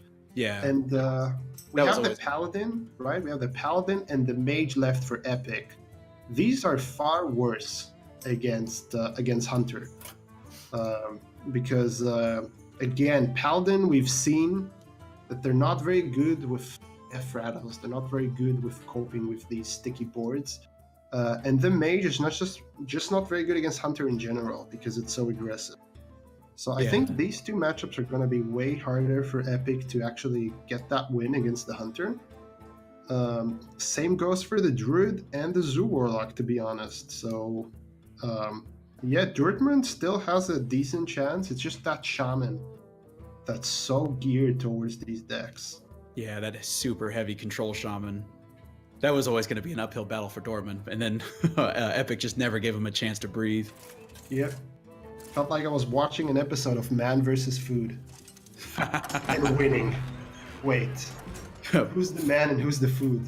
Yeah, the man won. The man. Man wins versus food. Yeah. So next game is incoming very soon. What do you think they'll queue? There was a slight disconnect issue for one of the players in the last game, so we're just going to go ahead and get that spectator client restarted. But it looks like it is going to be Mage versus Hunter. Dortmund sticking on the Hunter in order to... It's a good choice. Like the Hunter should be decent against both the Mage. Yeah, and the Hunter I just realized I can't see the mulligan. Sorry for that. I just I can see the mulligan. The hunter has a decent hand. I think it may keep it in its entirety, but I'm just not sure if they already mulliganed the cards away or not. So I don't know if that's what they did, or if they drew these cards after mulliganing them away. But if that's indeed the initial hand they had, I'd probably ditch the 2-drop. So it looks like. Yeah, they didn't ditch the 2-drop, but they ditched tracking and they ditched the 4-drop. So we're probably going to see them play upgradable Framebot or 2 or coining the Orsatron, depending, I suppose, on the board status and how aggressive they want to be. And we actually see in the mage list, we see 0 copies of Polymorph. They're instead using a couple of freeze effects, Frost Nova, Ray of Frost, and then actually the singleton copy of Snap Freeze. Basically, the mage wants to see Cyclone and the Apprentice as early as possible. It doesn't get there with Giant against double Venomizer, double Spider Bombs, especially not when they don't have the coin. So they're gonna just buy their time and hopefully get these crazy miracles with spells. That's why they keep the mirror image and not play it, for example, even unless they have to, of course, right? Yeah, if there's not a lot of initial board pressure coming in, they would very much like to combo their mirror image into. So do you coin Ursatron here, or do you play upgradable Framebot? I think oh boy, that's a good question. I think I'm gonna play the upgradable Framebot if it's me at the helm, just because in the future the ability to do stuff like coin missile launcher, or if there is a giant board with sea giants you can't deal with, the ability to missile launcher Venomizer combo a turn earlier can sometimes just really help. I really like Ursatron. Although, like, if you draw a decent magnetic minion on turn 3, maybe you can coin the replicating one. But they don't have anything to take advantage. They don't have anything to upgrade this upgradable Framebot with. Yeah, this Framebot stuck with just one big arm. Yeah, so now instead of having an Ursatron that can go face, they have an upgradable Framebot that will go face for 1, and not trade very well with the Banana Buffoon, so they'll have to either magnetize a Venomizer or play a Bomb Toss, which is off curve. So what I think they'll do is either play the Ursatron go face and let them clear it with the Banana Buffoon next turn, or they'll Bomb Toss coin Venomizer to just start applying that pressure. I wonder if there's a consideration for just Bomb Tossed off curve and pass the turn and hold on to that coin. I think it's very weak. Like how much does the hunter take advantage of the coin? Like, it could coin Venomizer, Missile Launcher, but that means the hunter, which is the aggressor here, pretty much forsakes the plan of smorking down the mage and goes for, okay, I'm just gonna wait till you have a massive board full of giants so I can coin these 2 cards and clear them. Yeah, that's a good plan point. For the hunter. I don't know if it's the best plan, but it looks like the plan they're going for. That's the. Well, right now they're okay. The mage is just not having anything. Like one cyclone is enough to go off here, but they haven't drawn the cyclone, they haven't drawn the apprentice, and they haven't drawn the mountain giant. The only card they have now benefits from a big, wide board, and that's not the situation anytime soon. Yeah, and we actually don't see the elemental evocation in hand either. We have a bunch of cheap spells, but then none of the things that you can use. Oh, there is one in hand. I'm sorry. Yeah, it's right in the middle, almost. Right in the center there, right in the middle, hiding in the crowd between the Nova and one of these 4 bananas. One thing I will say for this mage hand is it's very rich in potassium. That's very true and very hilarious to me. Sorry if I cringed anyone out. Lots of potassium mage confirmed. Yes, potassium. Oh my gosh, Stan Sifka, right? This is Stan Sifka's mage from AGG, right?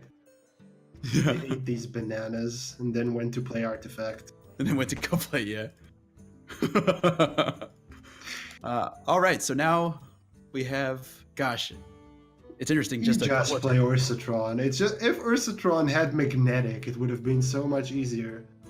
But like if you play Ursatron, the Banana Buffoon just trades it for free. If you magnetize the Venomizer on the bomb, it gets pinged. So if you magnetize it on the 1/5 upgradable frame rate, yes, it trades into the Banana Buffoon, which you have to do, or else the Banana Buffoon will get buffed and clear your newly upgradable frame rate. It's really an awkward turn. I think they have to trade into the Buffoon. Yeah. Yeah, they're gonna go ahead and clear the Buffoon and hit that hero power button again. Yep.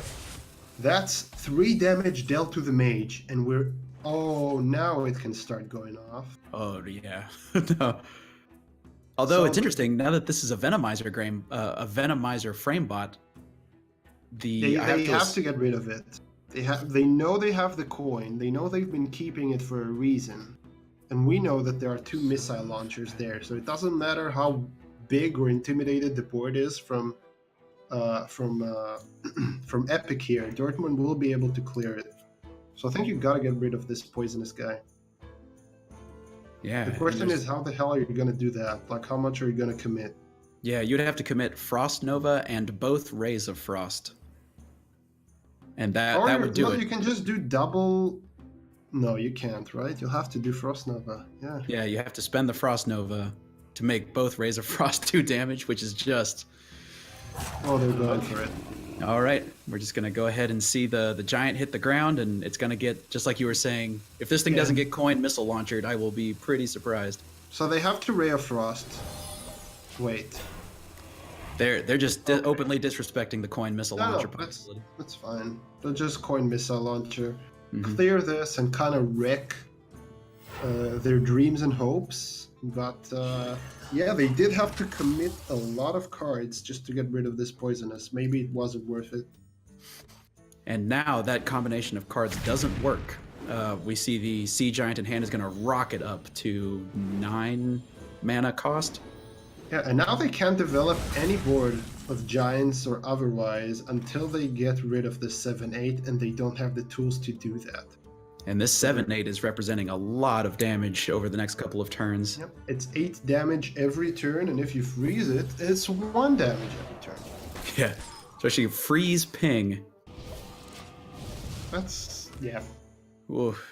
That's gonna dominate for a while. They need that Cyclone to give them something to do about this minion. Interestingly, because it's a poisonous missile launcher, anything that Dortmund develops is also going to get immediately destroyed. So if you want to play cards, it seems like you kind of have to magnetize it to this. Yeah, which means that the freezing Ray of Frost is just very powerful here. And that's why they're not going for damaging with it. They're just trying to freeze it turn after turn, because that minion basically, as you said, prevents the hunter from developing a wide board as well.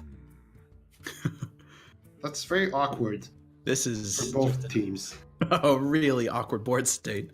Yeah, but that minion is not going anywhere unless you high roll a Cyclone.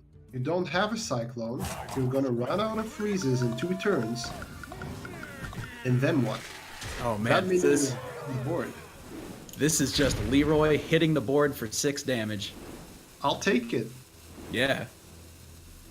They have to run out of freezes eventually, right? Hero powering here and Leroy hero powering next turn, because that's slightly off curve and less efficient. Yeah. I wonder if there was an argument for that turn potentially just attaching another missile launcher to this upgradable frame bot. That can get them, what is that, Snap Freeze? What is that spell that destroys a frozen minion? Snap Freeze, yeah. As long as it's frozen Snap already. Freeze? Yeah, Snap I'm Freeze. a genius. There's a single copy of it run in the deck, and then obviously it can come off of Magic Trick. Another freeze. Didn't they just cast Magic Trick? They're actually deciding on Magic Trick right now. I'm not seeing it for some reason. So the choices are Frost Nova, Ice Barrier, and Mirror Image. Frost Nova allows them to stall the board one more time. Mirror Image doesn't really do anything. Ice Barrier. Just go for Frost Nova. Yeah, I have to imagine you're gonna I would definitely be interested in this Frost Nova, especially with an Archmage. Just play Frost Nova this turn, play Frost Nova next turn, and then Ray of Frost when you hopefully get a Cyclone. And there's also the Archmage Antonidas in hand. Yeah. So Yeah, if it gets one Fireball, you can kill that. Upgradable Framebot, I suppose. yeah, man, this upgradable Framebot. I would like to see some fan art of this Framebot. They went for Mirror Image. I guess that they're just going for more spells to be playable with Archmage Antonidas, but okay, I guess that's fair. Like, it doesn't protect the Antonidas, but it does the same job as freezing because it protects your face from the actual attack.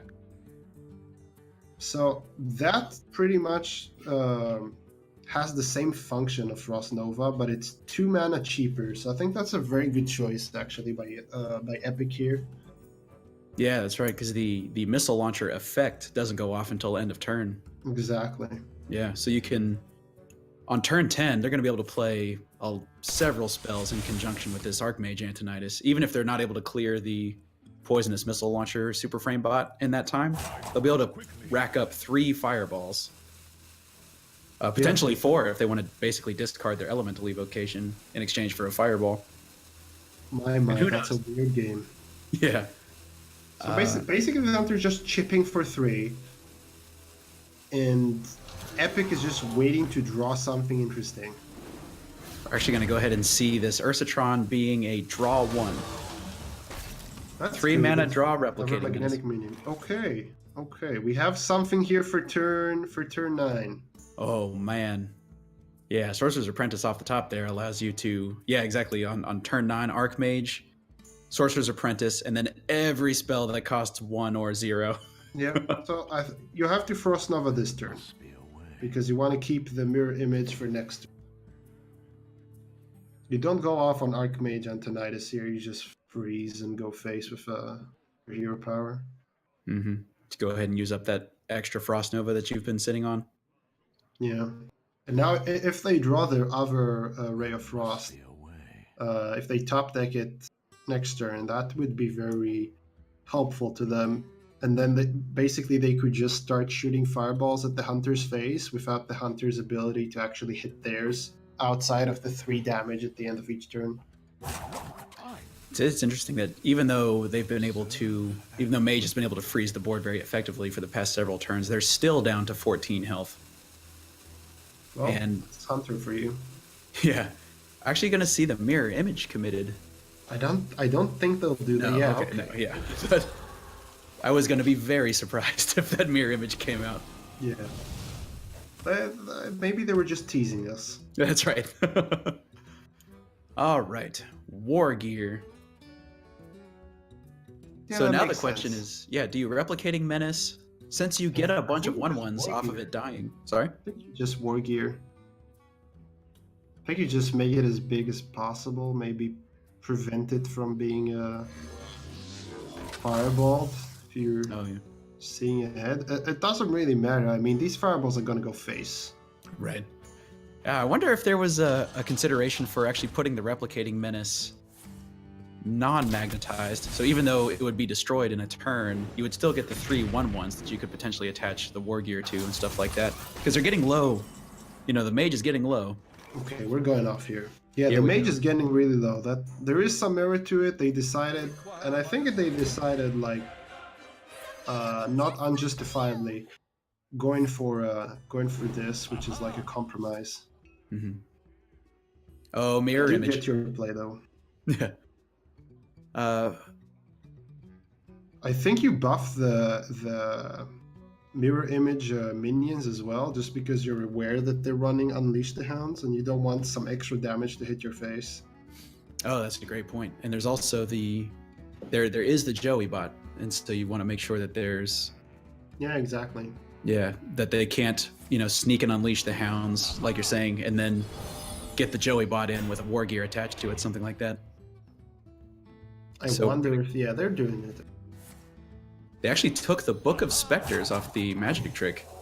I think that's fine. They want to find Cyclone, and now they just need to decide how many cheap spells are we saving for Cyclone, And how many cheap spells are we going to convert to fireballs? And I think the answer is we just want 4 fireballs, and we're keeping the banana for Cyclone, because 4 fireballs are enough to kill the hunter. Yeah, that's right. Especially if any of this board survives. Yeah, and I think they played it well. Like, I don't know what were the other choices because I have problems seeing the choices. Mirror Image, Book of Specters, which they chose, and then a counter spell. Those were their 3 choices. Okay, so I'm fine with that. I think they need to find some sort of an out, and they do have Ray of Frost in their deck still. But it looks like they're going to die. Yeah, that's interesting. I wonder if there was an argument to be made for picking up the other Mirror Image. The problem is that produces more dogs, so I actually don't know if that saves them in that instance.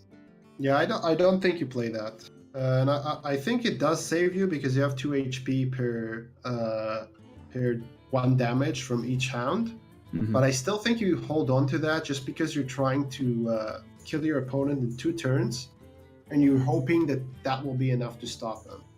So Yeah. I'm fine with them keeping it. It's just that they had Unleash the Hounds and the Magnetic Minion for the Mekaru, which was a very, very good play by them, as we said. Like, that allowed them to have another minion that actually attacks. Yeah, and I've never seen a missile launcher Venomizer combo stay on a board that long. Well, that was a very... I don't know what was that, to be honest. Yeah, that was just like... Yeah, it was like a poisonous giant, almost. Yeah. It had a poisonous giant on board that keeps clearing the board, and there's nothing the mage has in its arsenal to deal with that. So it was... Yeah. I wouldn't even call it bizarre. We just call it one of the most awkward games I've watched recently. Just no team had anything to do. Everything just kept dying to that giant, and then came the play. They waited. Dortmund just waited for Epic to be low enough on their mage, and then they went for that Defrail Mekaru. Yeah, and I wonder if we could, load game for that last one. I would love to see if they decided to Frost Nova double Ray of Frost, that upgradable framebot way in the beginning. Yeah. How different it would have gone. But it looks like we're going to see Paladin against Token Druid. Yeah, talking about awkward games, this might just be one of those awkward games, because we've talked about this matchup before. The Paladin is a good choice when hoping for other control decks or aggressive decks that don't stick to the board like Token Druid. So Token Druid basically is just going to swarm the board after every board clear you have. And if you don't have the right combo with Pyromancer, you're not going to be able to clear the Death Rattle Treants as well. So it's very awkward for the Paladin, but if the Paladin just has the right amount or the Druid misses on the stickiness, then the Paladin can just get to where it wants to get. And we're talking about Shivalas and big, annoying... well, wait, actually, do they have the mech package? I had the mech package in head. No, it's just regular Shivala. So basically just Shivala. So the Paladin needs to draw in a very good sequence here. I think it's way less favored than the mech version. And on the other side, the Token Druid being able to play Acorn Bear on turn 1 is just one of the best plays you can do in the entire game. And it has a 2-drop. That's not trivial at all for Druids. But on the other side, we have Pyromancer with Coin, which gives the Paladin a lot more room to breathe. Usually that's a very big indicator. And of course, it draws both its Wild Pyromancer. It has 2 cheap spells to combo with it. And really just finding all of its... I mean, the Novice Engineer is almost a token itself. It's just a little token that draws a card. And now the question for Dortmund is, do we trade the Stellar Dress, or do we Hero Power, or do we trade the 2-1? Like, all of these are uncomfortable. I think what they'll do is just Wrath. Sounds weird, but it gets the value done, and the board is still awkward. Right, it's still 4 damage hitting you. If you play Microtech Controller, you're just gonna get Consecrated, or you're gonna get Wild Pyromancer with at least a coin. Yeah, the Microtech controller, just the way that the health is distributed is just really uncomfortable against Pyromancer.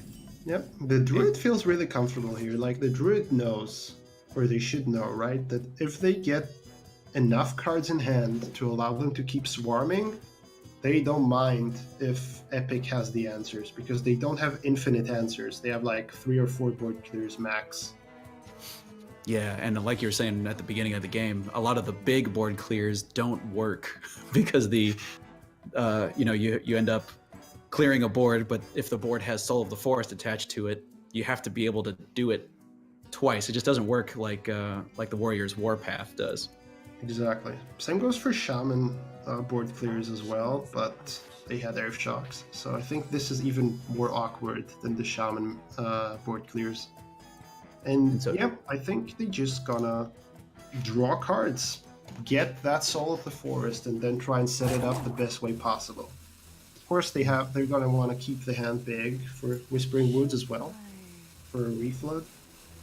And yeah, that's right, because they already have the Whispering Woods in hand. I would imagine this matchup is probably slow enough that you can wait to try to do your ultimate Whispering Woods Soul of the Forest combo.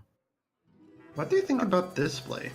I was expecting a Novice Engineer myself. I would expect the same. That Thalnos with Consecration is 3 damage, which gets rid of buffed minions on the board. And I found that play very strange. Like, you have a draw here, it's the same body, and you're not using the spell power. And now you've the allowed second this. Wrath was drawn, basically giving them so much value here. Although the deal 3 damage to a minion is not that impactful, it fills up their hand and allow them to have crazy Whispering Woods for a refill. And right now they're just hitting for 4 or 5 damage every turn, and the Paladin is at 19.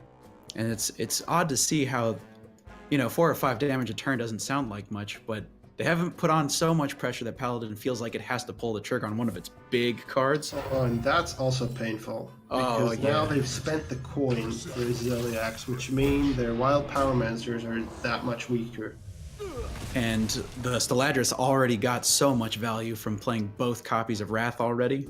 Yeah. And now Zeliax is traded by a 2-1, or it just gets damaged by a Solar Wrath, which is the deal 3 portion of the Wrath.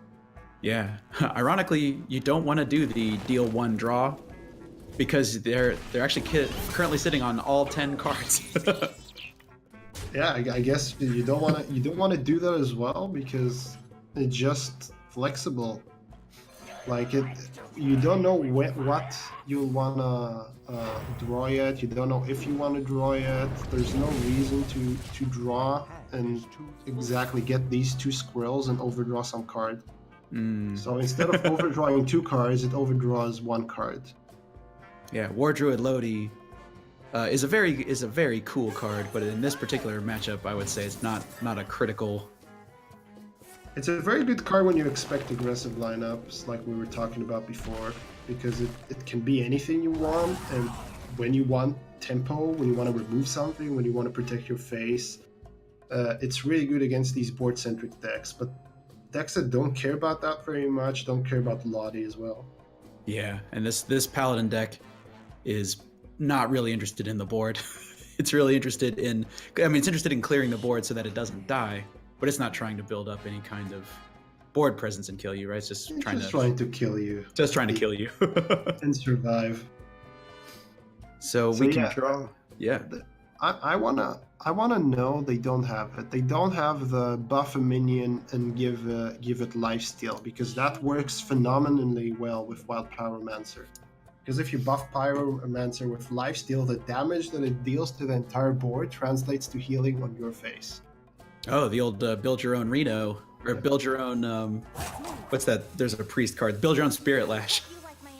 Well, it's even better because you can do it twice. Yeah. It's like double Spirit Lash. But yeah, they're not running this card. They're just running a very traditional version of Shirvala Paladin, of the OTK version. Except for that humility. I don't see. I guess that's like a nod towards mages, because that's very good on a giant, let's say. Yeah, although it doesn't, it still allows it to get Conjurer's Calling, like we were saying in one of the earlier that's still matchups. a turn where it doesn't hit your face for 8. So Yeah. they'll have to wait one more turn to do that damage. And it's one more turn for you not to use your big room rules.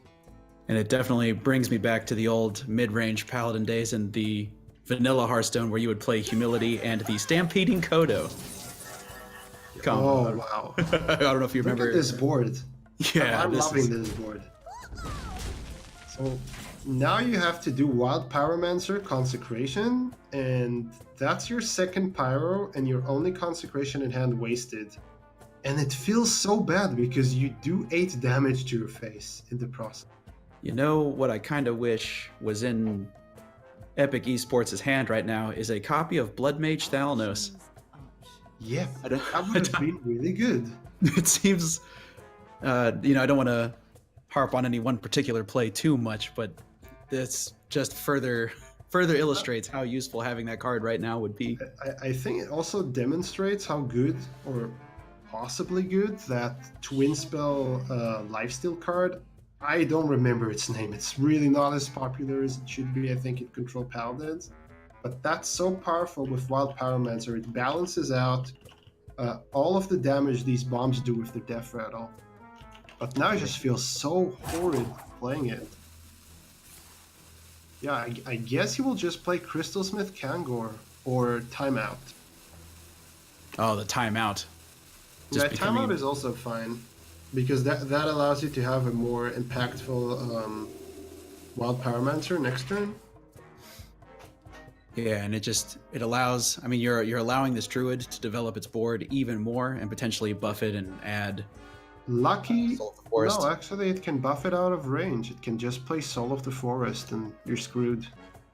Yeah, you can actually Soul of the Forest and Replicating Menace, or you can just throw out some squirrels, and make sure you hit them with Soul of the Forest as well. I think you just throw the squirrels here. I don't think there's a reason to play the Replicating Menace. It doesn't add a significant amount of HP. Adds 1 HP. So I guess you'll attach it to maybe your Explodinator or something. Yeah, and there's because if the Replicating Menace is able to be targeted, although there's not enough time, right? The Paladin doesn't have enough time to do stuff like. Yeah, they know that if they have Consecration Pyro and another spell, they clear this Replicating Menace, even if it latches onto a mech. But the Soul of the Forest had to be played. They played the Replicating Menace. I guess no harm, no foul.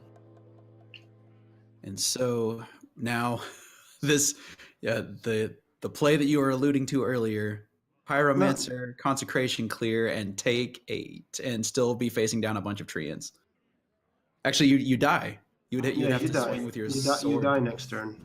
Yeah. You don't survive this unless you play the Prismatic Lens and get another timeout.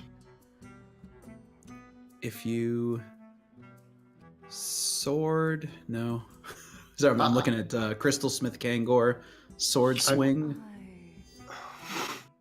That's not good, right? No, it's bad. Does it heal you out of range though? I think you do Prismatic Lens first. You do Prismatic Lens first, and then you Crystalsmith Kangor and hit something maybe.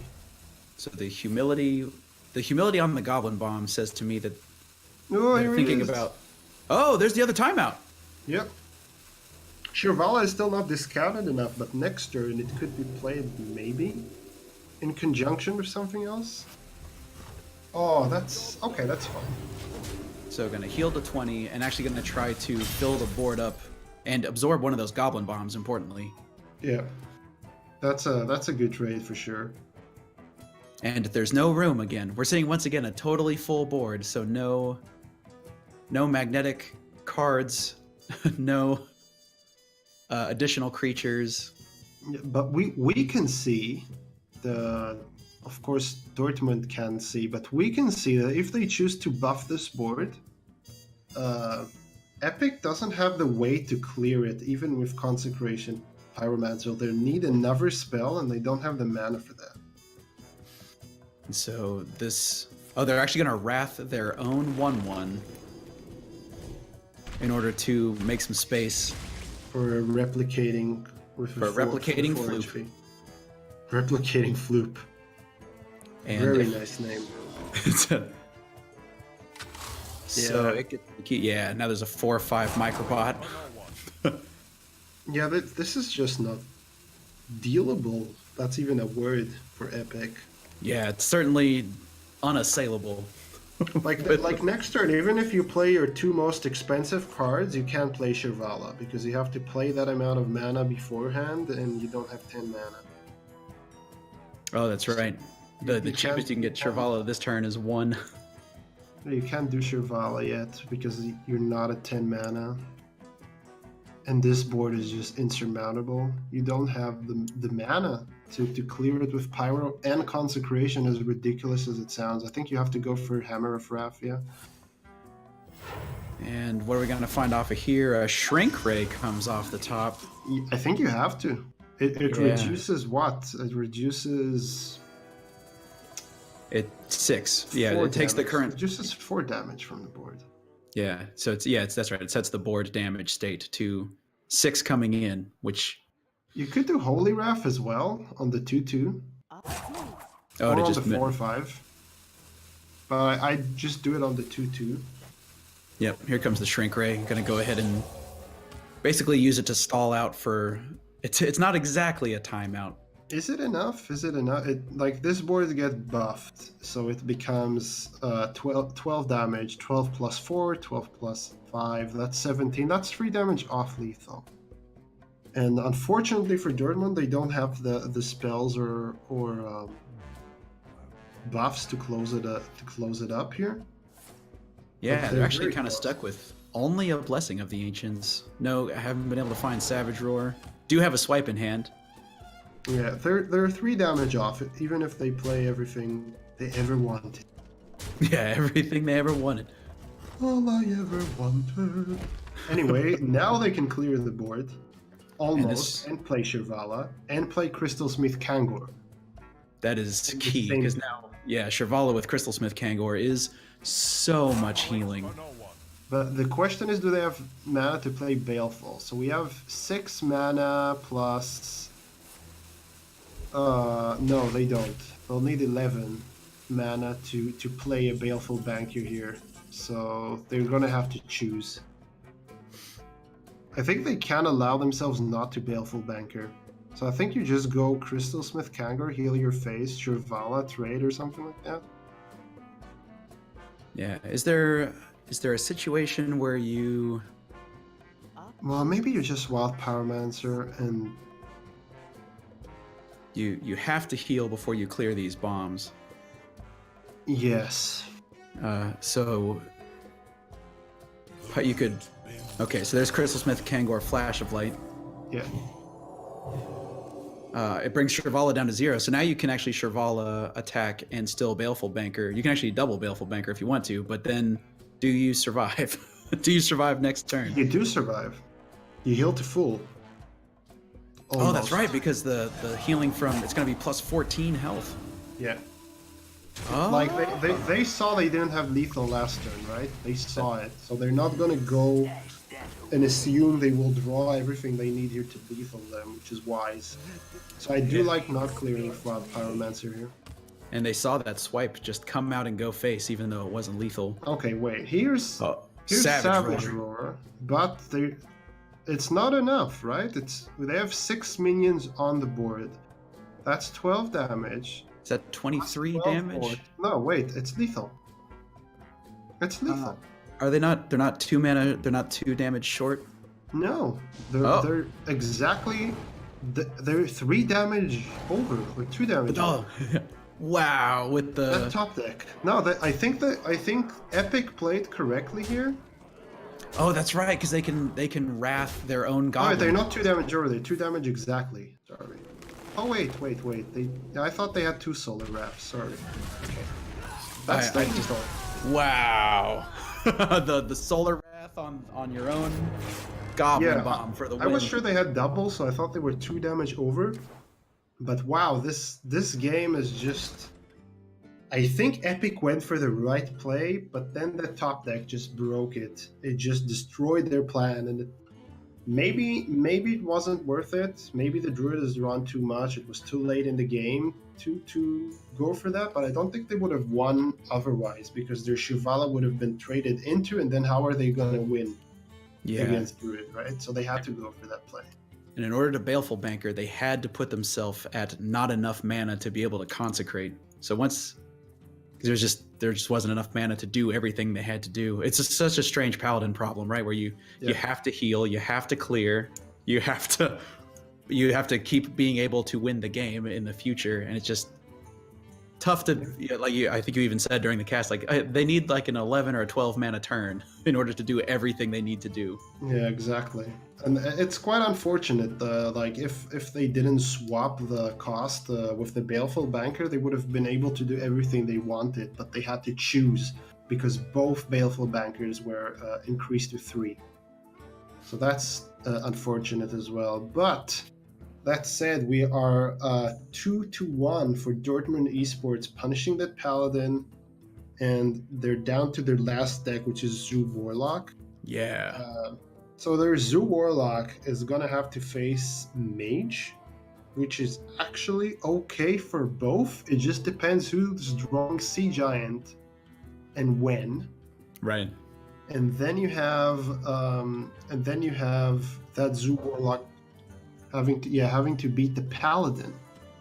And that's way more manageable for the Paladin than the Druid was, because the Warlock is not as sticky. It doesn't have Death Rattles except for Scarab Eggs, which are not as threatening, because there's no super mega buffs outside of Grim Rally.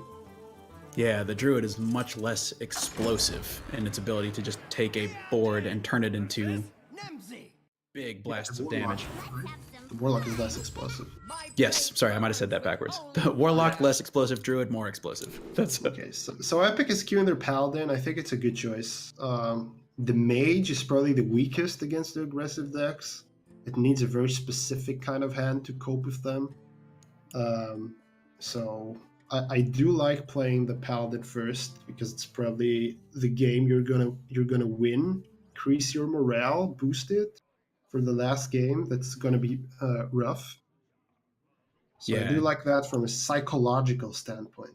And keep making them lose, right? Just keep making them. If you can win the going to the last game feeling like feeling epic. Right, that's right. Feeling epically epic. Esports. I want to say feeling like an Oslo Lion, but then I realized. Then I realized they are Epic Esports from Germany. And so we actually see from Switzerland. We see the Zoo have, because we saw a pretty awkward Zoo draw earlier on in the day.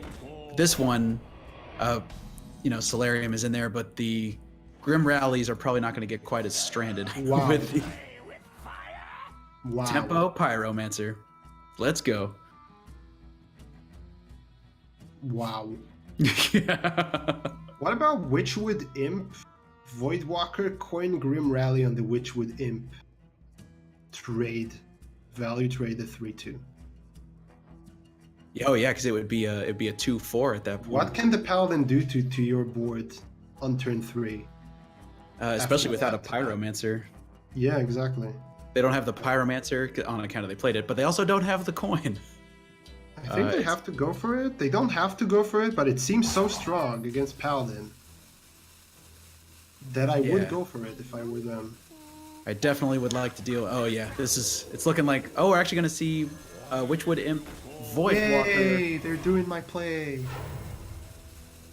Okay, so they're going for maximum tempo, realizing that Paladins don't have the tools to cope with that on turn 3.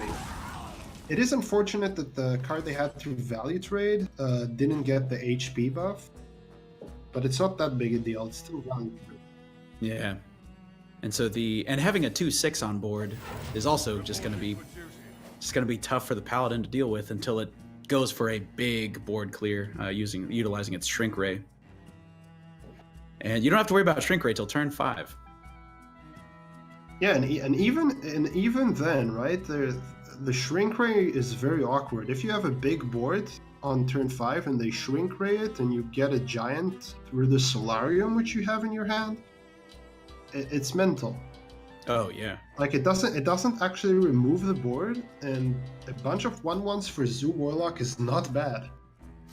Oh yeah. So many ways to capitalize. Obviously, not as much explosive damage as the Druid, So but they're it does have facing ways a to. choice, right? They're facing a choice here. Do we go wide with Microtech and make them have Consecration, or do we tap, play Witchwood Imp and take it step by step? But then that's not very good against things like True Silver.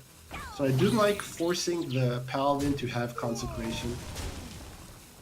Yeah, and Yeah. they are going to be rewarded on account of there is no Heavily consecration. So as the Paladin now, you're staring down what 4, 5, 6, 7, 8 damage just Yeah, on board. And you don't want to play a minion, because if you play a minion, you're making the giant cost 4, which could be played next turn. So actually, you may just go for Prismatic Lens here or for Hammer of Wrath, depending on how you feel. But you don't want to develop a minion here because you'll end up facing a giant, which will force you to play Shrink Ray, which is an answer, but it's not a real answer. It still keeps 6 damage hitting your face every turn on the board. I've never actually seen this happen, where a Prismatic Lens hits 2 cards that cost the same. Really, I've seen it a couple times actually. And it's just a 4 mana draw 2. And these are very useless cards for the Paladin. Like, these draw cheap minions that don't do a lot. Yes, it gets you closer to what you're looking for, but it doesn't draw you the Pyromancer, the Christology, and the Baleful Banker just shuffles crap you don't want into your deck. Yeah, and the Crystal Smith Kangor is one of the cards you want to find off Christology, but it's in hand already, so you don't even. Ditto for the Novice, right? Yeah, so there's just not a lot. There's just not a lot going on. Oh my gosh. Okay, so for this turn as the Warlock, are you tempted to Witchwood Imp Evil Genius? And just. I think you Evil Genius something that's not the Imp, but they're going for the Imp. Okay. And let's see what's in the box. I don't Deal 2 damage. I don't think they'll play another minion, just because if they draw Giant, they play Giant. So I think they'll keep their hand and force Epic to clear this. That's a good top deck. That is a good top deck. Pyromancer, Christology is a big old whirlwind effect that actually clears 3 minions. I don't like it yet. I think I like Ziliax. Or no, that's just awkward. All of this is very awkward. Once again, the Paladin just doesn't have enough mana to do, and they don't have their copy of, because they're not playing it, Light Forged Blessing. That's the twin spell that lets you super duper Spirit Flash. Yeah, they're like anti-control, so it makes sense that they don't have it, because why would you need it, right? Why would you try and clear massive boards with Wild Pyromancer and require that healing in addition? But that's the lineup they faced, and they're getting punished for not taking that in. It's actually solved a lot of problems for them. It's interesting to see how there's so many anti-aggro techs inside the Dortmund esports lineups. Oh, they're going for it. That's it. They don't have any more Wild Pyromancers. They draw an Acolyte of Pain and another Novice Engineer. Holy moly. Oh, man. They right now, if they want to clear the board, like a board that has more than 2 HP for its minions, they will need to have Shrink Ray Consecration combo. They cannot use Wild Pyromancer anymore. And that's a 9 mana combo. Unless they Prismatic Lens something. I think they either take Sense Demons just to draw more efficiently, or they take Void Contract. Void Contract just annihilates the combo potential of the Paladin while not doing anything really to the Zeus deck, because your deck is full of 1/1s and carpets and like 1 more carpet, right? And 1-drops. So you don't care about cutting half of it. Yeah, I guess both Sea Giants are in there, but yeah, most I of don't the. think you care. You're just killing. I don't think the, you care. the paladin.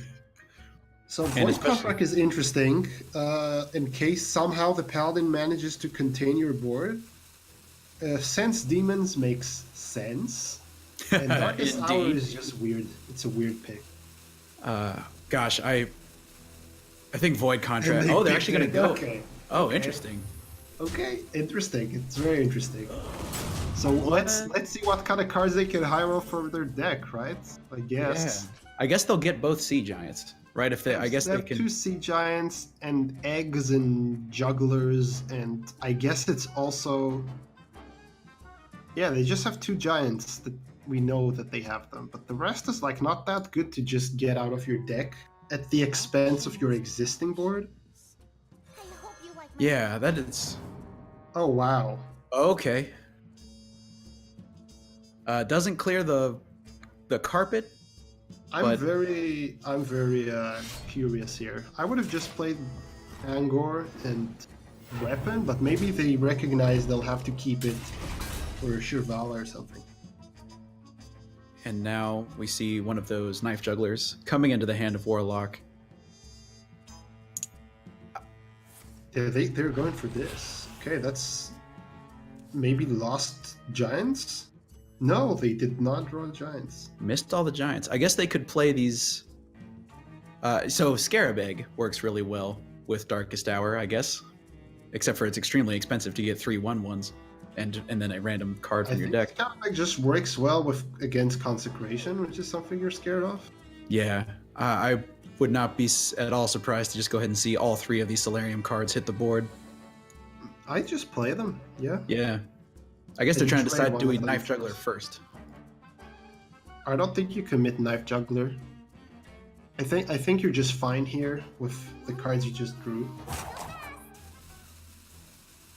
And you want to buff, obviously, one of the minions that can hit face. Oh, they are going to commit the Knife Juggler. So they're just going to go ahead and... I don't like this. I like hitting the face for 2 more damage. Are they... The Juggler just did not hit the Novice Engineer. I just think they missed 2 damage to the face, and I don't think they had reason to do that. Like, I guess Yeah. they didn't because the Juggler hit the face twice, and it's relatively the same. But because it's relatively the same, why choose to discard the other one while you're not discarding the Juggler? Both die to Consecration, right? Yeah, and one just gets milled out of your hand. That's Yeah. that's an unusual course of action. At this point, I feel like we can consecrate and Crystal Smith Kangor and swing our sword. And that's what you do, I'm pretty sure. I don't think there's any other play. You don't And you can mind taking 1 damage healing for 4. Yeah, and we can finally kill this magic carpet. Is there any alternative play? I guess you could also Kangor Ziliax and sword swing. That would allow you to heal for, But 6. that keeps the carpet up. Yes, that's definitely, which is a And major it keeps the downside. juggler up. And it keeps the board up. Yeah, I don't see any other play. You have to Consecration. Maybe you don't commit the Crystal Smith, but you have the Consecration. Yeah, okay. They go for that play. I think it's the best play. They don't really have a choice. So now they have an interesting opportunity to go ahead and cast this Darkest Hour. Oh, Hey, never it's, mind. it's El Gigante. Ooh, wow, wow, wow. Okay, they have to Yeah. trade a Scarab, they have to play Kobold Lackey. And then the question is, do we Giant or do we Darkest Hour? I think we Giant. Yeah, the giant is just a guaranteed. So Although they didn't play it before clearing the Kangor, so that makes me think they're planning to Darkest Hour, or that was a mistake. That's a bad play because that play, like if you play Giant, right, and they turn the Giant into a 1/1. Oh man, 2 Battlecry minions come out. Yeah, but if you play Giant and they turn it into a 1/1, then you can Darkest Hour and get something out of the board. Like something better into the board. But now they just made it so the Giant is not really playable. Okay. timeout coming into hand, but Epic Esports hasn't really been able to move through their deck that quickly. They're actually behind the zoo. I think they're behind the zoo, but they're also way ahead now. Yeah, I mean, they've weathered several boards worth of pressure coming in from the Warlock. I can't fathom that pick for the Zoo Warlock. It's like, why would you want to kill your own board, right? Because you have to have a board to kill. To get a board of same-sized minions. Because statistically your board is full of crappy minions. You have crappy minions on board. It's not like a useful swap unless you have Rafam or something, right? That you're gonna play and turn those into legendaries in your deck. So I'm really thinking that it was the wrong choice. I think if you went for Void Contract, or if you went for just draw more consistently, it would have been better. And we're going to see if they can figure out a way to navigate out of the situation that they have put themselves into, because this Shrink Ray is going to come down. Look, I don't know if they would have won, right, with other picks. I'm just saying that it seems like a very peculiar pick when you're playing Zoo Warlock. Maybe they would have lost anyway, right? I don't know. Oh, man. Both Shrink Rays in hand now. That's They have double Shrink Ray already. Yeah, so with the acquisition of the second Shrink Ray... The acquisition. Yep. Oh man, what was that? Nexus Champion Sarad, right? Yeah. An acquisition. Oh, man. Acquisition. I love that word. Yeah. Now it seems like, just like you were saying, how the Paladin is feeling ahead now. They've managed to stabilize pretty effectively. They're going to be able to really cheapen up Shirvala for next turn, to completely nullify the threat of this Sea Giant. Yeah, and now would have been a good turn to destroy these two 1/1s and maybe get the Alpha Giant. But yeah. Oh man, Sea Giant destroyed by Grim Rally. What is this universe? I guess you have to Grim Rally. I guess. You really want your second carpet, but you don't have it here. I think it's like a final stand. You don't have any ways to draw cards except for your hero power. So it's just one extra card every turn. So you're never gonna play your entire mana. No, and there's no... I think you just trade the Mekaru, buff the Giant, kill the Abusive Sergeant, and go face. Oh yeah, use the Grim Rally on the Abusive Sergeant. And there's... so here we go. We're gonna have as much damage as possible going into the face, but between all of the control tools that Paladin has been able to find over the course of drawing pretty aggressively as they can, it's looking tough. It's looking tough for this zoo. Don't be fooled by the life totals, right? Ziliax is available. You can already shuffle it back in your deck. It heals you for 7, which is more than the damage that's currently represented on board. Oh yeah, that's... And you can just Flash of Light for fun. No, you're playing it for 2 mana. You don't need to discount it. It's fine. Baleful Banker successfully. I think that's the time to concede. But I'm just one of these tilted people that concedes the moment they think they're losing. But I guess they'll play it out on 2 more turns. Oh, that doesn't work. It's a 2-drop. They managed to find their carpet, but it's several turns too late, and anything they do is going to be immediately nullified by this Shirvala. Yeah, so also now, like... Yeah, okay, they're trying to maybe snipe that Thanos. Nice. Hey, got him. That's a small victory. Yeah, a small, probably insufficient victory. And I guess you trade the 2/1 into the Shirvala. Maybe it will ping it so you can kill it. No, you don't. Okay. All right. Gosh, how do you... Now we're in the classic. How do you want to do this? I think you just True Silver Champion, go face, and play time out. Wow, that's so much respect for that carpet. Okay, I guess you're just going for controlling till the end. going for the, and actually this goes back to something you were saying at the very beginning of the game. This is the much more demoralizing way to do it, right?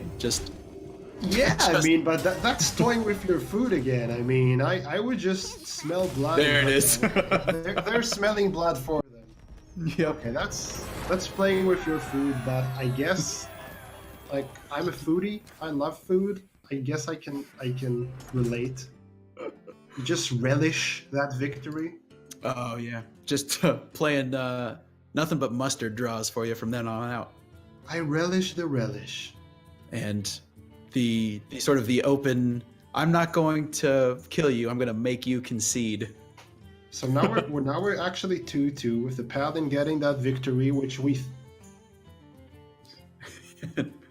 And wow, this is actually the first series that's gone the distance. Where now it's all down to this: Zoo Warlock versus Cyclone Mage. So the Zoo Warlock is favored, even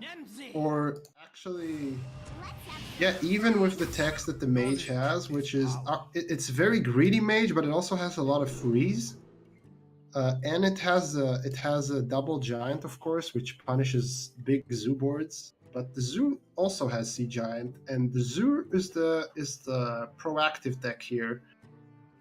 I think it's going to be very rough for the Mage unless he draws really well. And Sorcerer's Apprentice, Magic Trick is a good start. I don't know if you pick Elemental Evocation if you don't have Cyclone. But Sorcerer's Apprentice, Magic Trick is a good keep, I think. You don't have the coin, so you're not going to have Mountain Giants early, and you're not going to have a lot of what you want to do early, because coin is like the most powerful card that Mage can hope for. And that's just not what they want to see. The Mountain Giant.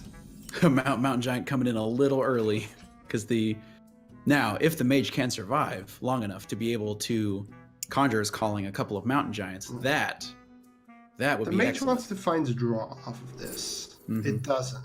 And now there's another question. Do we take Mirror Image? I think it's almost never, because you cheapen their Sea Giant. I think you pick Shooting Star. Shooting Star, yeah. Chances are Shooting Star is going to be just as good as Arcane Explosion, unless you are getting way behind on the board. Less good? Yeah, it's less good because Zoo can create wider boards than just 3 minions, but it's just slightly better with Cyclone, which they haven't drawn, so maybe it's okay picking the Arcane Explosion.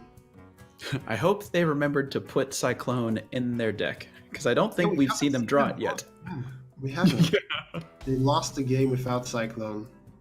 Yeah, they must have Cyclone, and we're not even going to check. I'm checking. They have double Cyclones. Yeah, it's in the deck list, but we still haven't seen it. And you just got that small doubt in me. Surely it's in there, right? Surely it's in there. Surely Temple, they have it.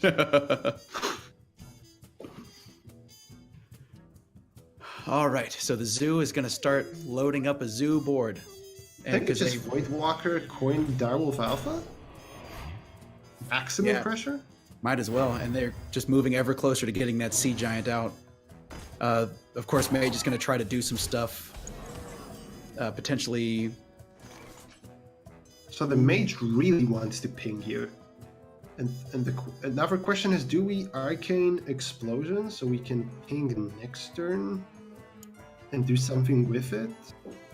It's not the Arcane Explosion? Or do we just ping the 4-1 here?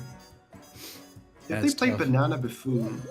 Okay, they're playing Banana Buffoon. It's completely understandable because, well, it is getting their hand bigger. It is better preparation for Cyclone top deck, and they have Rabble Bouncer to respond to this massive board that's shaping up. But not pinging that 4-1 is a lot of damage going face. Yeah, and actually that 4-1 surviving a turn just means that even if they do decide to Rabble Bouncer, they'll still want to be able to deal with the 4-1, because it takes off so much of the Rabble Bouncer health, right? They only have to find 3 additional health. There's an Abusive Sergeant in hand already. I think you have to Abusive and Grim Rally just to play around annoying clears. So you abusive the wolf, and then you Grim Rally the abusive, playing off curve. And basically, like, you've seen them keep a card they found from Sorcerer, so I guess you're assuming it's responsive. And you haven't played taunts, you haven't played threes. I guess you're just assuming that's what it is. Interesting. They're actually going to go ahead and commit the Evil Genius. It's fine. Like, I mean, you can't have a perfect read. We're seeing here Arcane Explosion, and we have our minds a little bit twisted because we know what's in there. That's right. But yeah, that plays on curve. It's decent from every perspective the zoo has. So, and they the still ability... pushed a lot of damage, right? Oh yeah, still definitely. I mean, the mage is already down to under 20, and it's only turn 4. Yeah. So now you have another choice. Do you Arcade Explosion ping and like get rid of a lot of the moves here? You get rid of. You also have. You just leave 2 damage on board if you do that. You could Sorcerer's Apprentice, and then snap freezes and Rays of Frost. Yeah, but I guess they're just saving it for the Cyclone that we haven't seen them draw yet. Yeah. It makes a lot of sense because just 2 damage with 1 HP is not something you care about freezing. And like, I mean, card. every HP counts, right? But yeah, but you have to give yourself a chance to win, right? Like exactly like you're saying. You have to believe that one of these days you're actually going to draw your Cyclone. Mountain Giant on 5. That's a lot of damage it's going to push face now. Yep, that's even more damage than I thought. And now the question is how much they want to respect Conjurers. Because they can't clear this Giant. You just have to commit a lot of damage. Can you afford to play around Conjurers? I think you can. But hold on a second. If there are 4 minions on the board, they can play 4 more minions, which discounts the Giant to 2 mana. So that's not enough. The Giant will cost not as much as they want it to cost. So I guess they're just... The question is, do we go face or not? Do we trade? I think they trade. Yeah, 5. Then the Grim Rally is going to come in and make it so that... Yeah, they trade. It doesn't punish them that much. They just trade 3 minions and still push 5 to the face, and then they don't even have to think about this ridiculous Giant or Rabble Bouncers that are super cheap because they've traded enough minions to make them unvalid. And already down to 10 mana, or up to health, already down to 10 health for this poor mage. Just getting hit in the face over and over again. Yeah, now it's gonna be the Hail Mary Sorcerer's Apprentice. I really like what Dortmund did here. Because they know that if they don't clear this Giant, couple things are gonna happen. Sea Giants are gonna be cheap, Rabble Bouncers are gonna be cheap, and if they have Conjurer's Calling, we can completely get screwed over. So the trades here were like so beneficial and so smart that I think it was almost inevitable they'll trade. But some people would just go face, right? It was really tempting. So, yeah, you're gonna be able to put them really low. But and exactly like you're saying, the this deck isn't playing any copies of. It's not playing any burn cards. It's not even playing Leroy. It definitely wants to just get an ironclad control of the board. No soul fires, no. So yeah, I think they're definitely very consistent with their strategy of trying to get control of a board, and then prevent the other guy from getting a control of their board. That's smart. They're just going in. Okay, that's not completely going in. They're gonna deal with this carpet. Yeah, I thought they were just gonna go berserk here with buffs and Sorcerer's Apprentice, but maybe that's... Oh my god. Wait a minute. Holy guacamole. Yeah, you just go face. Surely you just... Shirley Temple, you just Shirley go face. Temple, you just go face. Or maybe not. No, you go face. 7 to the dome, and all the taunts in the way. So if you hit him in the face for 7, right, they're down to 3. Yeah. And is there any healing in this deck anywhere? No. No, there's not. Outside of random stuff, but you don't have Soulfires or Leroy as the Warlock. You're gonna have to connect a minion to the face. So that trade is okay because they know they can buff the buffoon. They have 4 of these bananas. That's true, and actually, that they would be able to buff a rabble bouncer as well. They still can. I think they're just doing that. I think they have to. Well, they don't have to. They never have to, right? But I think you go Sorcerer's Apprentice, Rabble Bouncer, start buffing it and freezing. Like how much longer can you hold on to these spells and minions in your hand?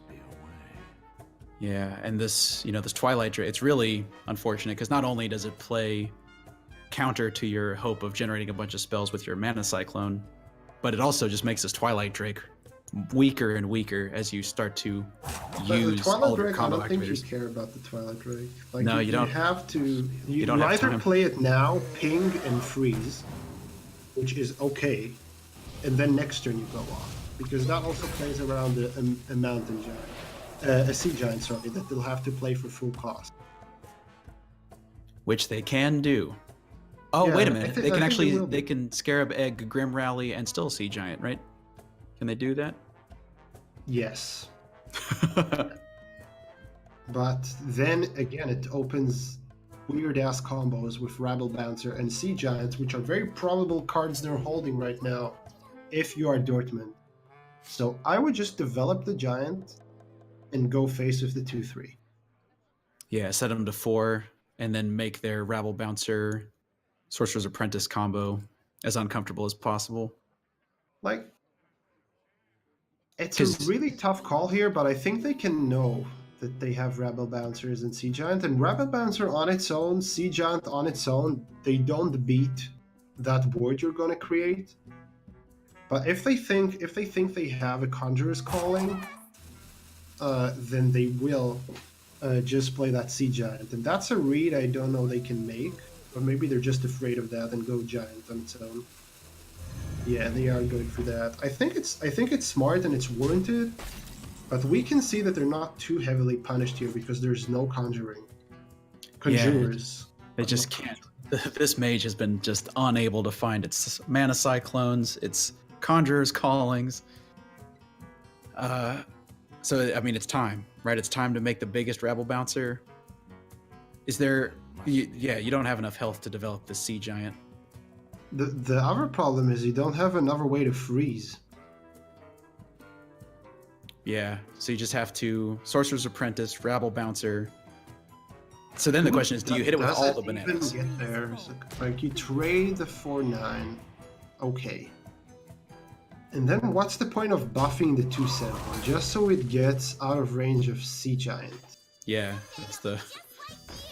So you can make it go out of. You can get it. You can make none of these minion hit your face if you think there's no Grim Rally, but there is. And they can actually get Rabble Bouncer so strong that it doesn't die to the 10 damage visible on board, which looks like they're going to make it an 11. Yeah, that's what they're going to make, I think. Yeah, but then just like Khadgar because it's just Tempo Khadgar.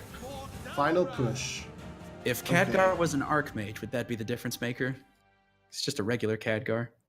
I think it would be more intimidating. Yeah, Archmage Khadgar. All right. Oh, okay. So we have 3 mana. No, they're not going to play Carpet. Are they going to play Carpet? Wow, that's different. Actually, Carpet Flame Imp deals 4 to the Rabble Bouncer. Yes, and then they can hit the face. But they're not hitting it for enough. And the question is, don't you just rather Scarab Egg? Grim Rally. Is there a world where you play? No, that doesn't make sense. That's so rough. If they lose the board, they never hit face. You gotta take that into consideration.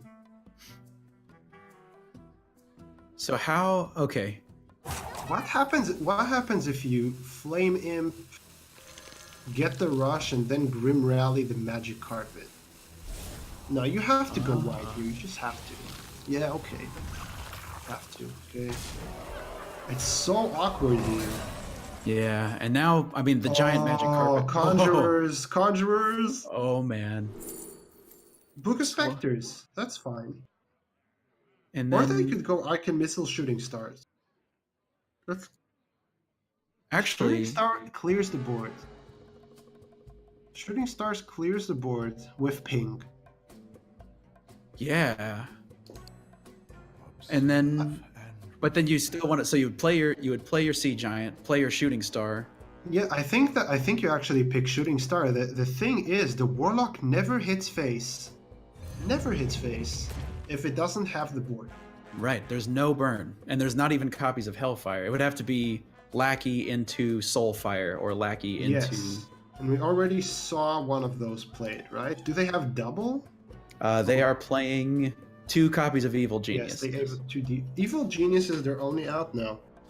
And they are playing no copies of any of the, like, there's no Evil Cable Rats or anything like that. It's just Evil Genius.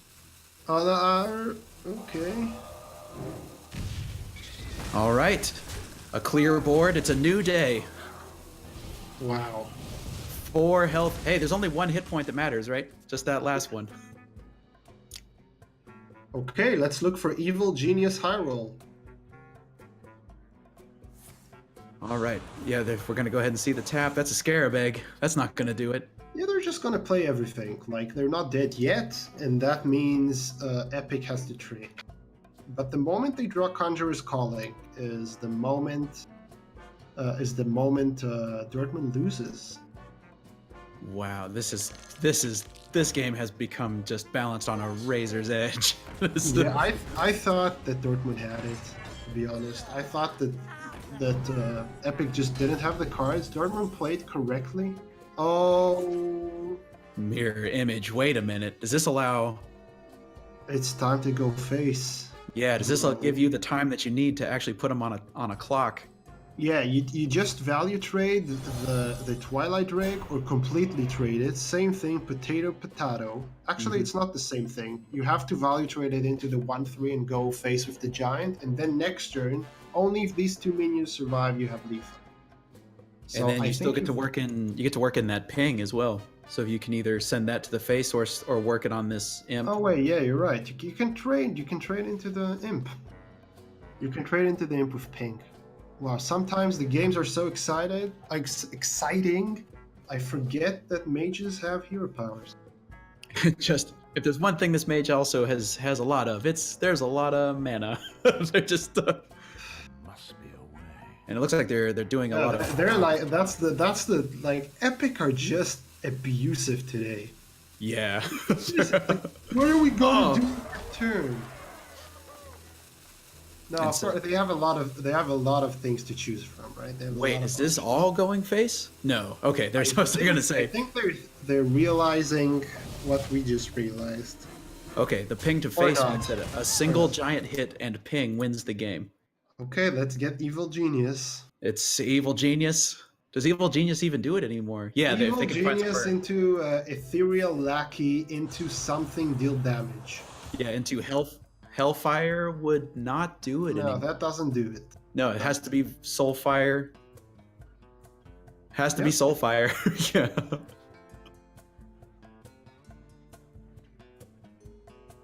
Okay, so I guess you just stretch out the turn, hoping Epic will disconnect. Yeah, now you're playing to those meta things. Like maybe they'll drive through a tunnel. Maybe there's a patch incoming our way. Maybe the buffs are coming. That game. Epic did it. The most bizarre lineup we've ever seen, and they're heading straight for us. In the That's court. right. Oh my Gosh. god, I'm afraid. I don't know how to feel about this. That was wild. I mean, obviously they went up the first game, but then they went down real fast 2 games. Yeah, And we're able to really win well with- played by Yeah. Epic there. Oh man. But I want to know. Dortmund- Huh? Yeah. Sorry. Dortmund played amazingly well. I think Dortmund made very few mistakes, and it was just down to the last top deck cards, and it feels nerve-wracking. Oh yeah, on a razor's edge all the time throughout a lot of these games. But let's go ahead and see what Delta and the analyst desk has to say about that gone the full distance series. Wow, we got a close series going out. After a couple of 3-0s and a 3-1, now we really got one that really grinded it all out into the fifth match here. And what a set it was with these aggro versus control. What do you think, Vida? I think that what we saw here was a very big difference in not just the lineups and whatever from other series we had today, but also in terms of the pace of play. Both of these teams very meticulous, very slow, very well thought out about how they wanted to approach these turns, and often going down to the rope. And I think that was something that we all kind of, on the desk at least, really thought about for a while, because like they took a long time for some of their games, like from some terms. I mean, that's one of the most, like, one of the biggest things that I took away from this series is that a lot of thought has to be put into playing some of these decks. Yeah, what about you, Paradox? You tune in or tune out or what? I'm here. I was just thinking about the words that the casters were saying about how Dortmund Esports played that like near perfection. I think that us on the desk probably have a very different opinion. Anything negative about someone who made top 12, but the questionable decisions at the end of that last game. I think they could have played, especially that last game, quite a lot better, in my very personal and honest opinion. But I will say I am very happy to see Epic making the top 8 quite innovative deck building strategies, as the casters did rightfully point out. Interesting to see whether or not they can go all the way, though I'm sure the rest of the top 8 will definitely give them a run for their money. And I think that like what we saw, and I think that the thing that we three kind of looked at was there was a turn in the last game where there should have been a Sea Giant in play, but somehow the Sea Giant did not come into play because apparently they forgot about the interaction between the mana costs. With the Cobra Lackey killing off the minion, which then meant that you couldn't play the Sea Giant afterwards. And maybe we missed it, but like it just felt like there should have been a Sea Giant play that, because that would have made it a lot easier for them to force out Rebel Bounce to do a lot more different things and just pull over from there. It's just like it was just weird. So apparently it was in the game before that. I believe for that, the game's kind of like slid into each other. Yeah, they kind of did, because like the games were so long, and when you see so much Sue for 2 games in a row, like when it just doesn't win, it's just weird. Because I think that something to note about the way that they build out their Sue decks was that they had to go all in a lot more often, and where like because no Soulfires and no Leroy, so they don't have they don't have these damage breakpoints that they can put their opponents to and just kill them from hand. And I think that we saw that very often, where it was just like, sad, like, okay, they're at 4 HP, but how do they kill them? Like, how would they kill the mage when the mage was at 4 HP? Because unless they like hit like double damage or like a Feral Lackey into Soulfire, like there was no way for them to win the game once they lost the board. Yes. With that said, though, like the Sue, which is a new variant, basically coming back into a style after Rogue being pushed out a little bit of meta. It's interesting to see how all these aggressive decks are now flourishing a little bit more, and it's been really interesting. And seeing all these 4 matches we have had today, and it's been a great day of Hearthstone basically here in House Rivalries, and we have more coming tomorrow, where we will follow up this with the actual top 8, where we have games like Nordawind versus Gamers Origins, Team Viral versus MCon Esports, Attack Mode versus then Epic Esports, of just so winning, and then for the final it's Ends versus Helsinki Reds. Do you have any favorites going forward, any of you? I think that I believe that like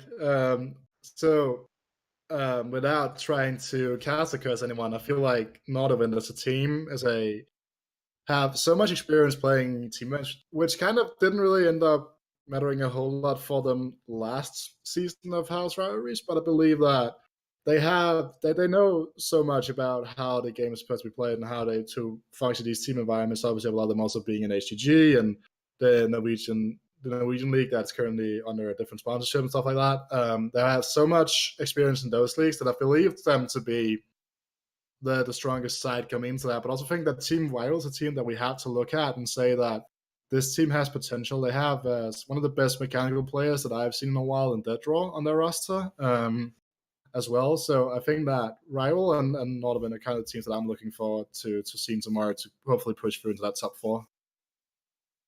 What about you, Paradox? Do you have any favorites going forward?